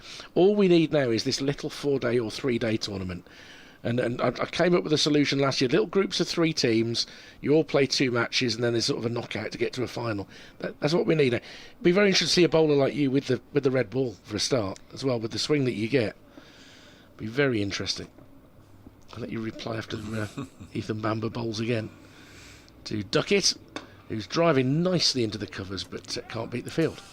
Yeah, I quite fancy myself with the red ball, in fairness. It's something that we've spoke about a lot with the increase in professionalisation of the women's game, and something I wrote on actually during the winter for the BBC, and it's something I'm really keen for, and I think there's an appetite within the girls that are playing for it. But I say that, I saw Dylan Pennington a couple of weeks ago, and he told me that he'd bowled 85 overs in the week, and I thought, I'm not sure I fancy that actually. Bamber in, defended, angled in towards middle and leg, but defended up towards mid-on, no run, 139 for 1.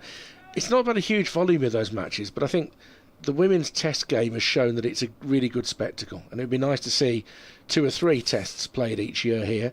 But in order to make it even better, you just need to have had that match practice with the red ball. Yeah, well, I suppose my question was, how do they select a test team when they don't have domestic red ball cricket? How do you know who the best players are with the red ball, both with bat and ball? And it's something that I think does need to come in at some point, but it's really difficult with the way the games are going up and up for the women's game, and the girls just don't have the miles in the belt that the men have behind them. And you see injuries in the white ball stuff just increasing at the moment anyway. It's Barnard bowling to Hamid, first ball of the new over. This is eased into the offside. Hamid takes a single. That's the first ball of the over. Grace Ballinger will describe the next 5 whilst she's microphoned up. Get you back into Are those injuries amongst bowlers primarily? Or? A lot, yeah. A bit of everything, to be honest, but there's a lot of seamers, a lot of young seamers especially. I've played a lot of cricket growing up, so I'm just about all right, but some of the other girls not so much. As in comes Barnard again, and played watchfully by Duckett on the front foot. Of course, you're in a position now doing your stuff on the BBC Sport website and doing the live text feed. Grace Ballinger championing her cause for England selection, says the commentators at Trent Bridge. You can throw all that on there. They don't know, do they? It was unsolicited, though. Well, no, it was unsolicited. We're just saying what we think. Yeah, that's very kind. Barnard in again, right arm over the wicket, and this driven nicely by Duckett. A brilliant diving stop there at extra cover. Is that Sam Hain? Yeah. He's making a meal of it now. But it was a great one-handed grab low, and then he looks a little bit sharp. He's had some difficulties with shoulders and his back, and he looks very nimble at the moment, Sam. Off mic, he said we're not having that Villa fan in here under any circumstances. That's what he said. I didn't know she was Villa. I'm not a Villa fan, I'm a Blues fan. Are you? Yeah. That's all right. I'm the Blues reporter. That's. God, I bet that's been a painful winter for you, as Barnard's in again in 2 straight, and Ben Duckett won't miss out there. He plays that nicely off his legs to bring up 4. It's been a painful season for the Blues. Has it though? It's the most points they've got in the Championship in a decade. They spent all that money though. Probably should have done a bit better. But Some of it badly. Some of it comment. really badly. Is Brady still involved? Yeah, but only in a minor way. Oh, I can't wish you anything but bad luck then, really. Only in a minor way, but they've got a very bright future as a club. I'm hoping they stick with the manager, because I think he will get more out of them next year, but we'll see. Barnard in again and driven by Duckett to mid-off. Yeah, the Blues, I've supported them since I was a kid. My dad's a big Blue nose, and he goes to a fair few of the games, but they give you that bit of hope, and then they just let you down every time. They have that unbelievable game against Leeds. Was it in the FA Cup? Oh, they played really well against Leeds. Yeah, they played so well. Lost at penalties, and then it's Blues especially. It's commitment to a lifetime of pain, I think, being a Blues fan. And Barnard in again and turn to mid-wicket, dot ball. When are you next in action? Wednesday here, actually, playing Warwickshire, actually, at home. Our 4th game of the Metro Bank. And the T20 day, I think, is a double header, isn't it, here? I think, again, this year, where the Blaze will play against the Bears, and then Nottinghamshire against the Bears. I think it's a double header. Yeah, all of our T20s are double headers here. They've done a really good job. I don't know who it would be that organises it, but yeah, all double headers with the Outlaws, and all on a Friday and a Sunday as well, which is really good and quite exciting for us. There's Bamber from the far end bowls, and does really well to get down quickly to stop this straight drive from Asiba Mead. Would certainly have found the boards at the far end. 144 for 1. Talking of England selection, Dave, what do you think about Bamber? Do you think he's in with a shot in the Red Bull team with how he's bowled recently? Obviously, I don't see that much of him.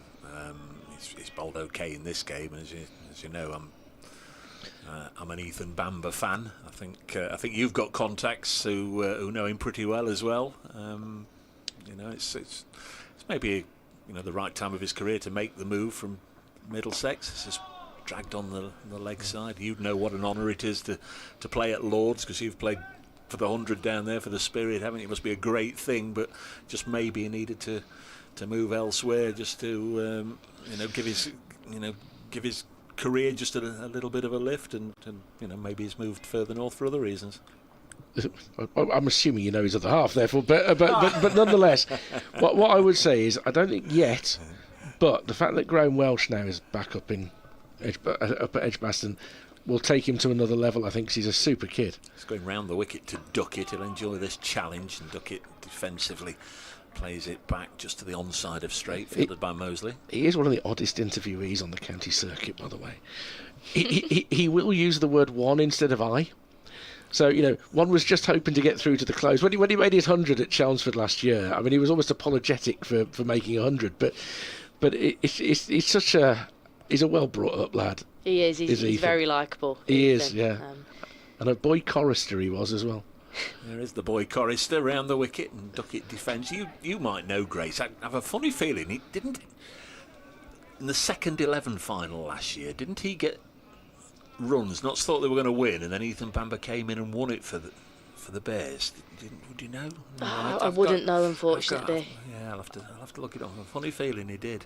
I remember his county championship ton, because he very modestly said it was all about the Kookaburra ball, didn't he? Is it the Kookaburra? yeah, it was a Kookaburra week.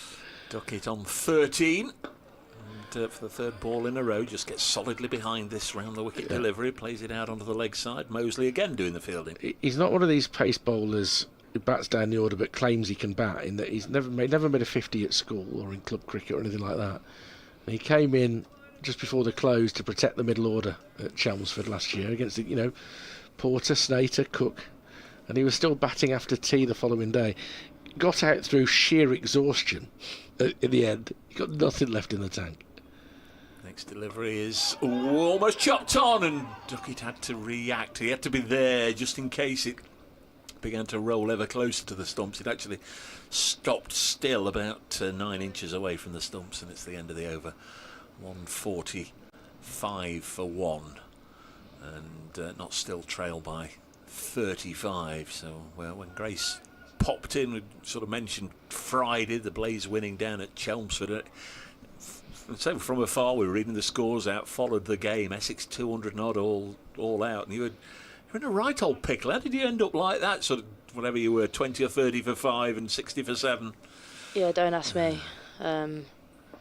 Wasn't ideal really, but we had such a deep batting lineup that we got out of it in the end, and that's a short ball from Barnard. Hamid pulls it, not too convincingly, but they'll scamper for a single.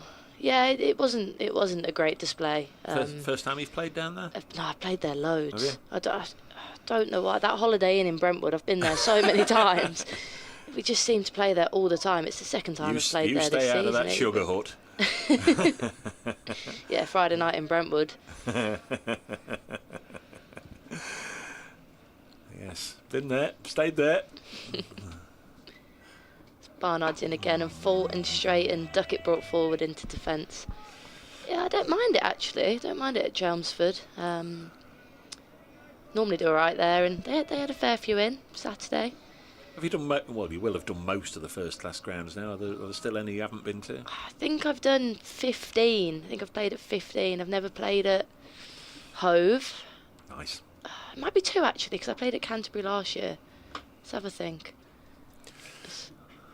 Barnard bowls, and this one cut nicely. It looked like it wasn't too much off fourth stump and pretty full, but should race away for 4 there. Another for Ben Duckett brings his score on to 17. Yeah, total up to 150. Actually, you're probably doing yourself a favour not playing at Hove, because as an opening bowler, nobody seems to like bowling there. Fletch will tell you all about that. You're either running sharply downhill or almost vertically uphill. I don't mind bowling uphill actually, controversially. But there's another one. It's Hove and one other one, but I can't quite put my finger on it. You'll get round them all. Just say you're still young enough, lots of cricket ahead of you. It's Barnard in again, and Duckett tries to drive, doesn't quite get the length and defends. I'm trying to think what the logical one was to have missed out, but Taunton played Taunton. I've played at Taunton. I think it's one other one. Must have played at Worcester. Yeah, I've played a fair few at Worcester. Must have played at Cardiff. Yep, played at Cardiff. We're ticking them off. Flashed away there, wide, outside off by Barnard, and maybe gets away with it a bit, just to single out to that sweeper on the cover boundary. Northampton. Played at Northampton. It's not a Div 1 team. It can't be. Oh, I suppose it might be. I don't know. It will come to me. It's maybe somewhere that predominantly use outgrounds for women's cricket. There's still one or two that do. It's Barnard in and back of a length, and Hamid defends into the onside, and end of the over, not 155 for 1. They trail by 29. Yes, they've done well up to this point, Notts, but as we were saying earlier, unlikely they'll wipe out the deficit before tea, or it'll be about. Yeah. They're on par to just do it, because it's still 10 overs. If they can get 100 in the last session, and as Rich said, even by lunch tomorrow, they could still be in a tricky situation. If they're 200 in front, they'll still need wickets in hand. There'll still be plenty of time for Warwickshire to knock off 200 in 2 sessions. But the bowlers will be a bit fresher, because they get the extra time to rest as well. So there could still be a grandstand finish to this game. But what Notts have done really well today is get themselves out of a hole. I think if you're looking at the text, on the BBC Cricket page, I think you'll see Grace do something in a minute. I'm actually sending an email to her nearest and dearest. I've got no idea, to be honest. Is Bamber to Duckett off his pads for a single behind square. He's 19, 152 for 1. Just make sure she doesn't make any typos there. Probably will. Who's that stretching? There's actually various people stretching at the moment.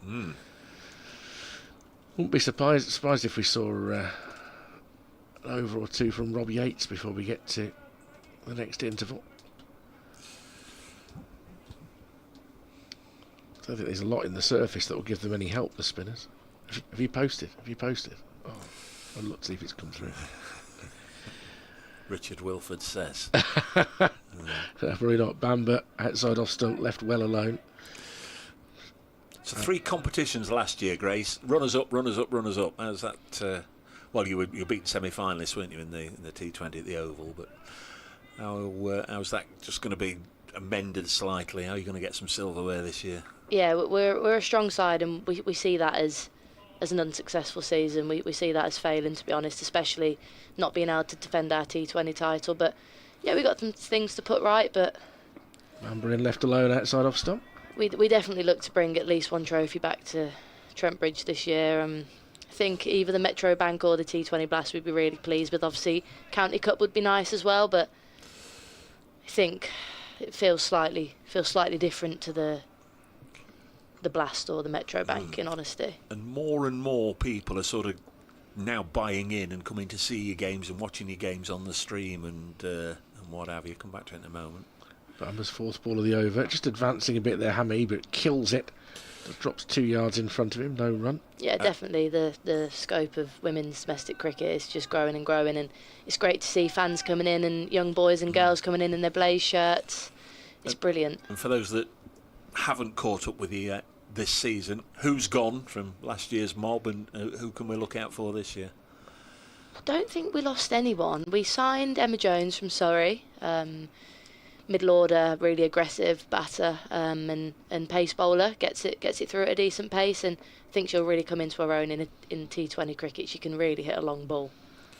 But Hamid guided in between slip and point down towards 3rd for a single. Hainfield 73 to Hamid, 153 for 1. Sarah Glenn's gone, hasn't she? Oh, she has. Yeah, she's gone to Yorkshire. Forgot about that. That was a shame. But she's injured at the moment. I think she's broken a finger or something, so she hasn't been in action yet for Yorkshire. And is Orla here just for the first part of the summer or all the campaign? Orla's here for most of the Metro Bank, and then obviously she goes and plays in the World Cup, so then we'll have Charlie Knott from Australia. Bamber completes the over, defended into the offside by Duckett. So what Grace wrote about, so if you go to that feed, was the 150 coming up for Knox, so it was that. But you see, when you go to that feed, you learn what's going on in the other games. So Joe Root out for 96, you'll find out from there.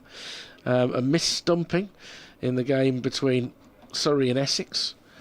And so it's really useful. It just updates you. You can listen to this game whilst getting an update on 6 others. And are those people generally centrally located in Salford, or are they at the ground like you are? Don't know, to be honest. I think there's a real mix. Well, did you volunteer for this game, or were you appointed to this game? I was appointed this one, okay. Dave.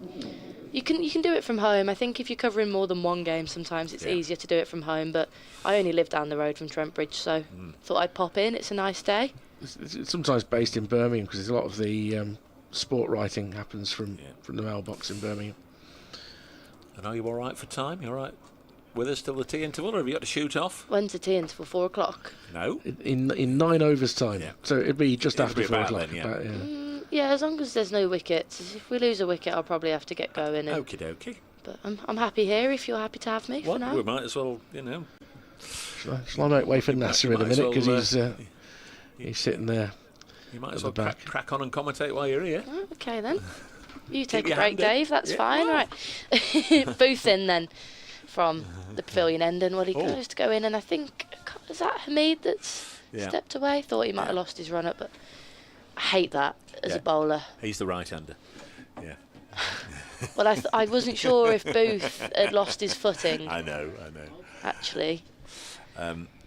Crikey, he didn't half hit the ball yesterday, Michael Booth. He got a career best 70 and he walloped one in over the Larwood and Vose stand out of sight. Yeah, he seems a handy player, doesn't he, Michael Booth? Only 24 years of age, and seems like he's got got a bit of something about him. Definitely gets up for it and gets it through at a decent pace, and he's here again, and that's a good delivery. Hamid forced to defend. Nasser Hanif in alongside us now, another one that's written a few million words for BBC Sport websites over the years.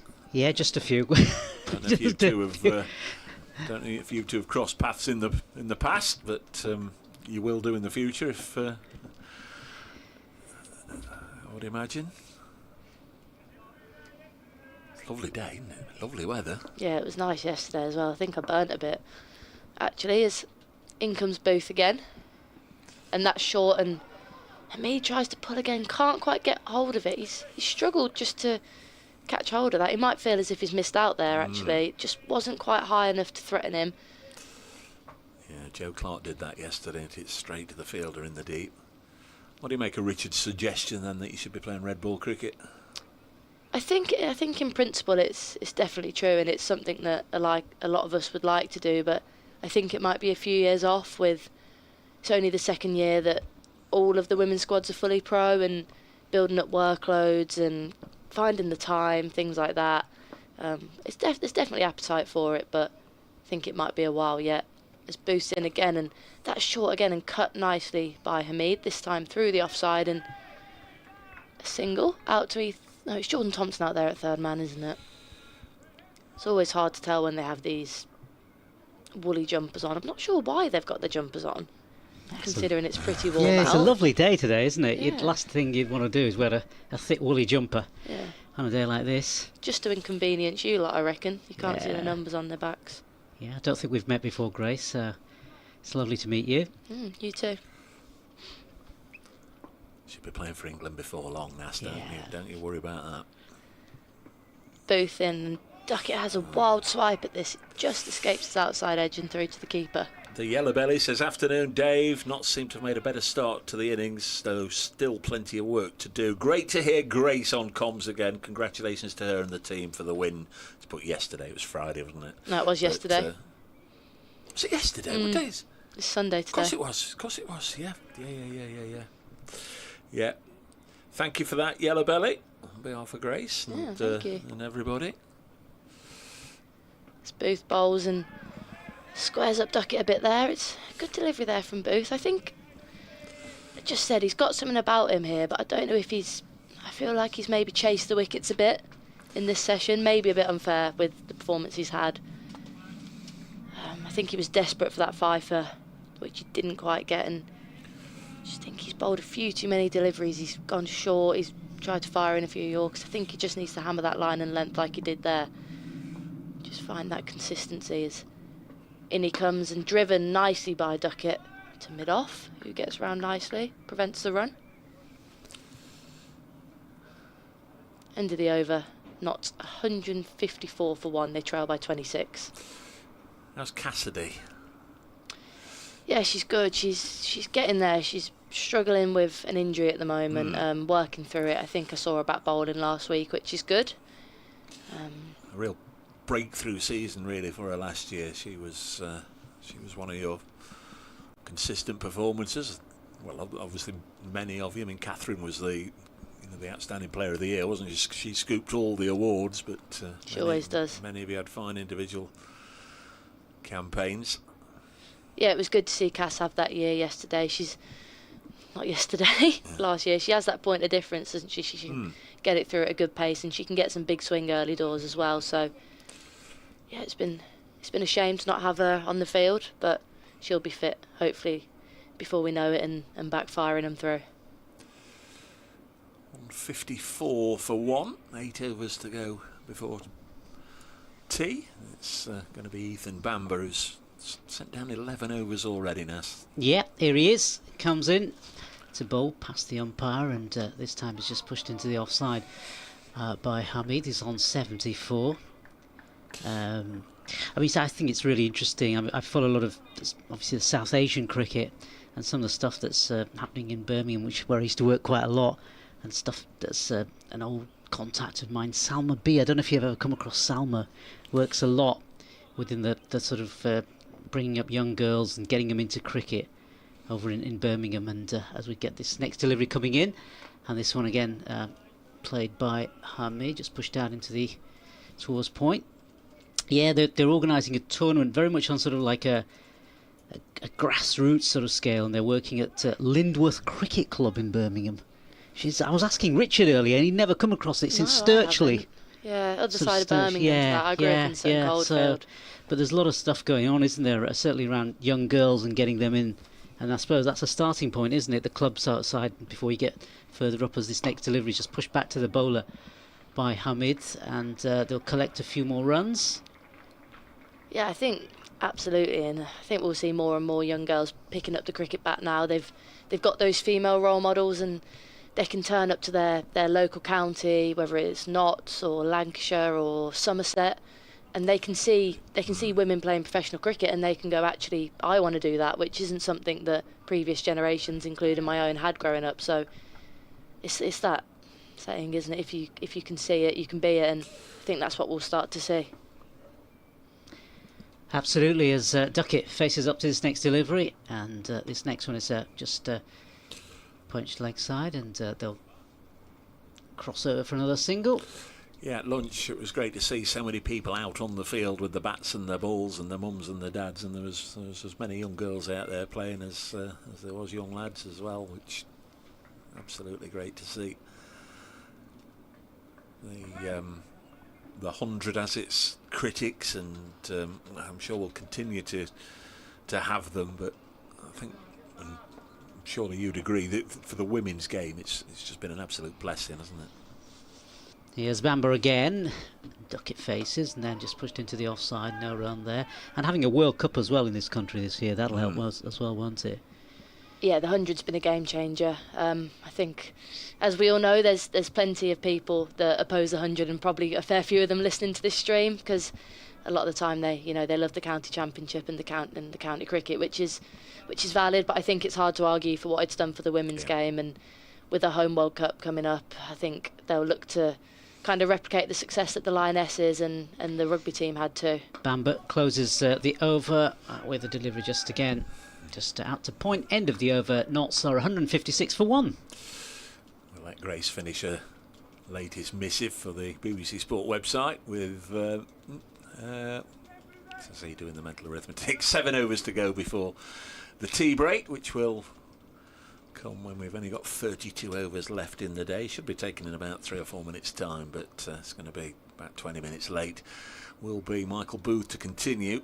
It's going along at, or conceding 5 and over or thereabouts. 6 overs, none for 31. He'll be bowling to Ben Duckett, who just eased his way to 20 from 37 deliveries. His partnership worth 38 now between current England international and one who's at the moment out of favour. Duckett chops this behind square, runs all the way to deep backward point for a single. 157 for 1, not so 23 away from being in a position to make Warwickshire bat again. They're going to need a lot of runs in this innings to get to a point where they might feel the draw is within their grasp. Certainly going to have to bat, we feel, until lunch tomorrow, assuming that it's going to be a dry day.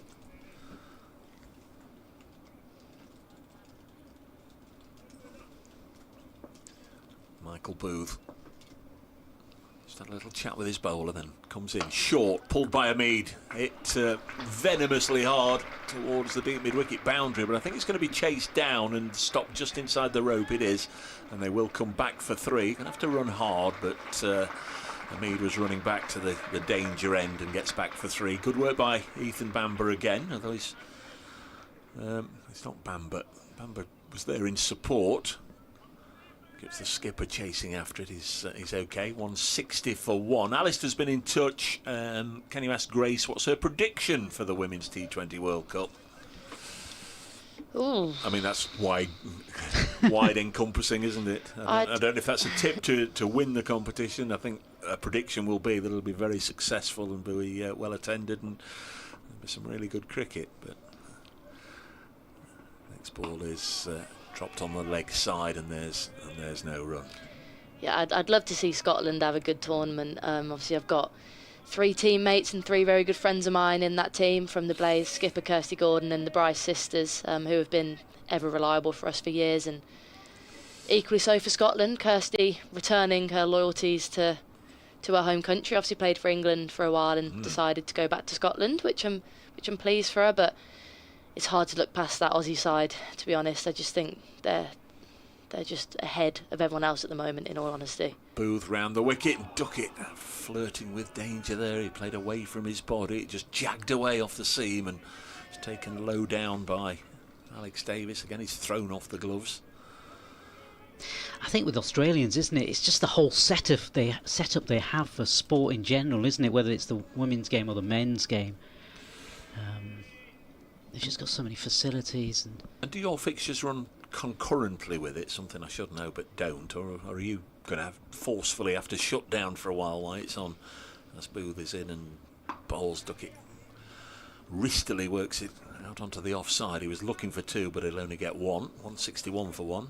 Yeah, the T20 Blast runs at the same time as the World Cup, which is on one hand a shame because you won't have some of the best players in the country competing in the Blast this year, which is what the competition needs really to keep driving the standard up. But at the same time, it opens spots up for domestic players to take the opportunity and play in front of bigger crowds, and hopefully have a few more domestic players taking a bit more responsibility.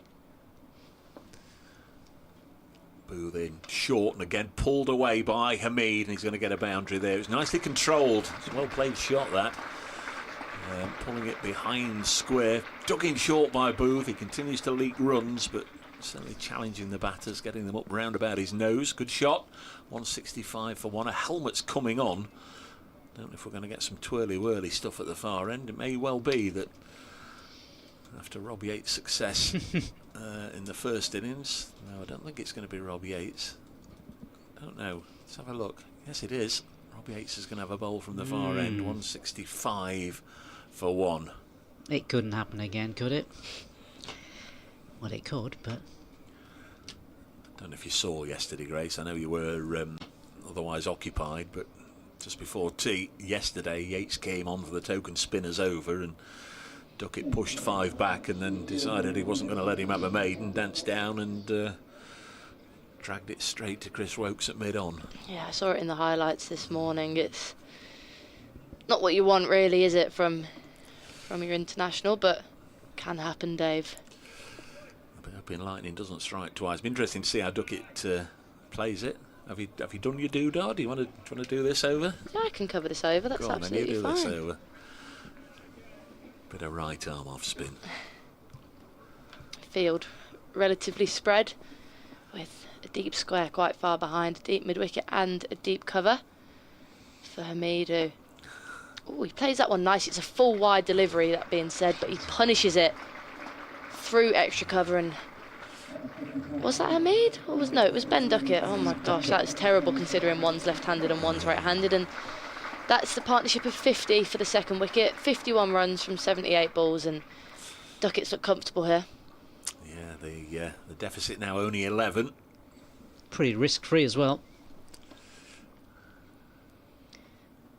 As Yates comes in again and rectifies line and length, and Duckett watchful in defence. It's okay to push these 5 back now. You've got a boundary off the first over, but just before tea yesterday, it just began the unravelling of good things for Notts in their first innings.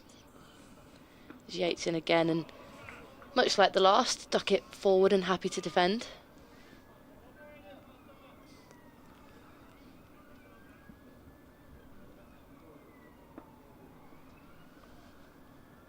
Yates in again, and again Duckett forward. He's learnt from his mistakes of yesterday and he's determined to make it through this over at least, which is good to see. Yeah, looks like a different sort of approach, doesn't it?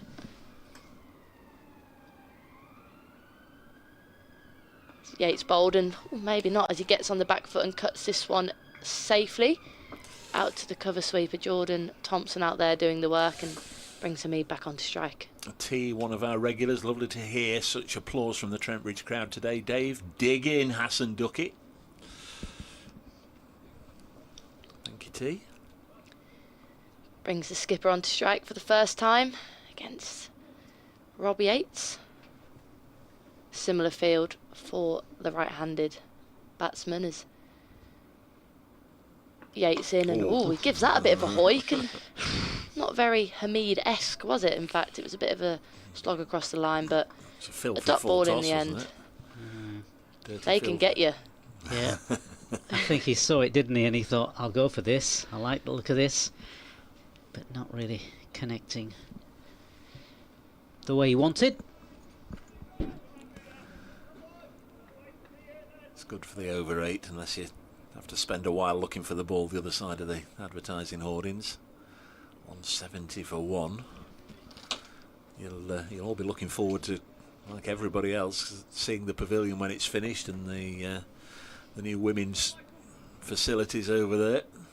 Certainly will. It sounds like it's going to be really nice, actually, but it's not so nice when you're fielding down there at third man and they're banging and doing the work.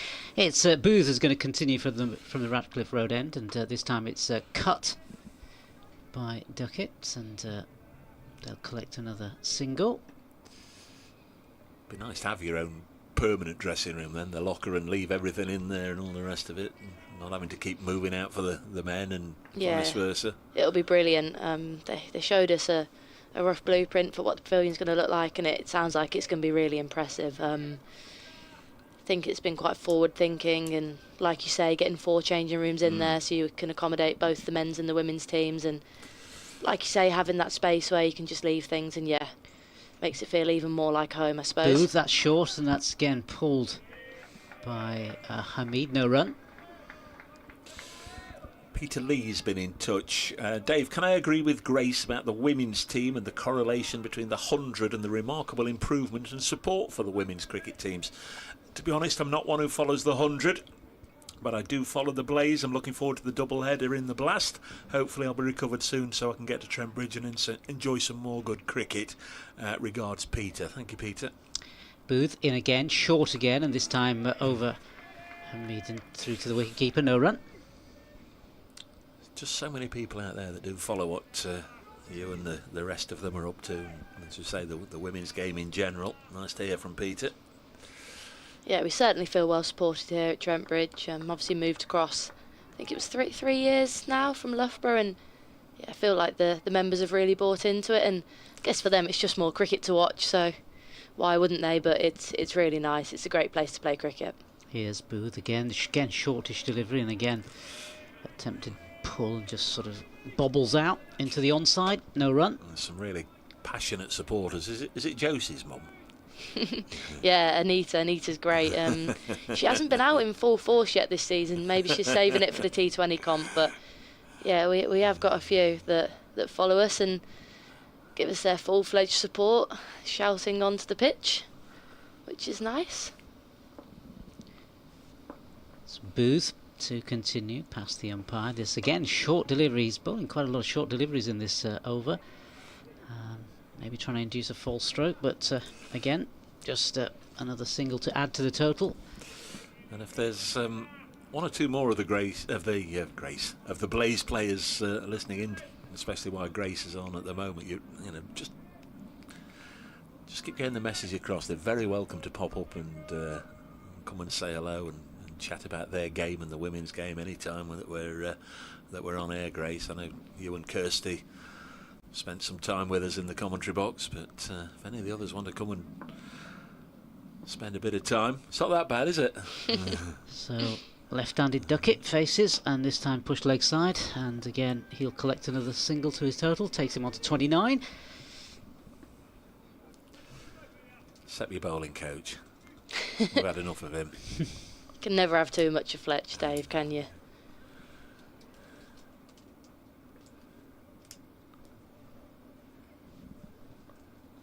I went quiet there. I shouldn't have done, should I?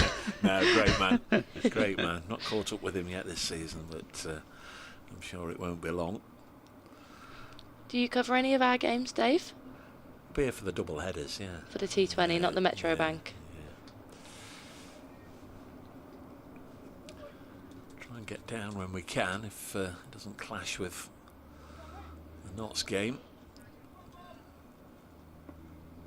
There's Rob Yates. Yates in then and Duckett forward, defends with soft hands right beneath his eyes there.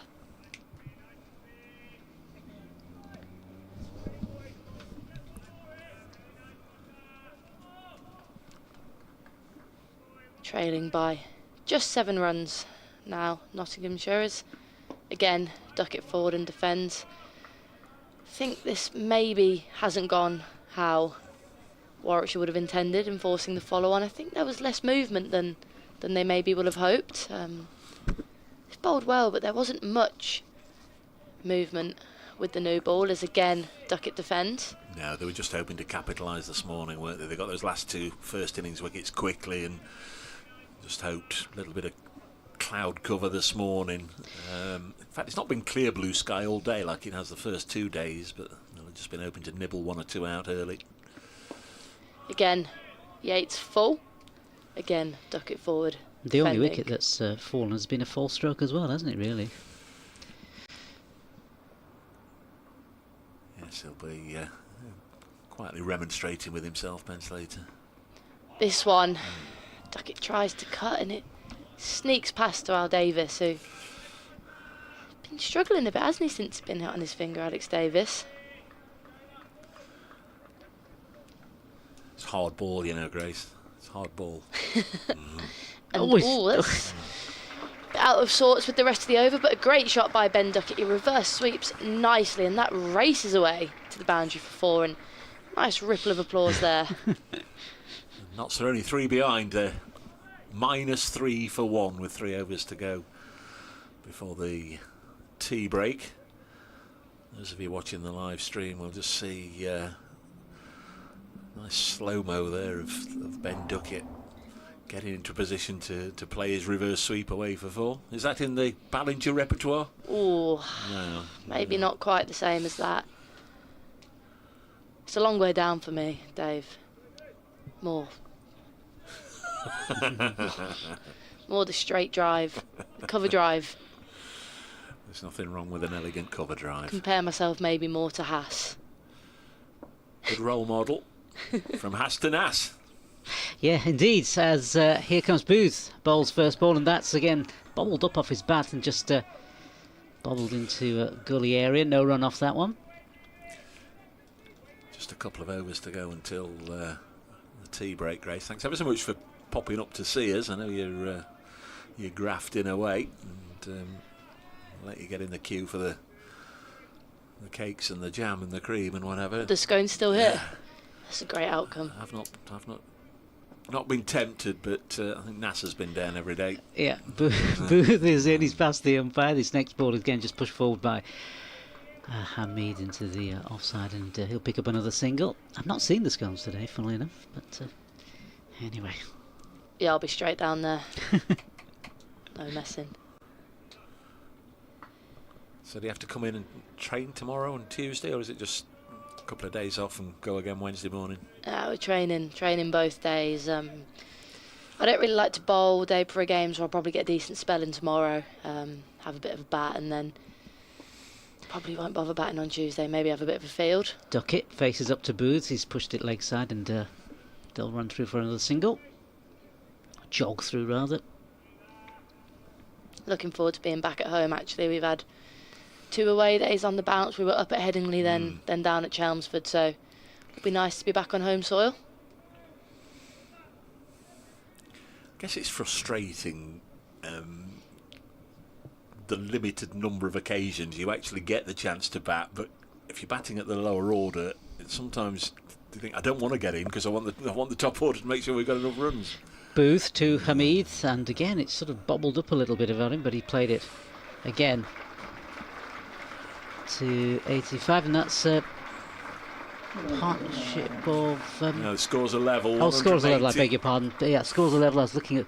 Yeah, scores are level, so this partnership now worth 62. Yeah, just looking at Hamid, and he's having a little bit of the Joe Clarks here, because we saw this with Joe Clark yesterday with his bat. All the strings started to unravel, and was doing the same there with Hamid, and he had to ask the umpire to just get the scissors out and cut it off. Here's Booth again, and this time he's to Duckett, and Duckett just plays it back. No run.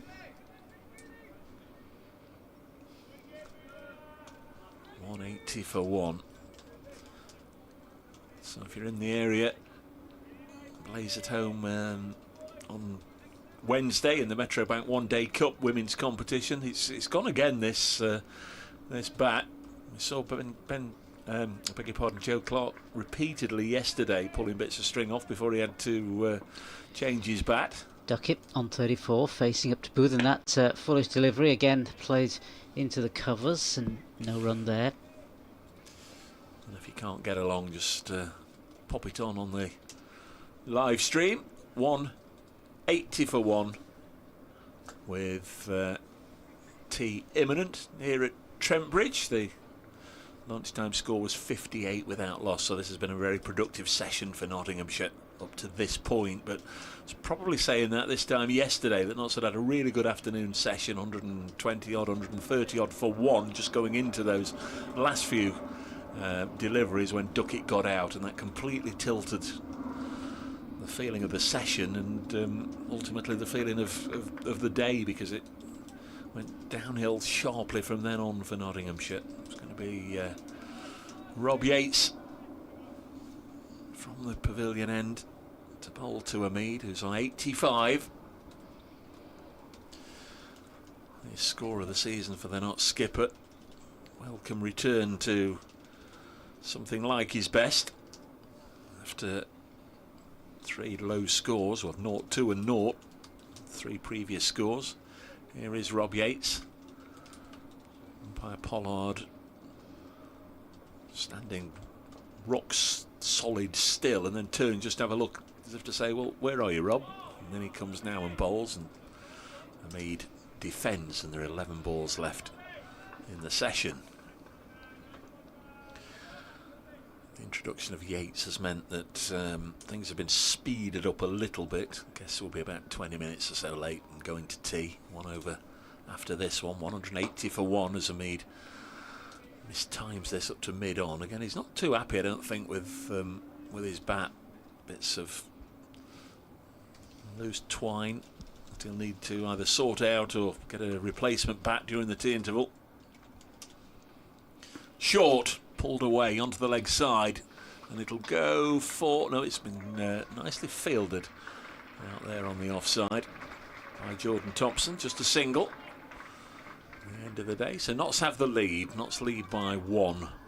Effectively 1 for 1, which I think they'll have been delighted about when they began their second innings just after 11:30 this morning. Way behind then. Duckett cuts this to backward point, fielded by Zen Malik, and there's no run. 181 for 1. Mosley's just giving every indication that he might get a twirl as he did for 1 over yesterday. Another good stop by Jordan Thompson on the boundary. This is played away by Duckett, gets another single. Remains 182 for 1.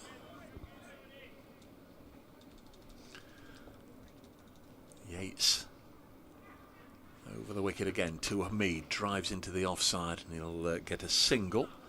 A reminder that commentary of Blaze versus Warwickshire Women on Sports Extra on Wednesday as well. If you can't get to see the pictures, there'll be the audio commentary on BBC 5 Sports Extra throughout the day. 183 for 1 at the end of the over, where you can hear Grace Ballinger and the Blaze up against a side that you've had 1 or 2 close encounters with over the last couple of years, the Bears. Yeah, we tied with them at home last year in the Blast, which, and again, another game we probably should have won, but it's all in the past now. And yeah, I like playing against Warwickshire. Obviously grew up there and spent the first 18 years of my life playing for Warwickshire. Well, played for Warwickshire from the age of 7 or 8, I think, up until the age of 18, so decent amount of time there. And yeah, it's always nice to head back to Edgbaston as well. Got this last over, Dan Mosley, before we let you go. Yeah, why not? Why not? Dan Mosley then in for his first from the Ratcliffe Road end. Lost his run up. Yeah. He needs a hop and a skip at He's the start. nervous. And in he comes, and bit leg side and turned comfortably by Hamid for a single. He's a good white ball bowler, isn't he, Dan Mosley? And someone that I crossed paths with me in the academy. We were there at the same time. We're pretty similar age, so it's nice to see him doing well and having all his success. And he's made his England debut as well, Yeah, didn't he, yeah, last year or the yeah. year before? Yeah, I mentioned yesterday he's very often bowled in the power play, hasn't he, right at the start of blast games. In again, and Duckett on the back foot pushes that nice in. It may race away for four. Fielder gives chase. It does go for four. Duckett going nicely here. That brings him up to 39, and this partnership here could be a crucial one for Nottingham. Yeah, lead by 8 now. 188 for 1. 4 balls left in the session. Of course, the tea interval, as always, 20 minutes duration. We'll be back with the final session of the day. Love it if you can join us then. Mosley in and rectifies the length of his left delivery full and defended by Duckett, but he manages to sneak a quick single. Don't know if that's hit him on the foot or something there, as he's kind of hobbled. He did hobble, didn't he? I just wondered if he would almost put his foot down and realised, oh, hang on, I'd be running on the wicket, and then sort of hopped away, but you might be right. First slip and leg slip in then as Hamid awaits, and that's a good delivery. I thought it might have bowled him there.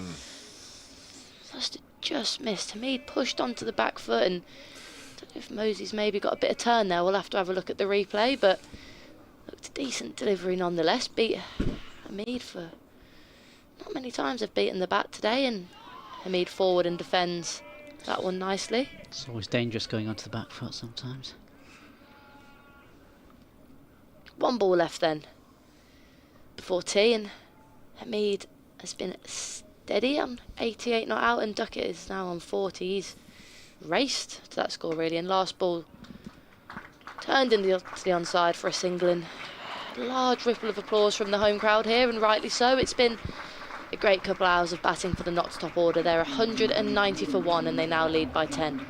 It has indeed. Thank you so much, Grace. Wish you every success in the world for the rest of the season, and you know you're always welcome to pop up and say hello. Good luck to the girls. Go well on Wednesday, and good luck. Finding something to write about on the BBC Sport website after tea, and on a personal note, hope you're not writing about too many wickets. But Bears fans will be quick to come back and say they hope they hope that it's a more even session after tea. Notts winning that one, I think, 190 for 1 at tea, having been 58 without loss at lunch. Lovely to have Grace Ballinger with us for the last half an hour or 45 minutes or so. There'll be more from NAS, from Richard Wilford, myself, Dave Bracegirdle, when we come back in about 20 minutes' time at tea on day 3 here, Nottinghamshire. 190 for 1, leading by 10.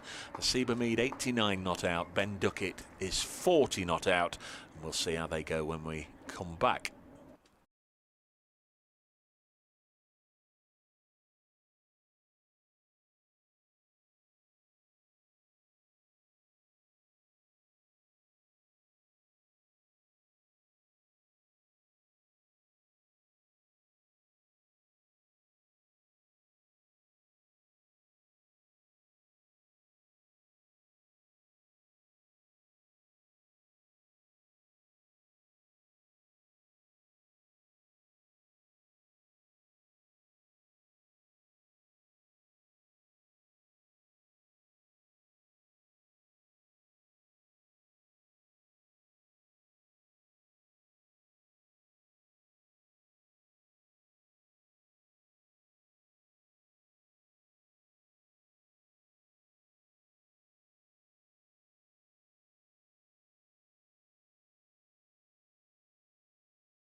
Welcome back to Trent Bridge, everybody, with play just about to resume the final session of day 3 between Nottinghamshire and Warwickshire. Notts with an overall lead of just 10 runs over the Bears. They're 190 for 1 at tea, with Seabermead 89 not out, Ben Duckett on 40, and they'll be on their way out to the middle now. Here they come. The Bears led by Captain Ed Barnard. Tale of this third day was one of Notts losing their last 2 wickets in their first innings very quickly. Wicket for Michael Booth and Chris Wokes, and Notts were quickly dismissed. 279 all out, first ball of the 81st over, so that was a first innings lead of 180 for Warwickshire. The speculation was that it's the modern way not to enforce the follow-on, just send your batters out there to whack a quick 250 to take the lead, maybe 430, 440-ish, something like that. But Ed Barnard, who's a positive cricketer, trying to force a win in this game, decided to stick Notts in again. The openers put on more than 100 before us. Ben Slater was dismissed with 118 on the board, but Seabermead 89 not out, Ben Slater 40 not out, have so far added 72, and as I say, Notts lead by 10 with 9 second innings wickets left. I'm Dave Bracegirdle. Nasser Hanif from BBC Sport is here. Richard Wilford is alongside. We've still got the cloud cover, and we've had 56 overs bowled. Notts would like more of the same this afternoon. Warwickshire would like to replicate what they did after tea yesterday. Welcome back, Richard and Nas. Thank you very much. So effectively, Nottinghamshire 10 for 1 with 4 sessions left, 128 overs left in the match. Not going to be easy to find a result from here, I'd suggest. Jordan Thompson is to bowl the first over after tea, and he tucks Hamid up. There's an appeal for LBW, but one would suspect that height would disallow that, and there is no run. You were saying earlier, weren't you, how well he's bowled, Thompson, in the earlier session. He bowled really well, didn't he? He got the ball. He has been the best of the bowlers. I would point out as well that the weather forecast for tomorrow has worsened again. Ooh. So prospect of rain from around lunchtime getting increasingly likely later, with the thought of thunderstorms. As Hamid protects the top of off stump, just a soft bat out to the offside. 3 Warwickshire players converge around it. Battle won by Dan Mosley. No run. So I think Ed Barnard chose the only route that it was likely that they might be able to force a result. So it begins to unravel a little bit, his thinking, as to why he enforced the follow-on. It's a good surface to bat on, isn't it? And he dabs it out into the offside. In comes Mosley, again winning his race against Rob Yates. More often than not in these games, you've got to make that new ball count, and obviously they did in the first innings, getting a mead for naught, and then just turning it round this time. The opener's putting 100 on. Yeah, Hamid Norton, Slater 26, both going reasonably early in the first innings. Notts got rather more joy, reducing Warwickshire to 97 for 4, but struggled thereafter, and the second new ball didn't do the business. Thompson in, and Hamid clips this through mid-wicket, chase round the boundary. Should keep them down to a single. 190 for 1. It's fair to say Warwickshire taking the second new ball this morning paid instant dividends. Yeah, but one ball, 1 wicket. One ball to the man who was in at number 11. I'm not going to say to a number 11, because Josh Tongue potentially is better than that, although hasn't really scored any runs yet this season. 7 from 3 innings. He didn't look overly thrilled, did he? But everybody else by then was already walking off. Thompson is querying the shape of the ball. Gives it to Ed Barnard. Anything that delays our 32 overs, not welcome. Yeah. There's one in the box that was only lightly used this morning that we were just talking about. I wonder if they can get that one. I don't think not to be thrilled. Well, it might come off the bat quite quickly. Alex Davis is A good old stretch, a little bit like a languishing cat in front of the fireplace at the moment. He's stretched out. Very good. A languishing cat. You can almost hear the purr as he finds the stretching point on his limbs. I can hear the creaking. Yeah. Just thinking about it, I'm creaking as well. What have they decided? See, there's 2 or 3 minutes taken out of the game for absolutely nothing. They've decided, crack on with it, Dave. Yeah. Get a move on. You say it's the ball, we say it's the bowling. Thompson in to bowl to Duckett, covers up off stump, defends up towards mid-off. And there's no run picked up there by Chris Wokes. 1 ball left in this over. I think they're going to have to try the spinners a little bit in this session. That said, Rob Yates hasn't started from the far end, and I'm sure Dan Mosley won't start from this end. It'll be interesting to see who they do give the second over to. Big Bow. Bow on. My conclusion was that it's not inconceivable that it might be a big bow.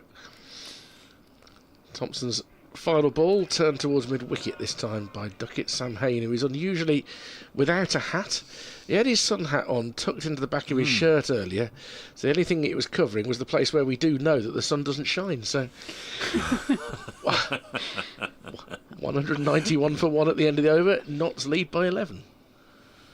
Oh, and it's going to be Yates with a change of ends. Ah. There you go. So we have got spin. Very close to a result in one game today. I note Worcestershire Kent down to their final wicket and 15 behind when I looked a moment ago. 5 wickets for Taylor. A lot of evenly matched large scores in Division 1, aren't there? Yeah, it's interesting. They're Surrey now in front of Essex. I wonder if they can put some pressure on Essex, because Essex rather fell away on the final day at Edgbaston last week. They don't want to repeat that feat. But never trust the Surrey attack not to suddenly burst into life. Yeah, it's going to be Rob Yates. Short run-up, of course. A spinner. Bowled a couple of overs before lunch. And he's going to continue. And it's going to be Hamid on 90, who is going to be facing up to him. So here comes Yates. And the first ball again, it's pulled square just by the umpire at square leg, and there'll be no run there. There is this new tendency on the BBC cricket scoreboard where play's interrupted by injury. Yes. They put injury Yes. up, which is Yeah. rather alarming, isn't it? Yeah. Here is Yates again, second delivery, a fullish delivery, and that's played past the bowler and into the offside, and there'll be no run to mid-off. I think that's actually all generated from the scorers, isn't it? Yeah, I think so. It's just it wasn't an option previously. But Hamid this time pushes into the leg side, no run there. No, I saw one the last round of matches and sort of then had to look and read the live text, and it was just somebody having a bit of treatment either for cramp or a potential hamstring, and he's now able to resume. But like you say, there was a pause in the live scorecard. So it's going to be Hamid facing up, and this time they will collect a single. Safely punched into the onside. Well, the game I'm looking at has now gone back to in play. Both batters are still there, and the bowler has continued his over. But it could be an injury to an outfielder. We don't know, but hopefully nobody's badly hurt there. Right, this is an interesting little battle. Rob Yates versus Ben Duckett. That's Yates. First ball, and just carefully played into the leg side by Duckett. Just very watchful. And they'll come through and collect an easy single. Well, they've no need to do anything extravagant against Yates. They can milk it. Any grip he's getting at all is slow. So it's Hamid again. Faces up to Yates. This time a more forceful shot, and it's punched, in fact, into the offside, and 4 more runs from off the bat of Hasib Hamid. Takes him to 95 now. Notts' highest scorer in the match, of course. Clark was out for 94 in the first innings. Bit of a conversation in the middle between Duckett and Hamid, and I agree with Rich about using spin and trying things and a bit of variation, but that seemed a fairly gentle over from Rob Yates. He wasn't given a particularly attacking field, just to try and get some bodies round the bat to put a bit of pressure on. And Hamid and Duckett are good enough players, really, just to milk that sort of stuff, aren't they? Yeah, if he doesn't contain, he won't bowl for very long, because they need him to do it. Thompson's contained pretty well. He bowls now to Duckett, damped behind square. Malik comes forward from point to do the fielding, and there's no run. Webster's off breaks have not been brought out yet this year. Mosley is only a very occasional, although that is the 4th innings he's bowled in this season. I think that's a cycling shop in Newark, Webster's off breaks. It's next door to the place where they sell Henderson's relish.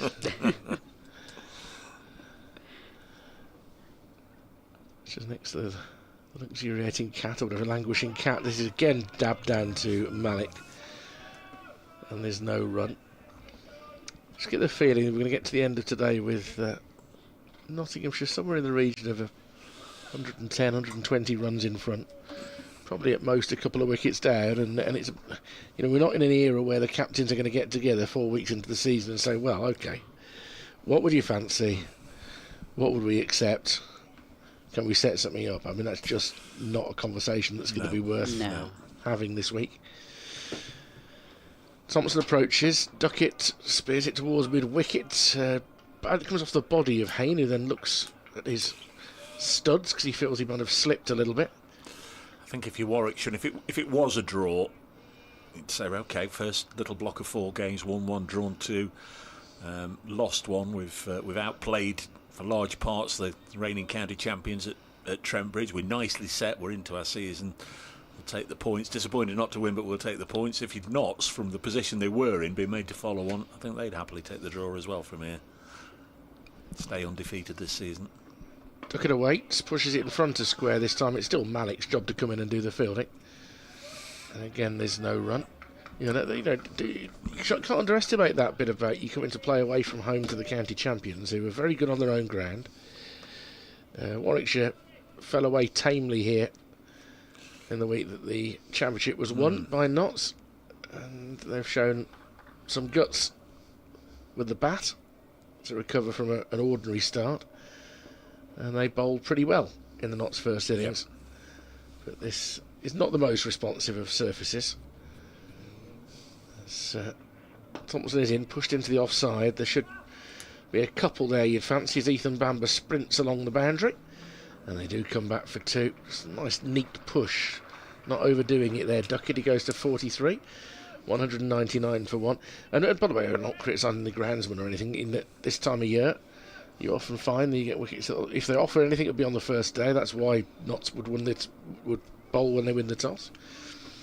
Try and take your wickets there, and then they will often get flatter. Edgbaston does exactly the same thing. Tends to get flatter. Didn't last week.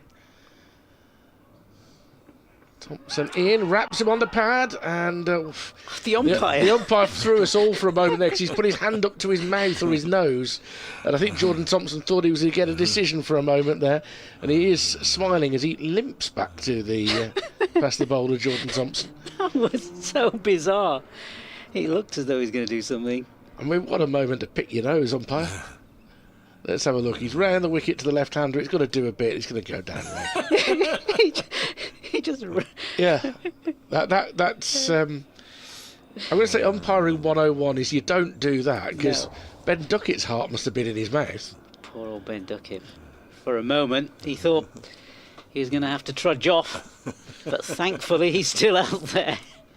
Well, Duckett, over 100 runs in the match, so accumulating and making sure the selectors know that he's in a bit of nick. That's all he can do at this point if he's going to retain that spot. Okay, let's see how Yates goes again. Second over this in this session, and this ball again just played carefully, correctly into the onside. So I said on Friday, didn't I? I don't think Duckett's in any real danger in terms of losing his England place, but you wouldn't want to have 6 ducks or anything like that, you know. You don't want to miss out, do you? Here's Yates again, this time again. This it's played to the offside this time. And that's in fact 200. 200 for Notts, 200 for the loss of 1 wicket. And these two, Hamid now on 96, Duckett on 43. Both hoping for landmark scores shortly. And, Duckett has a good look onto his leg side, looking at where the fielder is, just behind backward point, deep backward point, just on the fence there. So here is Yates to Duckett, but he goes in the opposite way. In fact, cuts it towards point. Doesn't get it past the fielder there, so there's no run. Yeah, Duckett again. Here he is facing up to Yates. This time again cuts, and has he got it past the fielder? He has got it past the fielder, and it goes to the boundary. Just that fielder at point, backward of point, and that's gone for 4 more. Takes him on to 47 now. Ben Duckett. I'm spending the entire over trying to work out who's at slip. I haven't got there yet. Who's at slip? It's somebody who's not normally at slip. Is it Barnard? He's doing a lot of clapping. Could be, it'd be unusual. It's another thing from the modern game, isn't it? Somebody different goes in for the spinner, and of course Yates has been doing it regularly. Here's Yates again. Duckett pushes leg side, and they'll come comfortably through for a jogged single. Takes him on to 48. Well, we're in that position now, Dave, where when Mr. Hamid's on strike, you should be doing the commentary. Yeah. He's 96, so... Shall we do that? Shall I pass it on? Yeah. Go on, Dave. I'll leave it with you, Dave. Richard's embarrassing me to take this moment. Yates bowls and Hamid pushes it back to the bowler, because I was absent-mindedly watching Ed Barnard progress serenely to a century in the first innings, and suddenly he was on 97 and added comms for the first ball and went over, and he got a I see. a 3, 205 for 1. There are underhand. No, he's been very nice, and that is the decorum. This is the decorum. That's it. Forgive me. It's a gentleman's game. Yeah. Is it? A gentlewoman's game as Absolutely. well. Does it apply to 50s as well? To Duckett? No, only proper stuff. And to be fair, wins as well. It applies to wins. You know, you can't always be on commentary for, you know, when somebody's nearing a milestone. You can be away doing an update for local radio, or, you know, if there's 3 of you, you can be having a spell. Here's Thompson starting you over to Duckett, who's chopping it down behind square. It's fielded by Malik. And then if somebody's commentating on their team winning the county championship for the first time in quite a number of years, you not only get out of their way, but you film them. I see. No, that was very, very kind. That was fun. That was a lot of fun. Well. But a lot of fun. Unless it's a maiden century for one of the young kids or whatever, I'm not that bothered about the senior guys. I'm more concerned about being a jinx, just in case they get out in the 90s. Yeah. Duckett looking to cut this, and again he's found Malik. He thought he was going to squeeze that through to his half centuries. He's there on 48, looking for his second 50 of the game. I think he feels he missed out there. You know, right back to nice moments, commentating on Alex Hale's first century, for example, and, you know, right up to sort of the modern day Lyndon James. Of course, the 2 tons down at Taunton, the 2 debutants down there, or first hundreds, Tom Moores and Liam Patterson-White in relatively recent times. Jack Haynes' first Nottinghamshire 100 last year was a special moment. Duckett swings and misses, and there are hands on heads. That was a loose shot from Duckett. Ball that wasn't too far outside, off stump from Jordan Thompson either. I wonder if that was to do with the previous ball and he couldn't get it past the fielder, so he thought, OK, let's try again. Almost forcing the ball. You would have thought 50 was the sort of landmark that would bother somebody like Ben Duckett. But that did seem a little bit like it was in his mind. Yeah. He wants to get to 50 quite quickly by the looks of things, the way he's playing, certainly from that last delivery. Thompson in again and beats the edge of Duckett's bat again, and Thompson stands halfway down the wicket. Looks in a very old-fashioned way at Duckett. May have said something as well. Worcestershire have defeated Kent in the first result of this round of matches. Kent all out for 249. They tend to be a very good second division team, Worcestershire. I'm going to come back to that in a second. Duckett gets in behind this one. Kent all out for 249. The BBC Sport website says Kent need 3 runs to win. That can't be right. Worcestershire 447, Kent 196 and 249. So I think they've lost by an innings and 2 runs. Yes, yes, but it says that was my quick maths. At the moment, Kent need 3 to win. Well, we can't have a third innings. It'd be an interesting take on county championship cricket. If you bowled out twice in 3 days, you can have another innings and win. Thompson is cut, and this will be the half century for Ben Duckett. Behind square, out of the reach of Zen Malik. And he's 52 not out off 79 balls with 9 fours. A tidy enough job from him, to say the least. Yes, well done, Ben, at the crease for an hour and a half. They have now changed it to Worcestershire winning by an innings and 2 runs. There we go. So congratulations to Olivier Hannon-Dolby on loan there. Big Ollie, who not only gets a win playing for Worcestershire, but I'll get a day off to go and play with his little one tomorrow, so that's good. He'd rather be a pear than a bear. I don't think he would, but it just goes to show we can look after our friends down the road. Right then, come on, you've got to do the honours again, Dave, now. Yeah. Rob Yates to start a new over, bowling to a Mead. Offside. Duckett's come a long way down, as he did against Glamorgan. The shy at the stumps from Barnard misses. Duckett might have got home, but that's not too dissimilar to how he was run out against Glamorgan in a miscommunication with Ben Slater. Well, it's Slater's opening partner, Asiba Mead, involved this time, and whether it was a call from the striker's end or the non-striker's end, it was again nearly Duckett who paid the price. Yates in and turned behind square on the leg side for a single. 210 for 1. You see what I mean about the commentators' curse coming on? It's not a curse, he scored a single. It wasn't yes, but I mean, what I would say is I thought Warwickshire reacted quite slowly to the opportunity there. I think they could have got to that ball a bit quicker, but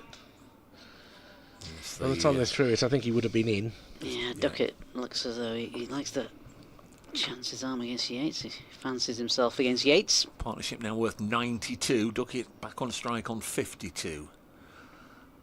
Slowish delivery, and as a consequence, I think he bowled it a little loopy, so it bounced up high, and neither of them the tallest. Batter Duckett or the keeper Davis. Might have been a smile, a little exchange of words between the two of them as it was taken by the keeper's shoulder. Now another reverse from Duckett, and that's away for 4 runs. He's played one. I think the previous one was against Mosley, wasn't it? And this one against Yates for an effective reverse. I mean, Ben Duckett's too good a player of spin for Rob Yates, I think, to be able to contain his natural attacking intent. Is going to come out here with Notts now building a lead. Yeah, got him in the first innings. It'd be a nice thing to pop on the CV if he got him out in both innings. I mean, that was a torrid shot, wasn't it? First innings. 2 balls left in this, the 62nd over. Yates bowls, and Duckett will slam this into the offside. There's only going to be a single. 215 for 1. Also worthy of note, and we have to bear in mind when Barnard is rotating his bowlers, he would get the opportunity of a second new ball this evening. We've got 26 overs left, and that would become due in 18 overs, so the last half an hour of the day might prove troublesome for Notts against that new ball. Hamid back on strike, and he's certainly not going to play any big shots in pursuit of a century here as he drops it on the leg side. 2-on-5 for 1 here at Trent Bridge. Notts, it means they lead by 35. If you want to get in touch, at Brace Cricket on the old Twittery thing, bracecricket@icloud.com on the email, and Rich has got one of those as well, which I can't remember. It begins WM or some such. wm.sport@bbc.co.uk. Thank you, sir. People were enjoying all the history that we were doing earlier. They were. That was. There was all sorts of revelations going on, wasn't there? There we go. Steve Williams got in touch with both of us saying, wanting us to invite Carl Chin, the Birmingham historian, onto the cricket commentary. So, Duckett's pulling the ball down into the ground, well in front of square, but picks out Sam Hain at mid-wicket. He says, fascinating when you look back, all the best, says Steve. Yes, Carl Chin, a celebrated local historian around Birmingham. Just getting more and more overcast, actually. I don't think we're anywhere near the point where we need floodlights on, but the weather has taken a decidedly chilly turn. Thompson in again, pushed up towards mid-on, and there's no run. I don't think it's going to go chilly. I think if anything, it's meant to get warmer. I think we're looking at about 18, 19 degrees at the moment, Dave. Well, the flag's barely rippling, but there's no shadows from natural light around. Not like there was earlier. Just getting a little bit heavy. Yeah. The ball's 62 overs old, so I don't think it's going to make too much difference what the ball does. It might mean the second new ball does a bit more. I mean, the first new ball did very little this morning. At the start of the second innings for Notts.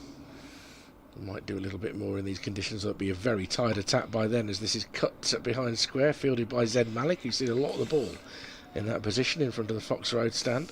And would you want to save Wokes for that new ball, presumably, or?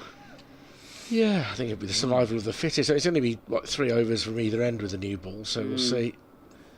But by the time that they get there, they'll have been in the field for 160 overs. Yeah, Notts will have faced, or flip it the other way around, Warwickshire will have bowled with 3 different balls this morning, or today. The old one that they began the morning with, then the new ball, and then the one for this innings. That new ball in the middle used for just one delivery. Short ball, just jabbed down to long leg, to Mosley by Duckett. He goes to 58. 216 for one. He was trying to lap his captain coming back, so they threw to the far end just in case. And now Dave Bracegirdle takes up the story. No, you take up the story. I'm a little fearful that could. It's added jeopardy. Yeah, this could all unravel if I'm left to. We need a little tension bed playing underneath. We do, don't we? He's on 97, Asiba Mead. The next delivery from Thompson is just on or outside the off stump, fairly full. Hamid in watchful mode, defends it and then goes on his little walk. Glamorgan this week, haven't they? Had 3 batters get out in their 90s. Yeah, Mason Crane for 99, wasn't it? Sean Dixon 90. I can't remember who the other one was. Would that have been a maiden century for Mason Crane? I think it would. He's got a habit of making a few runs, but whether he's ever got 100 before, I shall look it up. 99, crikey. In comes Thompson again, lengthening his stride, and he clips it to mid-on. What he wanted there was a glorious misfield, which didn't happen. It's a good stop by Chris Wokes.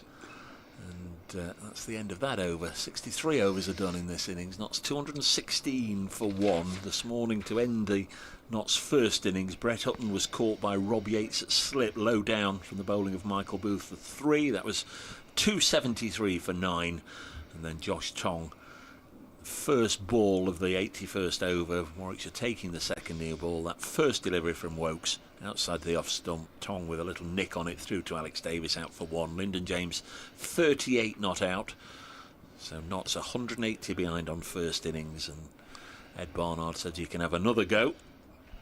Ben Slater in this innings dismissed, caught by Dan Mosley at backward point, slashing hard. Slater, he was in a decent little period for him. He was timing it nicely and maybe just thought he was, almost nigh invincible at that stage, but slashed it straight into the hands of Mosley off Webster for 48.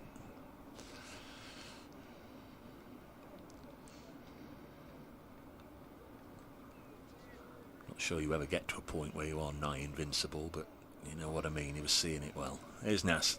Yeah, and here is Yates to Duckett, and Duckett lets that pass the outside of his bat through to the keeper. No run. Yeah, battle within a battle. This makes for some interesting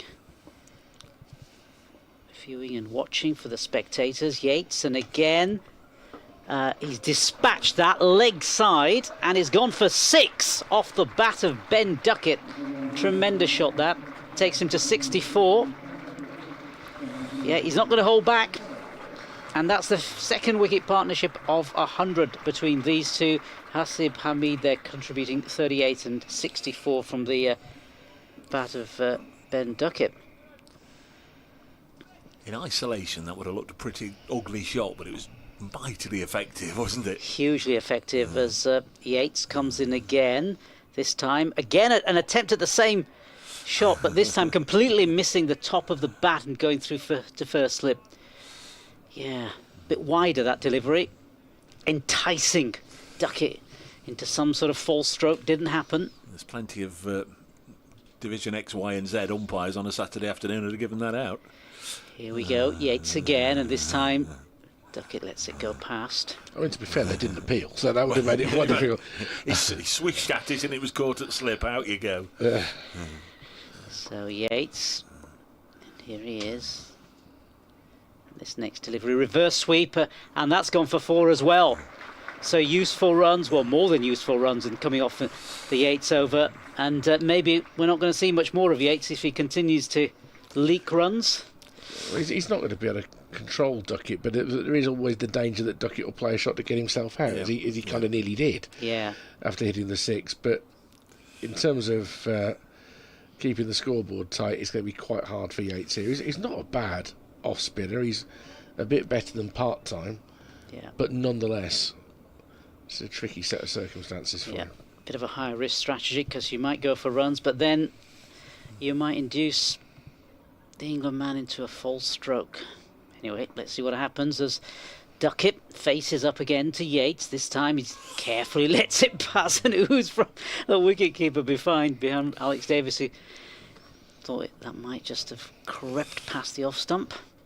I can count on one hand, I think, the number of days Test cricket I've seen on this ground over the last 20 years. I mean, before then, I'd always try and get to at least 1 or 2 days of the Test if I possibly could, and many Tests I've seen here over the years. I've been to every single ball, but I was here the day that Broad nicked to first slip and stood there, and you sort of try and take in what you've just seen and try and fathom out why he was still there. And when you think about it, it's not that long ago, and obviously we didn't have replays then. Everything's changed over the last few years, but it was just a genuine nick to slip and not out. He just stood there, scratched away at his mark, and happy to play on, and the umpires let him. 97 still to Hasib Hamid, so everybody looking at me, and he's played this back to Jordan Thompson, who's playing keepy-uppy. I don't know who his football team is of choice, possibly Leeds. But nice bit of close control skill from the Yorkie. 226 for 1. Either the same helicopter's done an awful lot of shuttle runs today, or there's been several helicopters up there buzzing about like angry wasps. Hamid on 97. Played beautifully in this innings. Naught in the first. Turns this to Big Bo at mid-wicket. Bo Webster, the Australian, who just reaches down those long arms like Mr. Tickle. I was just revising the Stuart Broad incident. They'd already used their 2 reviews. Okay. So it's 2013 it was, and they'd used their 2 reviews. Was it the India game? Not the Test, was it? It's Australia. It's Australia, yeah. I'm going to say there was an element of sledging that followed that. He didn't half get some stick when he went to Australia, didn't he? Yeah. The Brisbane newspapers in particular refusing to even mention his name. The blonde-haired all-rounder and all that sort of stuff. Oh, this one's kept a whisker low. Again, they're asking umpire Pollard. Good luck with that. Inside edge, I think, for me. I thought there were two touches for me. But looking at the screen, I mean, it's one of those where your instincts suggest that's what probably happened, and then you look at the bowler's reaction. Yeah. Inside nick onto the pad. He's a good umpire, Polly, and if you're out, you're out, but fair man most of the time, as it should be, is the benefit of the doubt is the fella with the stick. Thompson in again, driven crisply by Hamid, but straight to mid-on, no run. He's bowled very well for no reward today, Jordan Thompson. He's troubled the batters more than anybody else on a day when the surface is pretty benign. Talking about test matches I've seen here and games I've seen every single ball of. It's 50 years since the Grovel test here, 1976, June 1976. Tony Gregg. Yeah. The Sunday before in a John Player League match, was it to Tony Lewis or Peter West or somebody? You know, the trouble is everybody gives them too much respect. We intend to make them grovel. This is dropped on the leg side by Hamid, no run. That backfired on him. What a match that was. And I can remember everybody, well, not everybody obviously, but the ground full and so many spectators then allowed to sit on the grass. Yeah. That was sort of the era of pitch invasions. Whenever anybody got a 50 or 100, you know, particularly the West Indies supporters would come running on to Smokey, King Viv Richards, when he got his double 100. I can remember all that. Wayne Daniel bouncing Brian Close, 40 odd years of age. David Steele as well, the bespectacled David Steele. Driven by Hamid. Oh, what's that hit? It's gone for a single. Did it come off Thompson or? I think it may have done. There was seemingly a clear route down the ground to the boundary, and then pace was taken off the ball. I think it must have been Jordan Thompson for a second. Once it had been slowed up, I wondered if he'd clipped the stumps at the far end. Unless it's clipped the umpire, because he's just had a low 5 from Ed Barnard. Well, we'll have a little look here. It is driven and hits the boot. Yeah, the left boot. The left boot of umpire Polly has denied a Seabermead a century there. He's drilled it back. You'd think straight as that it must hit the stumps, and if it doesn't hit the stumps it must go for 4. Well, it just missed the stumps by a coat of varnish, but hit the left boot of umpire Pollard, who couldn't get out of the way, and Hamid has kept strike with a single when he'd love to have had a boundary and been waving his bat to the standing ovation, which no doubt awaited him at that moment. How galling would it be, Dave? Here's Yates again, and this time it's played into the offside by Hamid. Yes, 99. It is Hamid, 99. He's on a Mason Crane, as they call it nowadays. But by the way, that was by some distance Mason Crane's highest first-class score. His previous best was 61. It's the 4th half-century he's made. I think he got 49 here against Glamorgan a fortnight ago. It's going to be Duckett to face. I had Rob Phillips with me for that one. Nick Webb couldn't Oh, my word. make the journey, so That was good company for yeah. Yeah, Duckett facing up, looking leg side. He loves that area. Well, he loves the cut as well, doesn't he? The pull. He has another look, leg side, and faces up to Yates. Here he is. Yates, and he does go leg side, and he goes for 4 more. Yeah, well, he's met that on the full toss. He's gone down to sweep it and caught it on the full. Hits it well behind square on the leg side. This might have been an experiment that's gone on 2 overs too long. I mean, having said that, he'll get Duckett out now, but Yeah. he's not been able to contain him, has he? No, he can't contain him. He did have that one go past the edge in the previous over, but he is going for 6 and over. Yeah, he's raced along now, 72.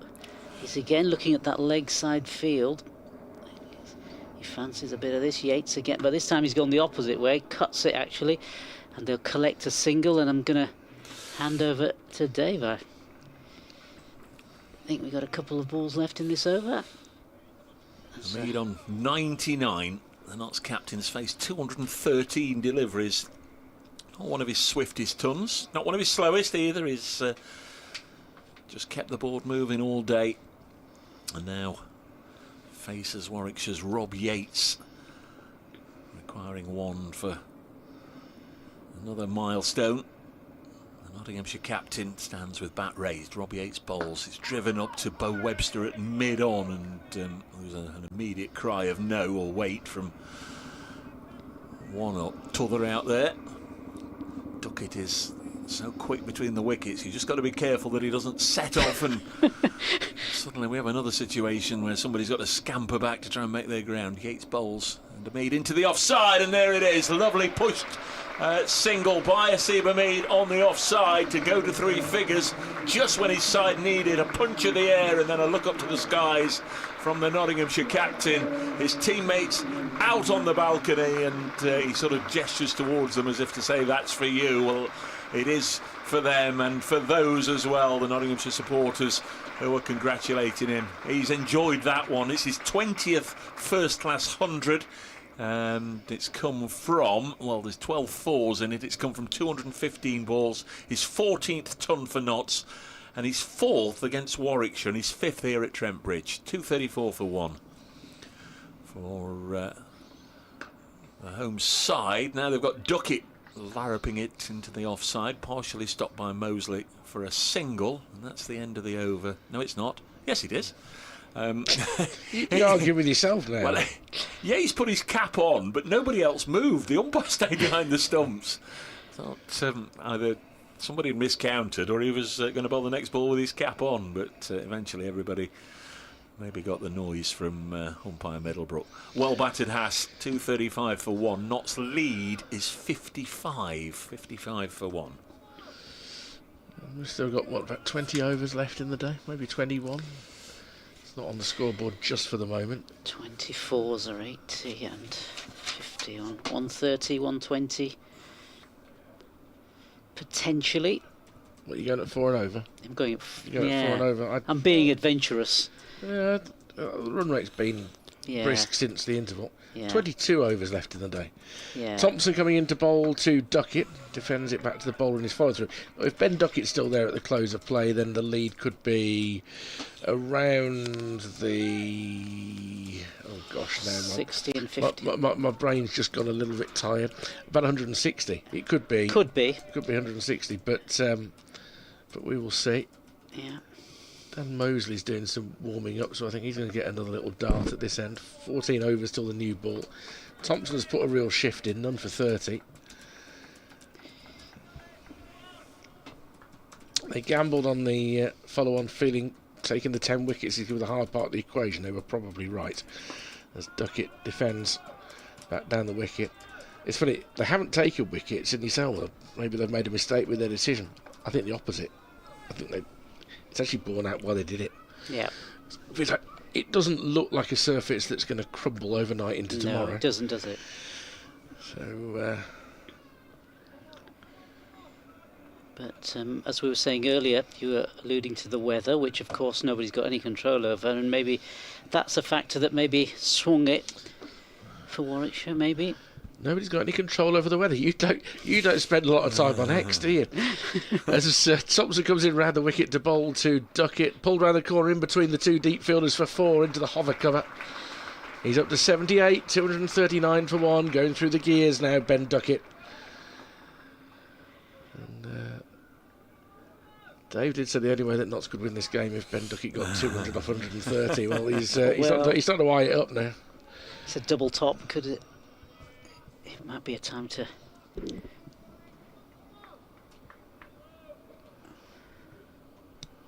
Robbie Yates in the helmet at slip again. That's been one of the quirks of today. Yeah. Every match brings you a quirk. To have seen 2 slips together, both with helmets on, I don't think I've seen that before. As Duckett pushes forward in defence. At Hove 2 weeks ago, it was the first time I'd seen both umpires wearing gloves. I wouldn't mind, but it wasn't that cold, really. It's not like it was one of those where it was 4 degrees with a threat of snow. We haven't seen any umpires wearing helmets, have we, like they do in the IPL in any of the county champion matches? I don't think we have, but... It's hard to judge them. Are they going to have another look at this ball now? Jordan Thompson's fed up of bowling with that ball. Have a different ball. And now the umpires are going to congregate and say, oh, let's have a look at this ball.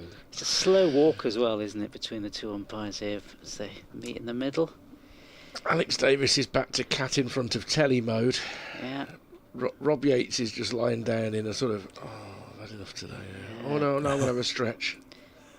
And Duckett is signalling for, is it new gloves?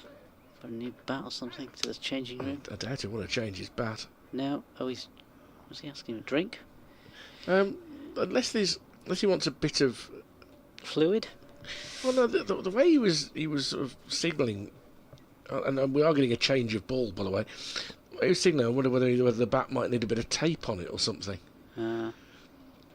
He was twirling his hands almost like he was asking for a substitution in basketball or something. But Yeah.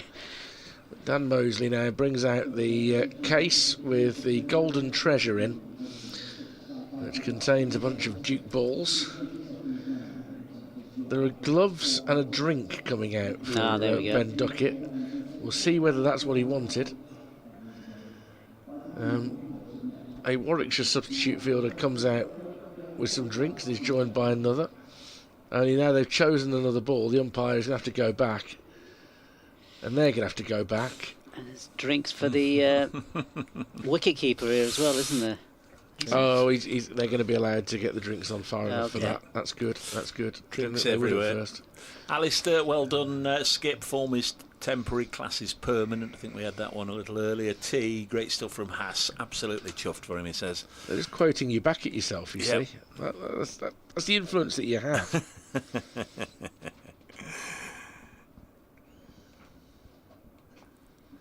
Where are we? 59 the lead. Still 21 overs to go. Yeah, I mean, they could get 150 ahead tonight. Yeah. It's almost a moot point. I mean, what would you set in 2 sessions? And let's pretend the weather's not happening, but 'cause it might not. It might not. Sometimes when it says 40%, it can miss here. Weather has a habit of missing Trent Bridge. So let's say the weather doesn't hit. Would they say, okay, if we get 280 in front, 2 sessions, or not? No. I'm not sure. Not at this stage of the season. I don't think you do you? No. I think we're both in the same camp here. You know, not with the surface as we've seen it. It's nigh impossible, you'd imagine, to try and bowl a side out in 2 sessions. Thompson with a different ball, and it's defended by Duckett. Get a sense of how that one feels on the bat. And then he looks down at his bat. Such an unusual thing, seemingly at the moment, a change of ball. We had those couple of seasons really where the word batch was never more in favour. It's a bad batch. Oh, we've got a bad batch. The balls are rubbish, basically, is what we're saying. They're rubbish. Not this year. Thompson to complete his 14th over. Cut by Duckett, and on the stretch, Malik tries to stop it and can't. That's 4 more. 82 to Ben Duckett. He's easing his way towards the first century of the summer. 243 for 1 knots. They lead by 63, and the tap is running a bit quickly right now. I can say this now because he's still quite a long way away from his 100. That was Hamid's 20th first class 100. How many do you think Duckett's got? 14. And they're both similar age. Hamid's 29, Duckett is 30. Ben Duckett has hit 30 first class 100s. 6 of them in test matches. Don't know why I felt the need to go low. 10 for knots. And the rest, obviously, well, most of the rest for North Ants, because he was a very prolific scorer, wasn't he, in his first few seasons in the game.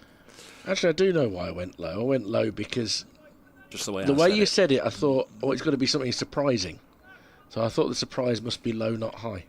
A change of spinner, but it's not Big Bo, it's Big Dan Mosley. Change of slow bowler, please. Change of slow bowler. Pace off. Pace off. Yeah. Same to you. I'm not sure what Dan Mosley's bowling is with a red ball at the moment. He bowled an over yesterday. No, he's had one today, hasn't he? Yeah, Course, what I'm saying is I'm not sure whether I'd quite categorise him as a spinner at this point. I mean, in one-day cricket, he's been very good as a slow bowler with, he bowls darts a lot of the time. There he is, bowling his first dart round the wicket to Hamid. Turns it to Rob Yates, who's out of the slips but still in a catching position, close in on the leg side. We've got a slip and a leg slip in there. Hamid drives into the offside. He'll get a single. I think Ed Barnard is probably going to do the captain's thing of getting through a spell from the far end in a bit in relief of Jordan Thompson, who's bowled 14 overs in this second innings. Yeah, this The new ball is 12 overs away after this, so I wouldn't be surprised if Ed Barnard takes it on the chin here, and some combination of him, Mosley and Webster will get them to the new ball, but the new ball is going to have to work minor miracles to breathe life into Warwickshire's push. Lead is 64. Can of course be a very different looking board if a couple of wickets go down quickly, particularly Duckett, who's forced this wide of Yates in the offside, and he's going to pick up at least 2 and going to settle for 2 in fact. Had it been a thrilling one-day run chase, they'd comfortably have come back for 3 without batting an eyelid there, but just erred on the side of caution and settled for 2. I think Duckett fancies having as much of the strike as he can at the moment. He knows it's potentially going to get a little trickier for the rest of the session if he stays there once that second new ball is available. This is tossed up there and Duckett helps himself to 4 runs, just paddling it away down the leg side. Have I gone early? No, it's been kicked back right by the ropes, and they are going to get 3 this time. I did go early.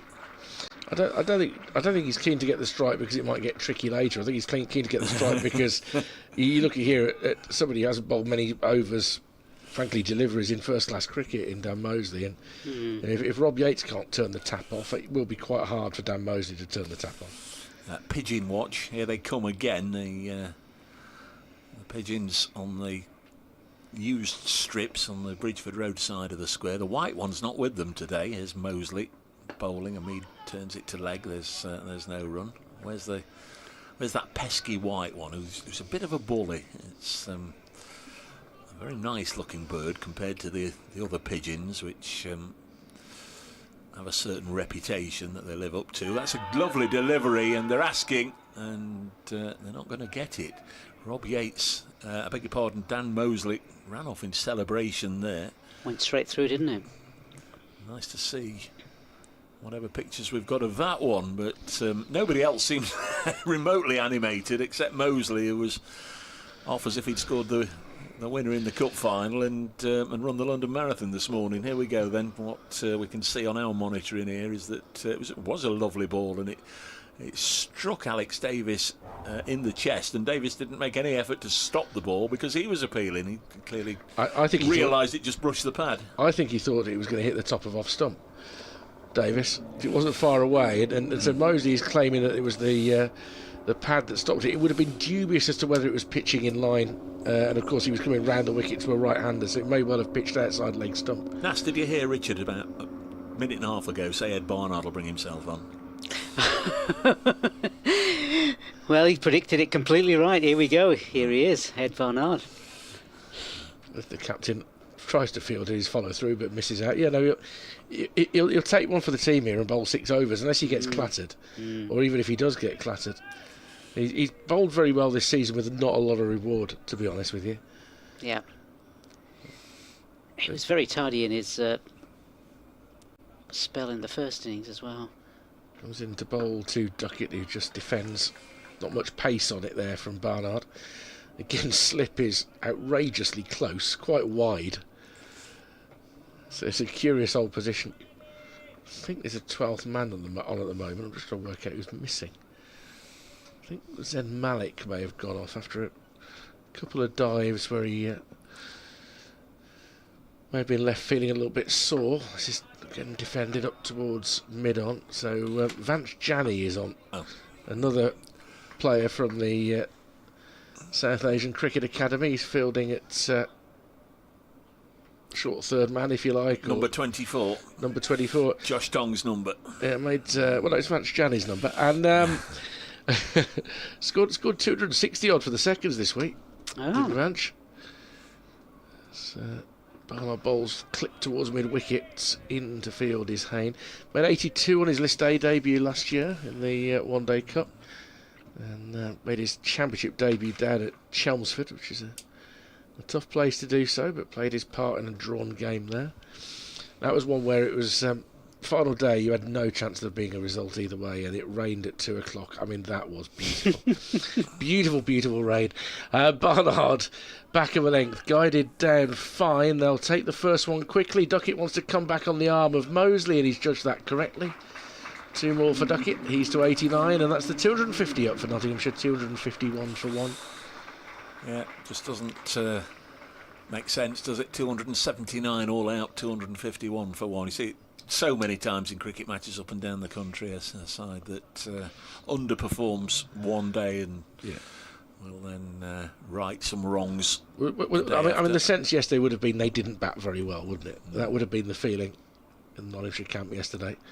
And he's beaten the edge of Duckett there. There was an appeal from Yates at slip, no appeal from Alex Davis. They haven't had any luck today, Warwickshire, with the ball. They've beaten the edge on a handful of occasions, and that one wasn't too far away. Oh, it's the birds. Malika was pointing at his coming back on. Yeah, right, but Gianni is staying on, and somebody else is going off. Yeah, just midway through the session, they're just going to rotate and have a little comfort break apiece. Might be. Is that no? I was going to say Michael Booth, but I don't think it is Michael Booth. Whoever it is, it's a comfort break. I think it's Jordan Thompson. Actually, after the spell he's had, I think he might deserve a fresh shirt. Yep. Yeah. Now, can Dan Mosley wheedle a wicket here? He's got 10 first-class wickets in his career. Some of those have been bowling for England Lions. I think the majority of them are bowling for England Lions.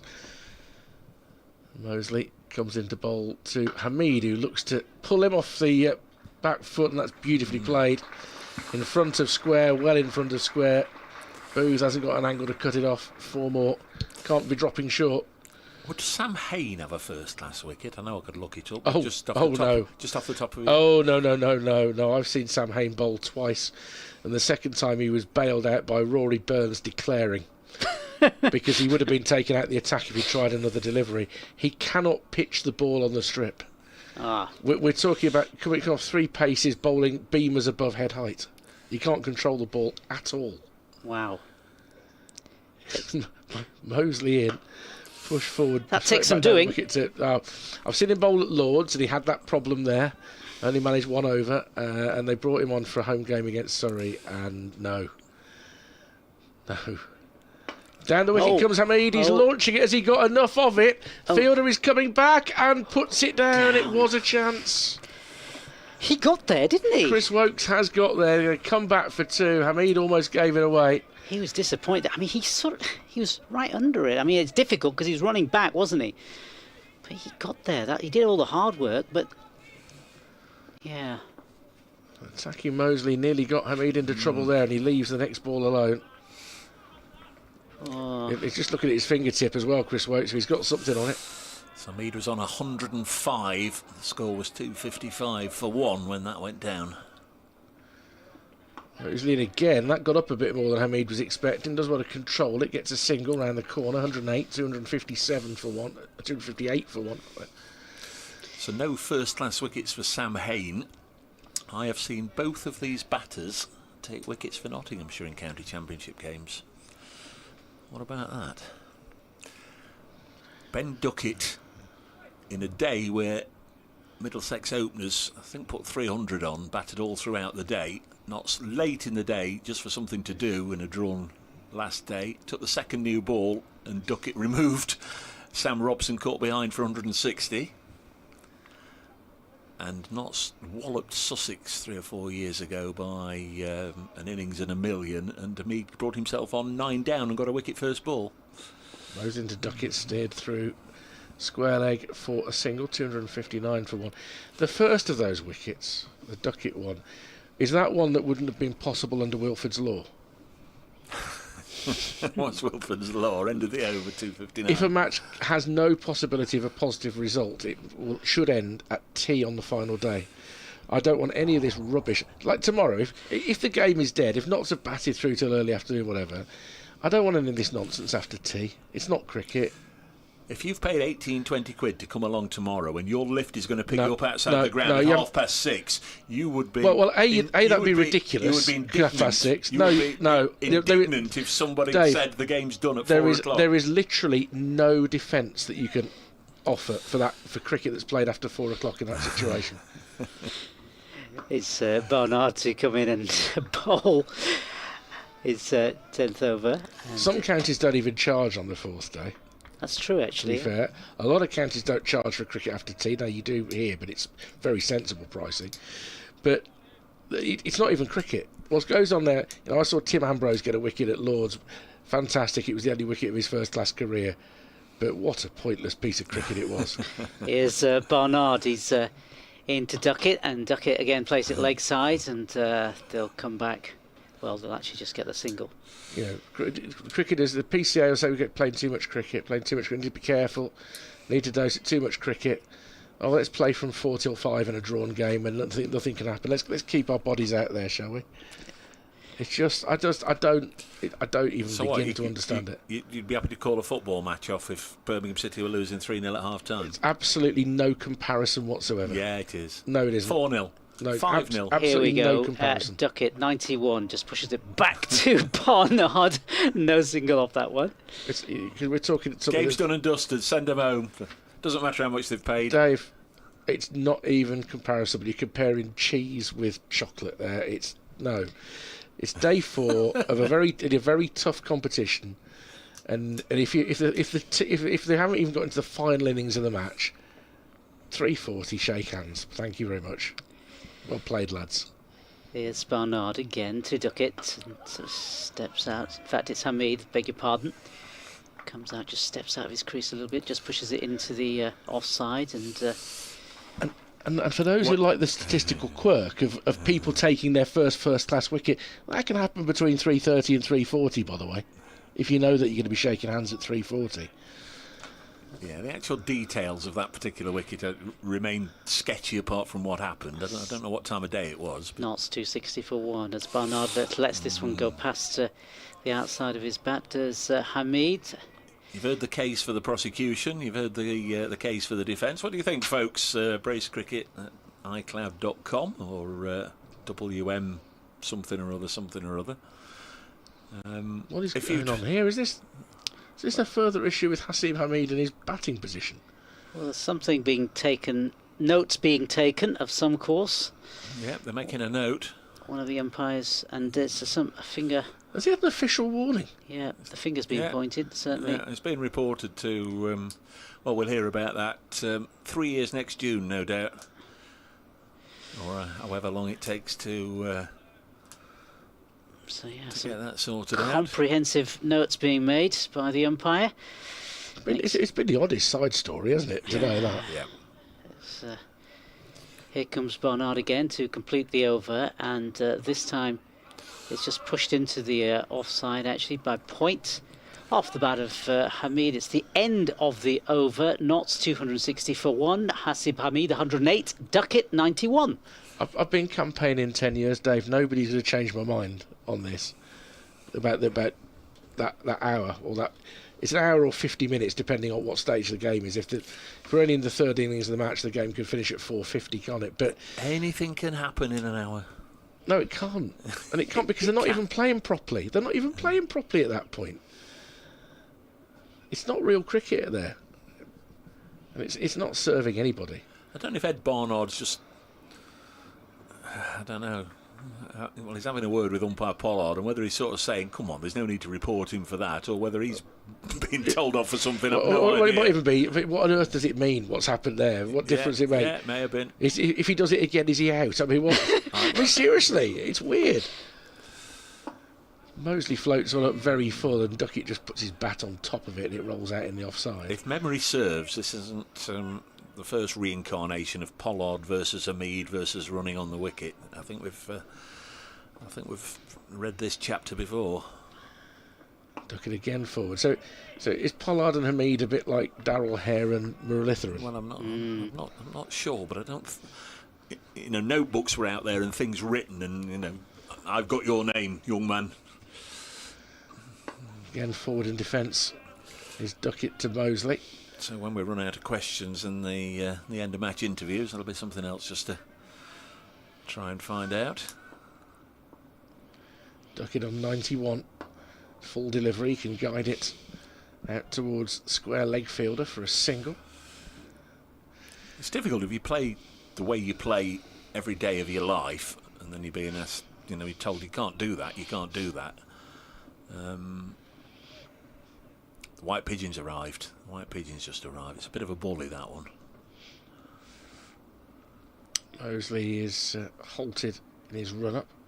I think Alex Davis was adjusting the angle of a fielder.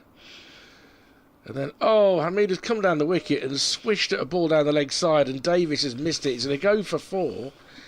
Did he get a touch on it? It's 4 byes. No, it's the question is that a mis-stumping, Dave? And I think it possibly is. It would have been very, very difficult. Has he given byes? Yeah. So you can see Alex Davis berating himself.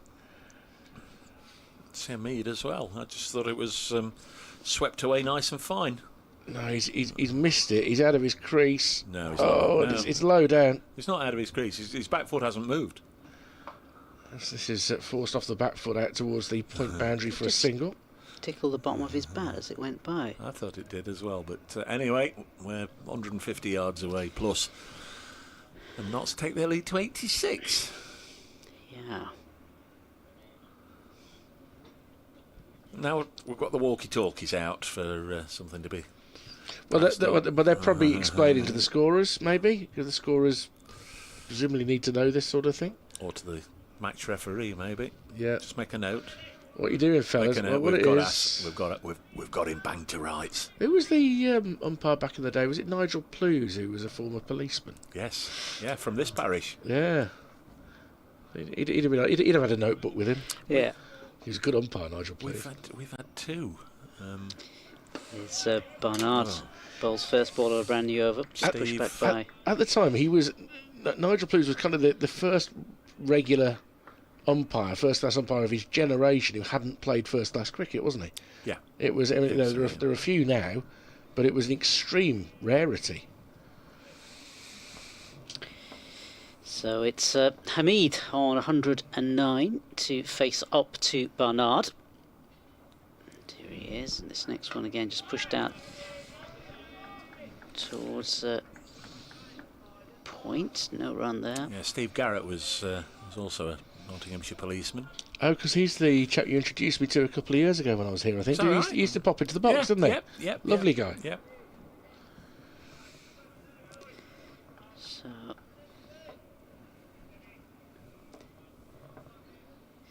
here is Barnard again from Stoop Broadend. Past the umpire. This next one again pushed leg side. And a comfortable single for Hasib Hamid. Takes him on to 110. So it's Duckett 92 to him. Partnership now 149. You don't think there's a bit of have a word ump? He's running on the wicket from 149. We've got a bat on this tomorrow. Have a word ump. It just seems to be umpire generated, all this, doesn't it, rather than anybody else having a moan. So Duckett faces up to Barnard and just pushes it back to Barnard. Does Duckett? There is an unusual dark line sort of in front of middle and off stump rather than the one that's outside the stumps. So he's been a little bit further forward, but as I've maintained all day, when you're trying to prevent the ball from swinging too much, you're trying to cut it down. It's seemed nothing outrageous, a valid batting technique. Duckett up to Barnard, just pushes it into the onside this time. No run there. And what I would also say, certainly from my vantage point here and looking at the monitors as well, whatever Hamid is doing today, Clark did and more yesterday. Joe Clark was a long way down every ball. 2 or 3 paces down to meet the ball on the full and take out any of the... He was batting so as far out of his crease as as you could wish to see. Definitely, as Duckett faces this one again, he pushes it leg side, and they'll pick one. And they thought about a second, but no. In the end, they settle for the 1 run. End of the over. It's 150 partnership between these two for the second wicket. Hasib Hamid, 51 of those. Ben Duckett, 93. And of course, if a wicket goes down, Joe Clark comes in next. It might just pour oil onto the flames a little bit if he starts doing it as well. I don't think I'll have a night watch person today. It didn't work yesterday with Dylan Pennington getting a first baller. I mean, yesterday you could see justification for it. Today, I think you'd be hard pressed. Yeah. So 88 for 1 they are effectively, with 111 overs left in the game. It's a tricky equation, albeit that Duckett and Clark can score quickly, but you'd also feel it wouldn't be impossible for Warwickshire to score quickly. on this surface, so it does feel very drawy at this point. Duckett's on 93. Dan Mosley from our end, the Radcliffe Road end, bowls to the former Northants player, and he's got him. Caught at backward point. Another player out in the 90s for Nottinghamshire this season, and it's Ben Duckett. Caught at backward point, hangs his head in disappointment, and Mosley's got the wicket, caught by Ed Barnard for 93. Nottinghamshire 268 for 2. And late in the day, Warwickshire will be looking to just try and repeat what they did yesterday and chip away with a collection of wickets. Ben Duckett at the crease for 2 hours 23 minutes, faced 120 balls, 14 fours and a 6. And he's gone, just lapping the ball into the hands of Barnard at backward point from the bowling of Mosley. I mean, two things of curiosity here. One is that Ben Duckett should get out twice in this match to Rob Yates and Dan Mosley. I mean, that's preposterous, absolutely preposterous. I mean, it's so frustrating not to make his 100, but he's batted beautifully, Ben Duckett, and he's getting runs on the board, so the selectors will know that he's in nick ahead of the Test match summer. The second odd thing is that the only 2 wickets to fall in this innings have been odd attacking shots that have been lifted to backward point. Yeah. It's not the most obvious mode of dismissal. It's not been because of pace. It's not because they've been fending anything off. It's just been 2 loose shots to backward point. Yeah. False shots induced by spin. I think the word induced is doing more heavy lifting than it should Is be it? there. That's Okay. I'm sorry. Am I giving too much credit? Yeah. I'm not sure Dan Mosley induced that shot, but There wasn't much carrot dangling there. No. I think he'd be delighted with the 11th first-class wicket of his career because it's a Test match opening bat. So credit to Dan, though. He works very hard on his bowling. And he wants to be able to contribute to bowling in red ball cricket as well as white ball. In the same way that he was desperate to get that first championship ton of his career, which he got against Surrey in the opening week of the season.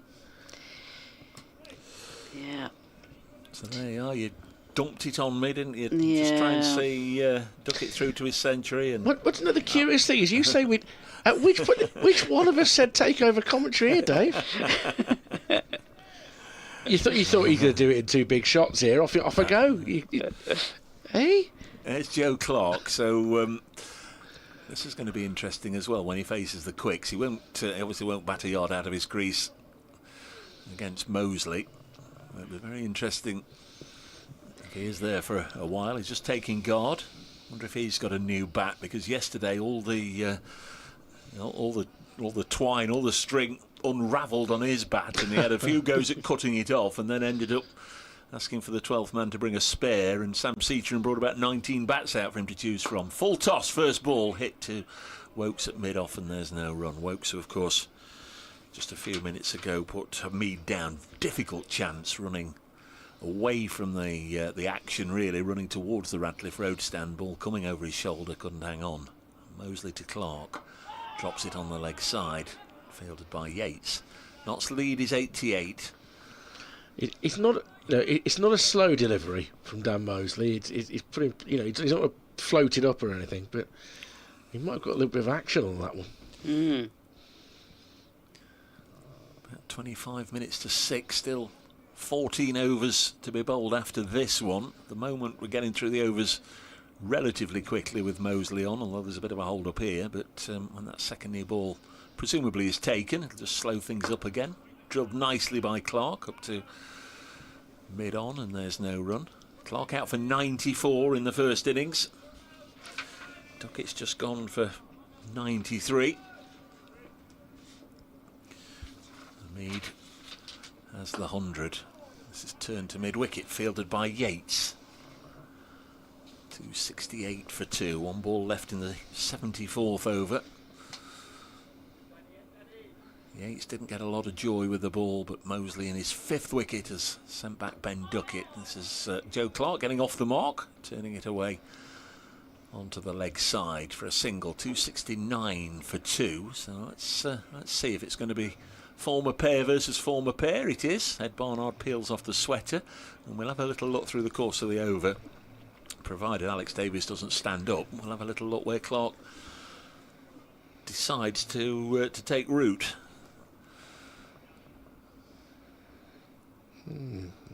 See where he takes his guard to start off with.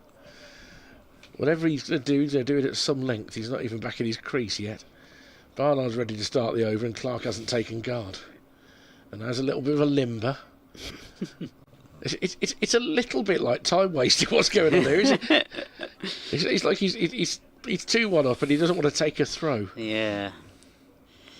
There we go. He marks out his guard, marks out his crease at the moment with his... Yeah, he was almost digging enough for a Jonathan Trott trench. Yeah. Rob Yates again very close at first slip. Here we go. And it's Barnard to come in past the umpire, and he comes out, steps out, just pushes that into the onside. Yeah, it's not as advanced as he was at any stage yesterday, but he did take a step or two forward. He did. We've got one fan out there. Thank you, Alistair. Some really bizarre moments after tea. Great commentary from you guys. Cricket is a funny sport at times. Thank you. Thanks, Alistair. Steve Kicks, loving the banter over finishing games, which are clearly going to be a draw. Here we go. And again, that just sailed over the head. In fact, it's been given as a wide.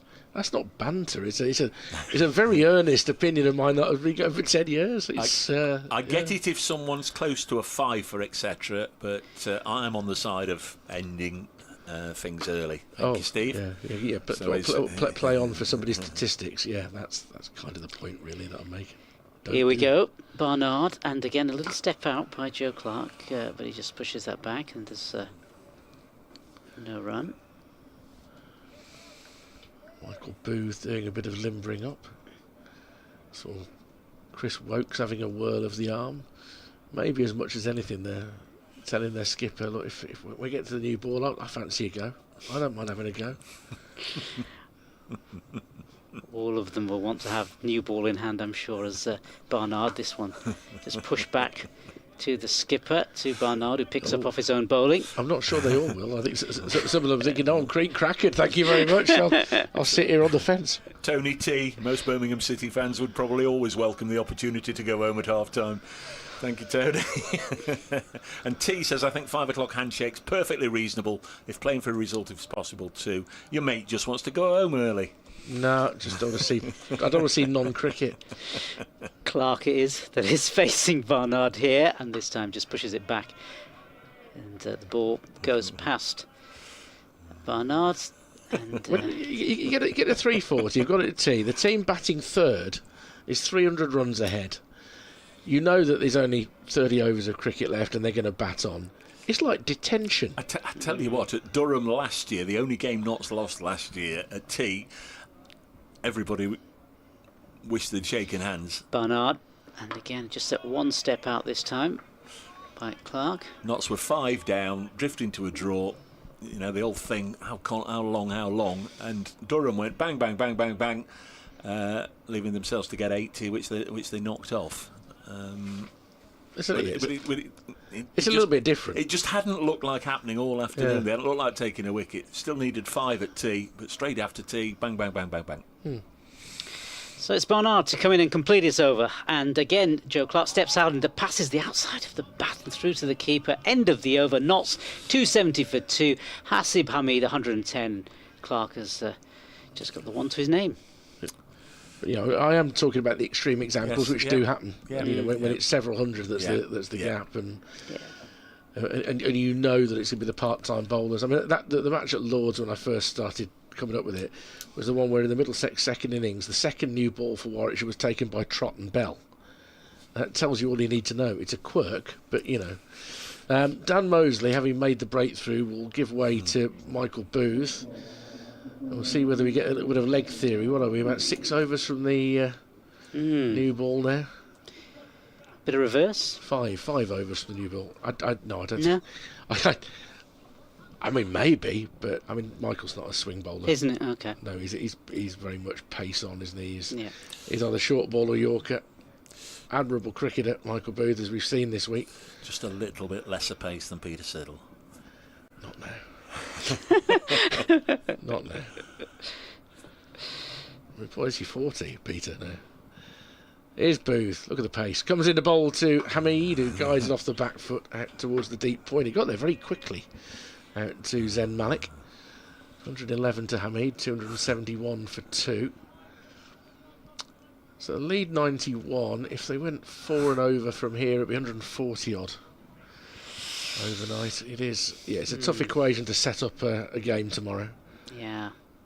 It's going to be up to Warwickshire to unexpectedly go bang, bang, bang in the way that you described. I mean, it was a surprise end to the day yesterday. They're going to need something similar, aren't they, here? Yeah.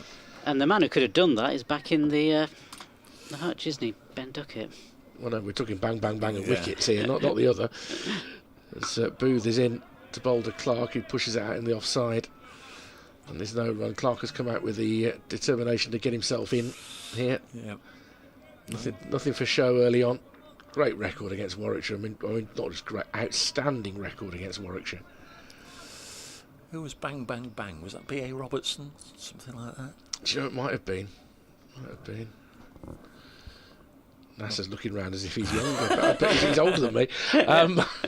Short ball is right high above the bounce is Clark, and doesn't overhit it, just guides it out into the offside. And again, Malik comes round to do the fielding. Clark to 272 for 2. Not even sure if that was the title, but there was... He seemed to be a regular on multicoloured swap shop back in the 1970s. That's What a great concept. Yeah. I've got a kaplunk and I'd like to swap it for a Jenga.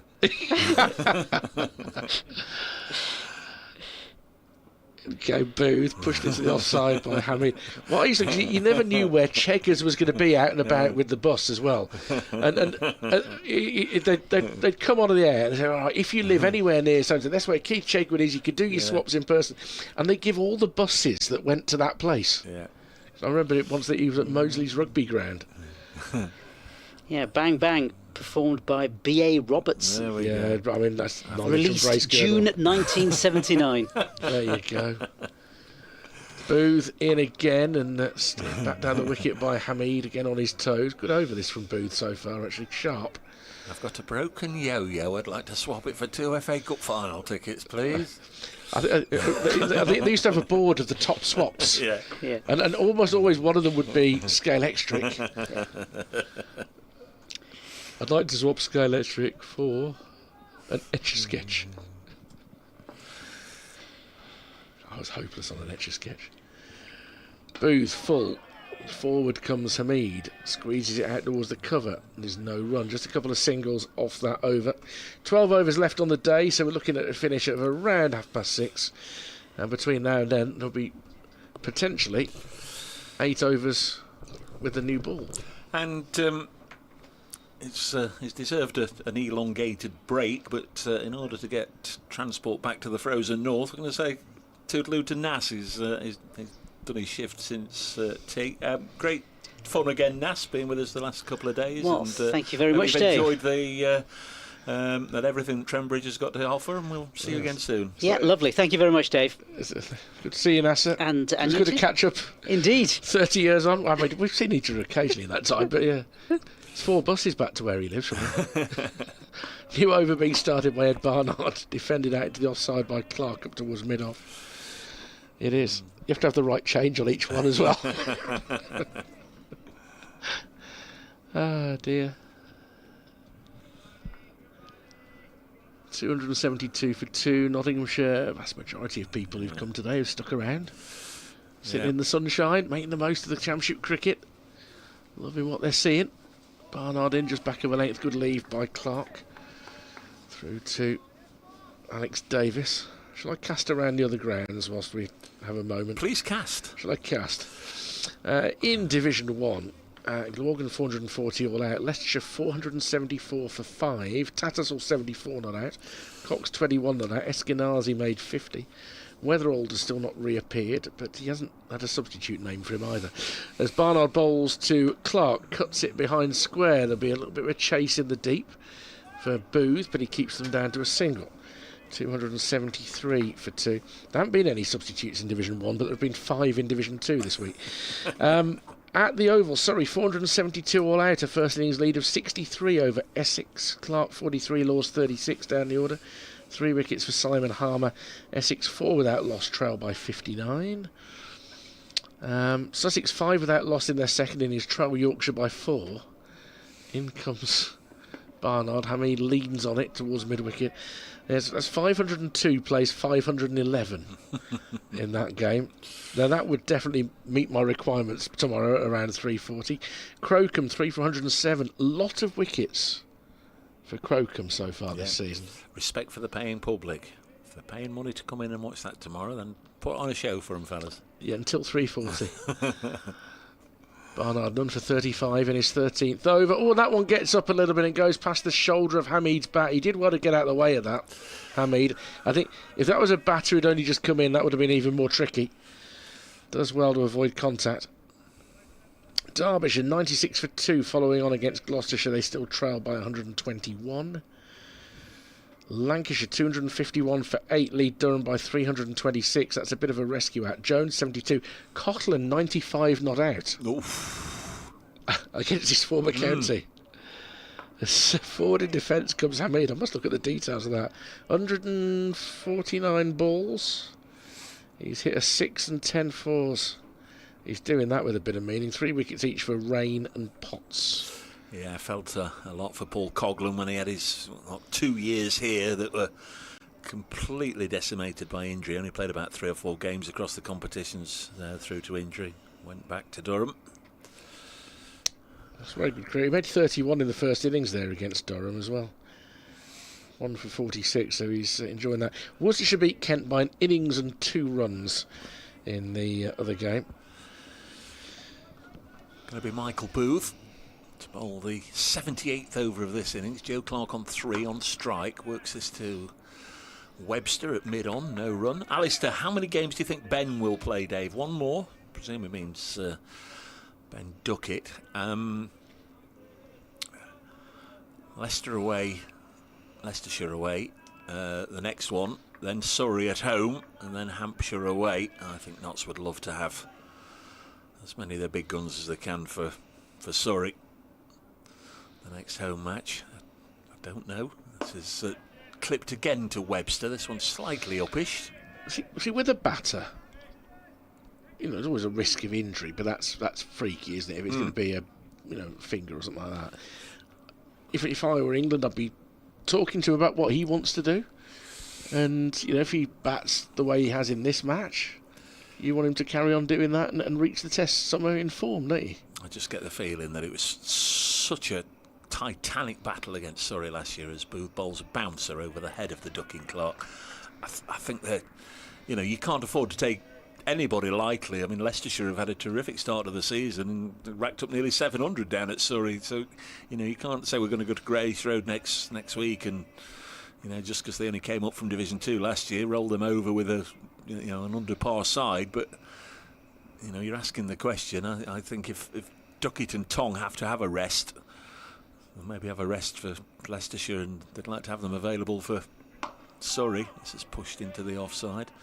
Yeah. I mean, conversely, or whatever the word is, I would imagine Surrey will want to make sure all their England players are available for Nottinghamshire, because they won't have liked to have lost their title and their unbeaten record for so long against Notts. But to most of us, you feel that is there any reason for him not to play all 3?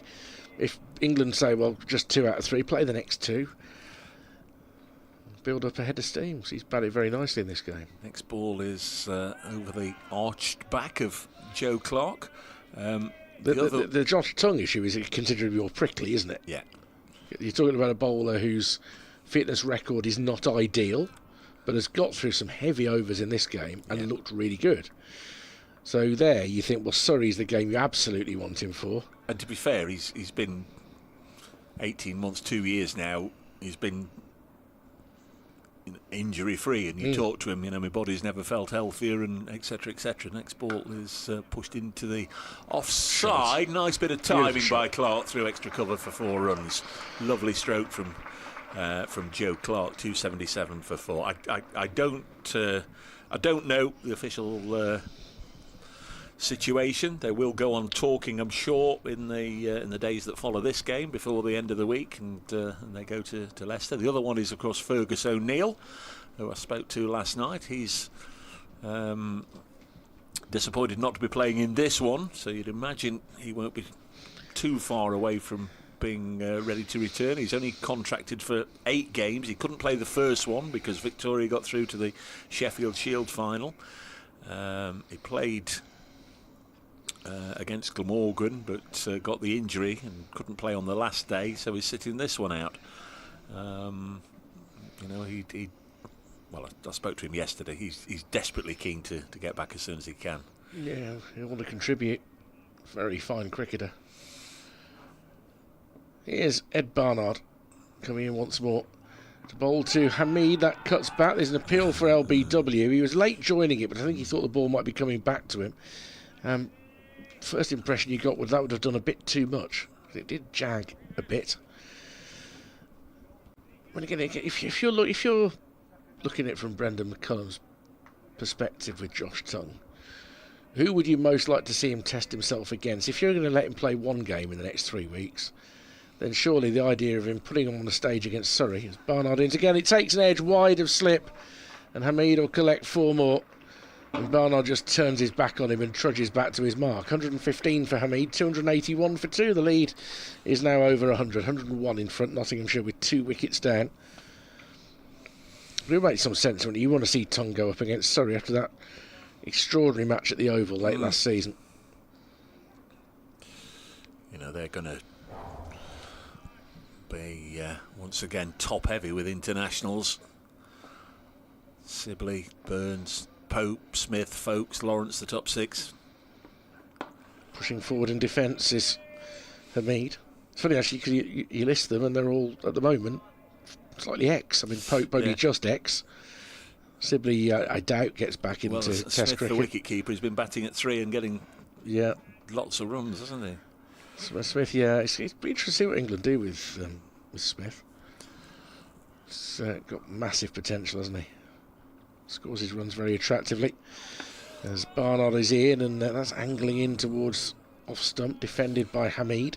They all played in the match last September, and then it was Patel and Laws, the 2 non-international players, and then Fisher, Atkinson and Dan Worrell, who's left, of course. Worrell's been replaced by Abbott. Yeah.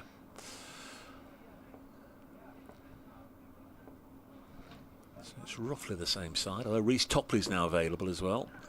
Oh, and this one from Barnard jags back and takes the top of off stump. There's a yell from Barnard because he feels there's a door half open here as we approach the second new ball, which is only 7 deliveries away. Hamid is gone for 115, and Ed Barnard with the breakthrough. 281 for 3 Nottinghamshire. They lead by 101. I'll have to have a little look and see how Asib Hamid was dismissed at Taunton in the first match. But certainly the 4 games here at Trent Bridge now, he's been bowled in all of them. I sort of hesitated to say clean bowled because that was an inside edge, not the first in this match where a player has been dismissed via an inside edge. Just have a little look at that. 14 fours for Asib Hamid. I missed the replay after all that, but I think there was an inside edge. It was from the angle that we saw the replay, you can't tell. He is looking down at where the ball pitched. We're going to get a better view of it now. Courtesy of the excellent team who put the replays together. No, it's not got an inside edge. It's just a beauty that hits the bail above just the edge of middle stump. It's a great delivery with a ball in its 79th over, and in comes Jack Haynes. Warwickshire would feel if they could take 2 more tonight, they're back in the game and their persistence would be rewarded. They've got the 2 set players, haven't they, in fairly quick order, Ben Duckett and now Asib Hamid after that stand of over 150. Joe Clark's still relatively fresh at the crease on 7. Jack Haynes only made 1 in the first innings, so the door, it's not wide open with the welcome mat spread there, but it's just slightly ajar, isn't it, if they can have a good last half an hour here. And they've had a good last half hour in each of the first 2 days. We were talking about it before play started today, that they finished the day very strongly in the 2 evenings. making runs when they're recovering from 97 for 4 to end 335 for 8 at the end of the first day. And then last night with the 3-wicket salvo that turned the game a little bit on its head. Really, well, it's not quite on its head, it certainly steered it in their direction. They've gambled on the follow-on with a lead of 180. You don't see the follow-on in force very often, certainly not for leads of under 200. And the notion being, we think, and we'll ask afterwards, that it was going to be difficult to take 10 more wickets. Barnard comes in to bowl again, and good-looking delivery that's defended by Haynes. And that is a good hand from the captain. 1 for 39 from his 14 overs. His spell, 7 overs, 1 for 11. Sorry, 6 overs, 1 for 11, I beg your pardon. But in the context of the game, that's very impressive. Really is. It's had a terrific match and still harbours hopes of leaving Trent Bridge with a victory. Notts lead is into 3 figures, 101. But really won't want to end the day like they did yesterday, losing 3 wickets in the last 10 balls of the day. One of those wickets, of course, was Joe Clarke, who was nicely set yesterday. Not so in this innings yet. He's on 7. It's going to be Michael Booth to bowl the 80th over. To Clarke down the leg side, taken by a tumbling Davis. And of course, Clarke has scored 100 runs in the match now. 94 and 7. Yesterday, wicket going down late on, not sent out Dylan Pennington as a night watchman, and he fell first ball. Just wonder if they might reappraise their tactics. Next ball on its way now. Bouncer deflected by Clarke down to long leg for a single. He moves on to 8, brings Jack Haynes back into the firing line. 282 for 3 knots. They've already gone past their first innings score, but still a long way shy of Warwickshire's first innings score of 459. The difference of 180 between the 2 first innings is effectively what's given Warwickshire a little bit of breathing room and very much the upper hand.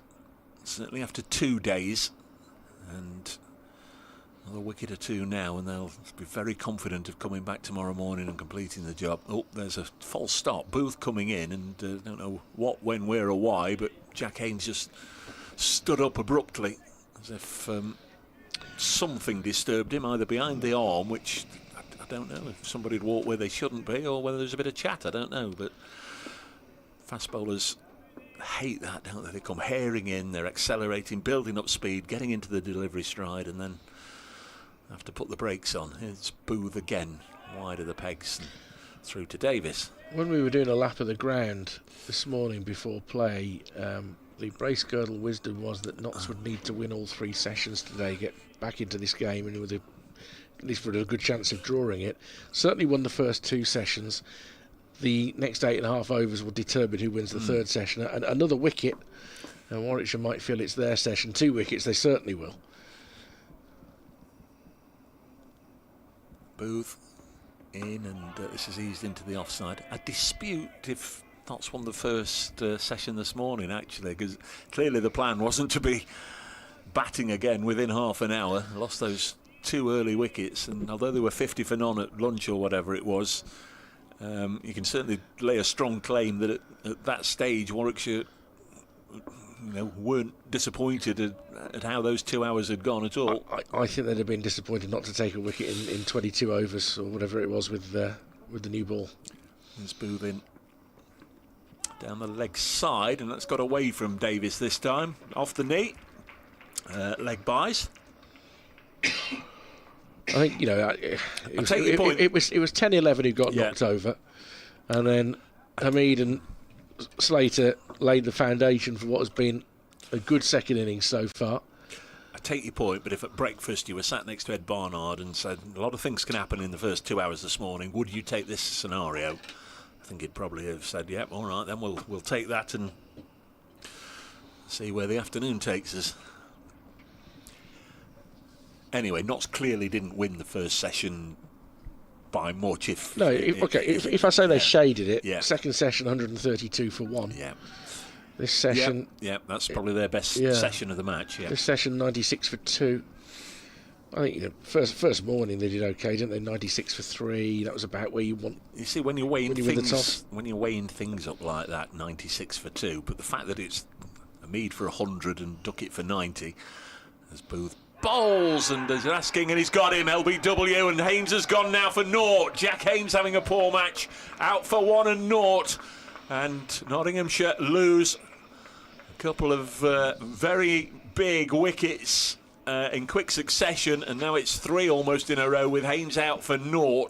LBW to the ever impressive Michael Booth, 286 for 4. Haynes a 5-ball duck. He's a wonderfully talented player, but this particular match just not been one that Jack Haynes will look back on fondly as he troops off. And now we will get to the stage where Notts have got to make 1 or 2 big decisions, because I think, am I right, Richard, the end of this over, the second new ball becomes due. And you know, more wickets in that, and it becomes, you know, shaky, doesn't it? 106 for 4 effectively is the situation they're in. Michael Booth is having quite a game, isn't he? That's his 5th wicket in the match to go with his career best of 70. Haynes back in the pavilion. We presume Varane will come in next, who's, of course, naturally quite a positive player, and it could be that he can rattle along against the second new ball, but we'll find out whether they're going to take it. What you don't want to be doing in this situation is losing wickets in overs 79 and 80. It does make life considerably harder. Yeah, it is. Carl Verena is on his way out to the middle. It backfired on them yesterday, sending Pennington out, and had they, I mean, there's no saying that Verena won't be dismissed as well, but had they sent Pennington or Hutton out and they'd gone quickly, it really would have lurched decisively. Notts would have only had 5 wickets left to play with in the morning. That might still be the case, or even worse, but Verena out there in good sunlight, knows what he's doing, played nicely in the first innings actually for his 32. I think it's the right call to send him out this time. Yeah, 8 overs as well is a long time, isn't it? It's over half an hour that you're asking anybody to come out and bat if it's a tail ender, and you don't want to hand any more momentum to Warwickshire in this final session. But it does impress me greatly how they fought in the final hour of each day. Yeah, here, and because this day's cricket was petering out from a Warwickshire perspective. They're not taking the second new ball immediately, because that wicket was the final ball of Michael Booth's over. Ed Barnard, having struck in his last over, he might say, right, we'll have 1 more each, and then we'll see. Barnard coming in from the Stuart Broad end, just back of a length, guided out into the offside by Clark. Hayne is quickly in. Just the 1 slip in place. A point, deep fielder out on the cover boundary. Mid-off, mid-on. A straight short mid-wicket plus a deep mid-wicket. And really a deep backward square leg rather than a long leg. 286 for 4. Nottinghamshire can't afford any more damage this evening, as Clark defends back to Hayne once more, who lets the ball go past him and then stoops to pick it up left-handed as the shadows start to grow. The shouts will be 2 more tonight, yep. 2 more tonight, and at which point they will fancy themselves. Barnard back to his mark. In his first season as Warwickshire's captain. That one angled in towards off stump, defended again by Clark. I mean, right now Warwickshire perhaps need 2 hours, an hour to finish the innings, an hour to knock off 100 if there was some rogue weather around. Certainly one thing that all the players will have to keep their eye on in the morning. Like I said yesterday, it was saying there'd be rain on Monday afternoon. This morning they were saying it'd be fine the next 2 days. Barnard in again. Fuller pushed out once more to Haney. He'll have to come in this time because he's not going to reach him. But 1 or 2 correspondents I've spoken to, did you have a look? Was it you or Nass who had a look and said that it was again saying there'd be some showers around? Yeah, the forecast on the BBC app suggests rain tomorrow afternoon.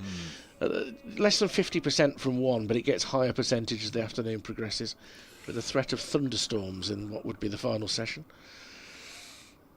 Weather has a habit of missing here. Yep, it does. Barnard in, clipped towards mid-wicket and past the short fielder. Single to Clark. He goes to 9. 43 deliveries left that will go a long way towards determining the future of this game, I think. For now, the Bears will feel that anything they get is precious. 3 wickets in the session. 4 would make things very lively. Chris Woakes is just stretching. Ethan Bambra's having a word. He'd like to have a bowl as well. Just wonder whether they might give Michael Booth one more over.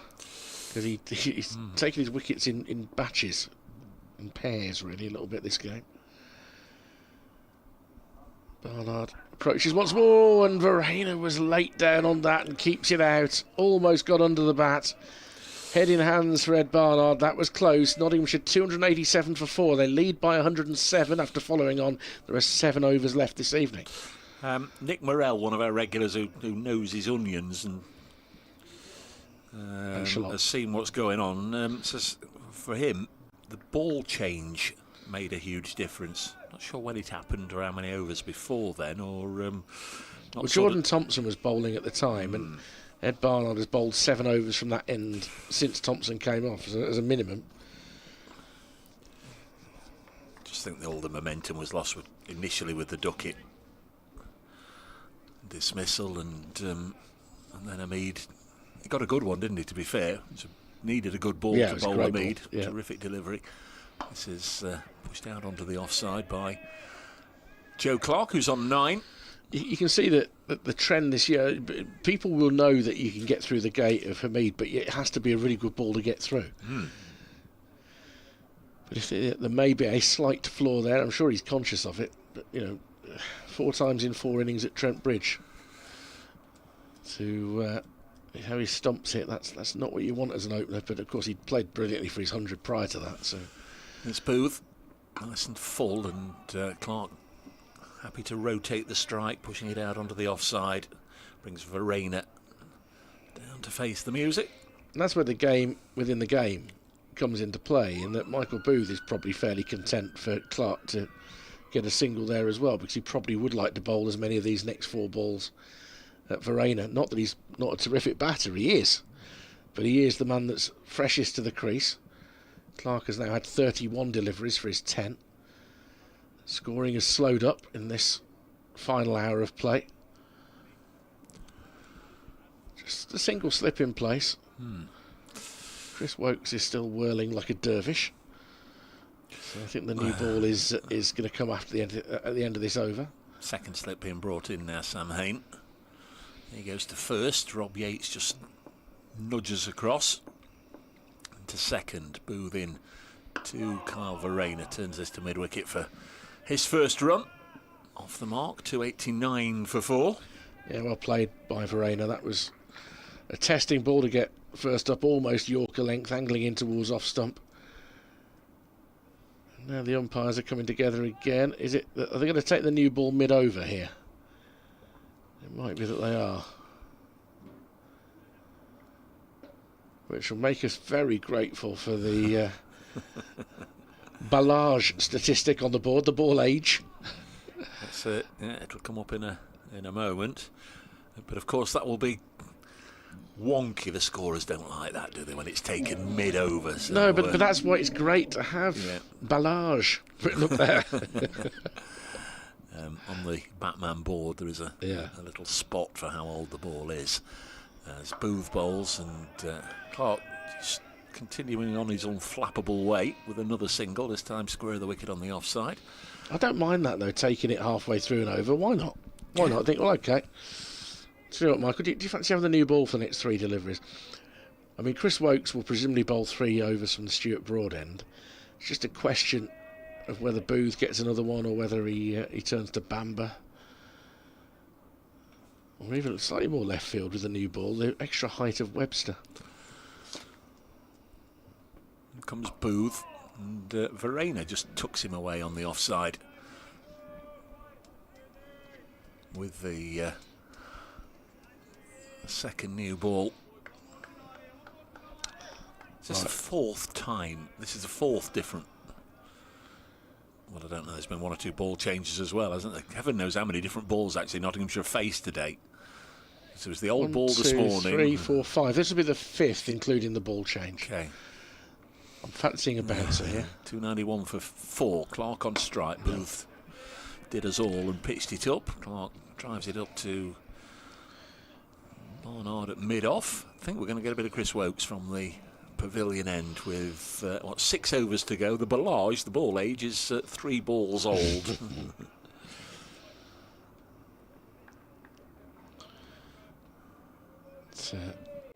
Yeah, really interesting moment in this game here. And these are the moments that Chris Wokes has come back to county cricket for. Took 3 first innings wickets. Hamid for a duck, Verena for 32 and Tung for 1. Scored 64 with the bat as well, his second half century of the season. Both of them have been 64. Wickets were hard to come by in his first 2 games. So he's up to 7 championship wickets for the season. But lightly bowled in this second. In fact, lightly bowled today, really, because he just came on for that 1 ball at the end of the Nottinghamshire first innings. So he's only bowled 9 overs and 1 ball today. Just brought up the Somerset scorecard from the first match of the season. Hamid's 2 dismissals there caught Lammonby in the first innings, can't remember where that was, and LBW Jack Leach in the second. So it's just the 4 matches, or the 4 innings here, the last 2 matches where he's been bowled as a mode of dismissal. 2 slips in for Chris Wokes, who comes into Verane, who chops down on it and steers it towards mid-wicket. I think Jordan Thompson's back on the field fielding there. I wonder what the actual recording first-class cricket, I'm sure there'll be some stato out there that's got that. I wonder what the most number of consecutive bowled dismissals are. I wonder if any of you statos that's got that sort of wisdom where to find that or what it is can let us know overnight.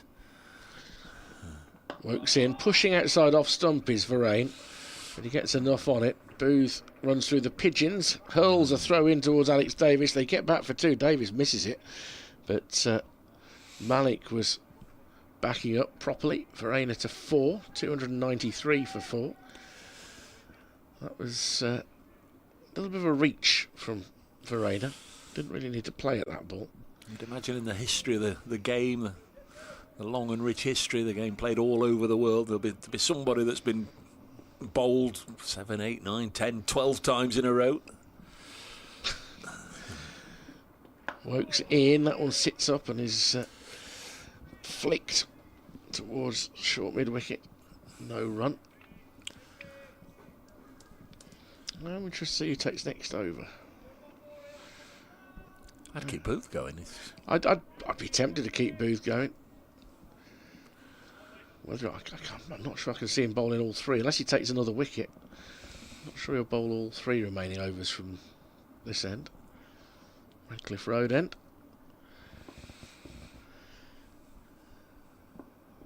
Wokes with that familiar approach into Verane. That's a good leave. Goes above stump height and through to Alex Davis.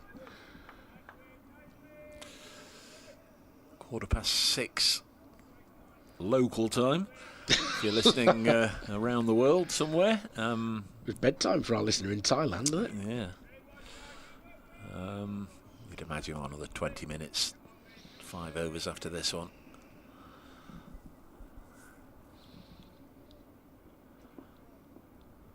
Don't get many 6 o'clock finishes, do you? That's for sure. Wokes in, short of a length, and Verane just gets his bat underneath that. There was a moment when he looked like he might try and flick it over the slips or try and guide it down to 3rd, but I think he did a wise thing and he just dropped his hands late on as it was about to go past him. Discretion. They have finished at Derby, though, where Derbyshire 117 for 3 in their second innings, trailing Gloucestershire by 100 runs exactly, and they finished at Surrey, where Essex have just started their second innings. There would have been quite a bit of slow bowling there, I fancy. Short of a length, steered towards mid-wicket, no run. End of the Chris Wokes over. He's none for 28 from 10 overs. Nottinghamshire lead by 113 runs. They've got 6 wickets remaining. We have 5 overs to go. Yeah, it's easier to say that all the scores are on the cricket page of the BBC Sport website, but they've finished for the night at Cardiff, Glamorgan, Leicestershire, the Oval, Surrey, Essex, Derby, Gloucestershire. They're off for bad light at Chesterley Street, Durham, Lancashire. Worcestershire defeated Kent by an innings. Still playing at Headingley, Yorkshire, Sussex, and still playing here. Yeah, Harmer and Critchley bowled over 50 overs in that Surrey innings. That would have got them through on time. Michael Booth does continue. Joe Clark turns this to big Bo Webster at mid-on, and there's no run. So we're into the final 5 overs of the day. Just wonder if Notts do have somebody prepared other than Lyndon James to come in next. Whether they'll send James out again like last night. In fact, it's not as good as it was last night. They sent Pennington out, but that was in the penultimate over. Booth bowls wide enough to be left alone. Brett Hutton's done the night watcher job a number of times in the past. But has Pennington done it before yesterday, or was that? I can't recall him doing it, no. I had heard a whisper that it might be him yesterday. I had heard the whisper. He'd been working on his batting and very much enjoys the opportunity when he's out there, and would have enjoyed it had he just negotiated his first ball and stayed a bit longer. This is nice and full and driven uppishly, sort of through gully region or backward point region, nobody there. It's gone all the way down to a wideish third for a single. He carried a remarkably long way down yeah. towards third. Had the fielders interested for a moment. Verena on to 4, 294 for 4, so Notts stretching that lead to 114, but the 3 wickets going down in fairly quick succession there. Duckett to Mead and then Haynes, really given Warwickshire an extra pep in their step. As Booth bowls nice and full wide of the pegs. Speaking of pep, I wasn't aware of the FA Cup semi-final result until very late last night, and sort of reading the Southampton heartbreak. Pep at the final again, 294 for 4. Yeah, Man City Chelsea final. Oh, they've won today, have they? Yeah. If I've spoilt that because you were going to watch it when you got home. I don't think in the modern world it's hard to avoid, isn't it? Have you got tomorrow's racing results? This is wide of the pegs and goes through to the wicket keeper. Alex Davis, 294 for 4. Was reading the about brown one with the sheepskin noseband's coming third. I was reading about a number of trains that broke down yesterday, or a lot of fans, certainly on one packed train that broke down, and they just couldn't get a replacement there for 3 or 4 hours, and by the time they got it and got down to London, the game had finished. Oh, brilliant. Full of predominantly Manchester City fans. There's Booth. Nice and full, edged and dropped. Dropped at second slip by Rob Yates. It went quickly. It's gone for 4 through his... Well, it's not gone for 4. It's actually been stopped, yeah. Sam Hain was just sort of jogging after it as if he was just going to fetch the ball back, but he was only jogging because it had stopped. But it went very quickly. It was a very difficult one. Got a hand to it. In another sense, he's saved 3 runs there, but you're in that slip cordon and you practice the hours and hours and hours of catching just for moments like that, and he couldn't hang on. Yeah, that's gone very quickly. Yates is an excellent slipper. He's not seen it very early there. He's got hands to it, and he's livid with himself. The way that Michael Booth has been congratulated and continues to be, I think that's probably him for the day. I don't think he's going to bowl the other 2 overs from this end, but we'll see. But 1 for 59 from 14 overs. Notts 115 ahead, 6 wickets remain, 4 overs to go today. Set up an intriguing first hour tomorrow as Wokes comes in to bowl to Vereen, who's pulling the ball behind square for 4. Very nicely played. In fact, it might have gone all the way. The umpire is waiting. No, it's 4. He was just checking with Zen Malik. 299 for 4. The ball before, where he's been put down, that stiff chance, it's a shot he didn't need to be playing. He was reaching outside off stump, slightly diagonal bat, Verena. The leave would be a very, very good shot in his locker for what remains today. Yeah. But it's not his natural way of playing, is it? No. Likes to get on with it. For Rayner, as in Ollie Rayner or Claire Rayner or Remainer. So I think of Jay Rayner these days rather than his mum. Rayner waits again, left alone outside off stump. Was he a food critic? He is a food critic. That's good for me. That but is. But he started in sort of straighter journalism. He's also a very good jazz pianist. He used to have a very good podcast as well. We used to take people out to have dinner. I can imagine you tinkling the ivories. I suppose how much I'd had to drink. No, I have no musical ability whatsoever. Wokes in. Verena again leaves. I wonder whether Joe Clark has had a word and say, your leave's your best bet. I mean, this over, he's pulled the ball that was there to be hit. I think he may have just chided himself for what he did off the final ball of Michael Booth's previous over. 21 deliveries remaining. For Nottinghamshire, it's about making sure they don't lose any more now. Tea strainer, that also rhymes with Tea Verena. strainer. Wokes to Verena, and there's another leave. He's now got into it. He's stepped forward with his front foot, raises the bat high, lets it go past his off stump. See whether Wokes has got a little trick up his sleeve for the final ball of the over. Oh, no, he's still got 2 balls left in the over. Just seeing Chris Wokes there. It comes to us all, Chris. A bit of salt amongst the pepper there in the Chris Wokes here. It's a good sprinkling. It's a good sprinkling.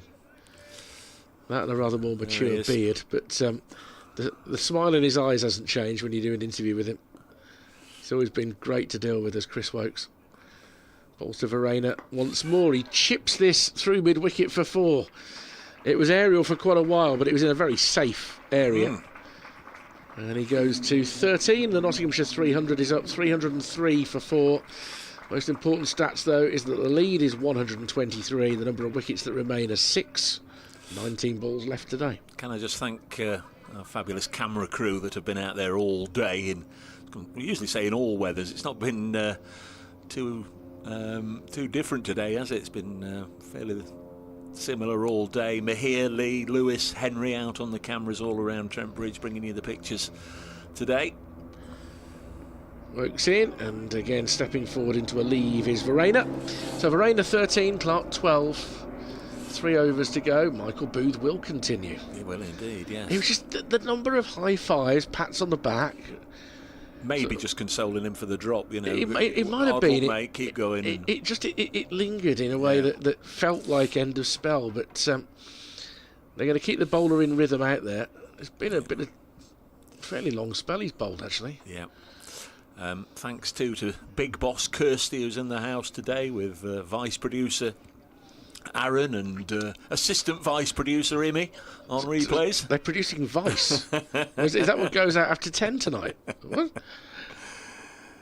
Here's Booth, nice and full, and this is steered into the offside for no runs. Got the natural light just coming to our aid late on in the day because there's long, strong shadows around all the players and the umpires out there. Long old day for the umpires, as we always say. It's a wonder they don't all have chronic backache. You know, I've done it a time or two on a Saturday afternoon, stood there and oh, crikey. 303 for 4. Give them out to get it over with. Turned away on the leg side by Joe Clark for a single. 304 for 4. That's what you and I have been doing the championship circuit long enough, and I'm not going to name anybody, but to know 1 or 2 umpires who were a little bit like that. There's 1 or 2 number 11s down the years, I think, that possibly should have had a better batting average. How's that? That's out. Yeah, and the odd umpire, there's some number 8s, 9s and 10s that might have had a better.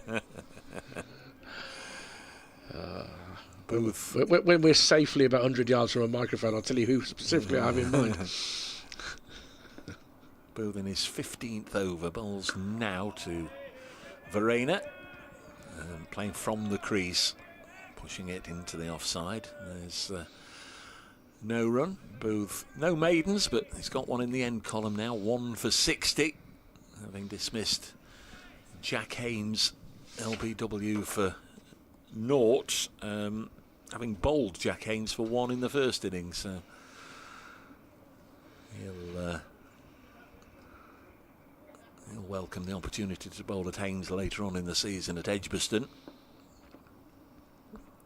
Runs away from us again, and Verena plays this up to Webster at mid-on. Something Rich said over or so ago that, you know, just maybe Joe Clark had just had a little word with the South African. Since then he's certainly, says he, just wondering if it might go awry, but certainly he's played more watchfully, more cautiously and carefully, hasn't he, since then? Well, it's so important to note that Verena and Clark are there at 11 o'clock tomorrow morning. Yeah, probably at 1 o'clock tomorrow as well. He went to play this on the offside and drags it onto the leg side for a single. The field set deep, so an easy run in the end, but certainly didn't mean for it to go there. 305 for 4, working day tomorrow, folks. If you're back in the office or wherever you've got to go and you've got the opportunity to be with us, stick the old earbuds in, or you're out and about in the lorry or the van or the car and you're able to listen to the cricket, we'll be doing it again from tomorrow morning. And remember, if you're looking at the pictures, they start about 11:15 with Aaron, with today's highlights and today's interviews. This is defended, back to the bowler, 305 for 4. So if you want an instant scene set on the weather conditions and just basically how Trent Bridge is looking and any breaking news. Of course, the last match we had the breaking news that Fergus O'Neill had been withdrawn from the game and Lyndon James brought in as a sub. I'm not anticipating anything like that, but Richard might discover that one of the Warwickshire bowlers has pulled a fetlock, and I don't know, who would they bring in? Keith Parker might be putting in an appearance tomorrow, or Nathan Gilchrist. Nathan Gilchrist was here for much of the week. You just never know at the moment, but certainly if we're not aware of anybody having any injuries. 305 for 4. There are 2 overs left, and this is where it all unravelled for Notts yesterday, losing 3 wickets in the last 2 overs. Yes, it's also felt a bit innocuous for the last 5 or 6 minutes, but Verena can steer it nicely across mid-wicket. They should come back comfortably for 2. It's a good throw at the non-strikers end. Clark had to make sure, had to scamper, but 2 more to Verena. He's 16, 307 for 4. Thanks to Nasser Hanif for his contributions over the last couple of days, and for Grace Ballinger for popping in during the afternoon session. Nice to catch up with the Blaze fast bowler, Grace. Just remembering that I need to do my parking ticket for tomorrow now, don't I? Got to renew, have you?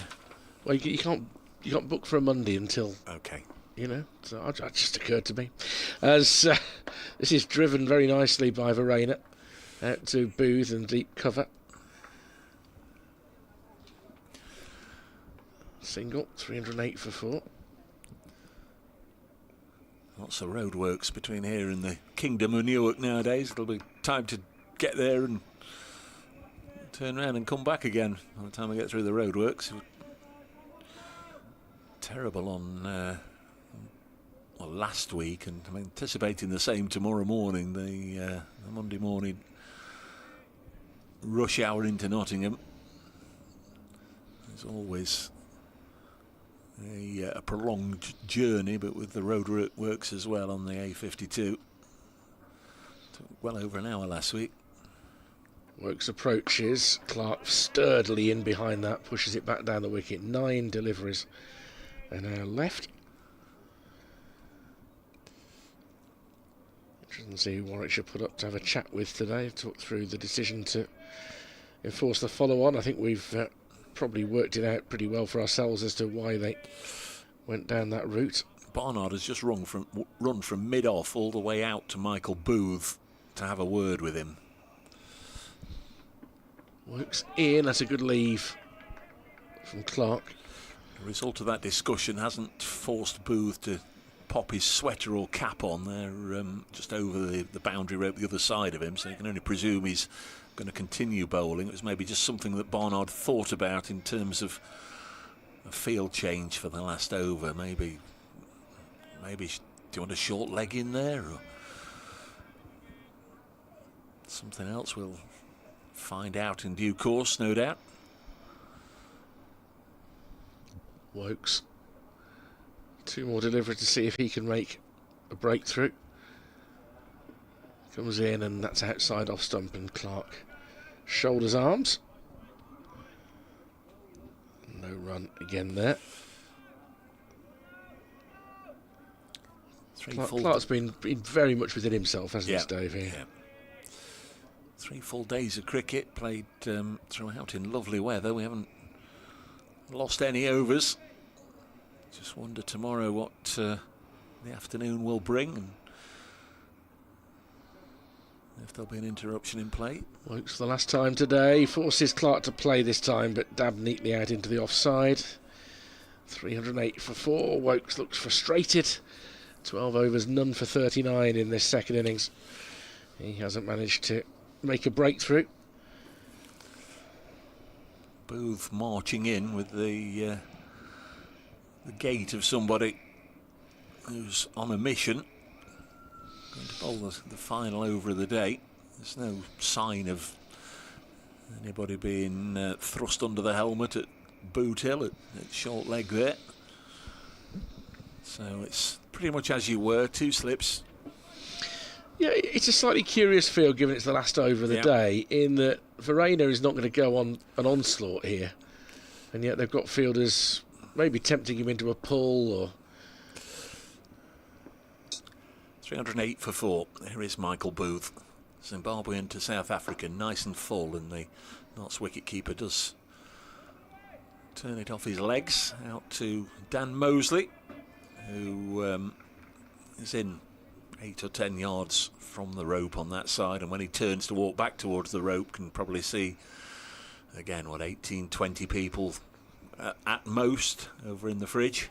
They stand on the Bishop Road side of the ground.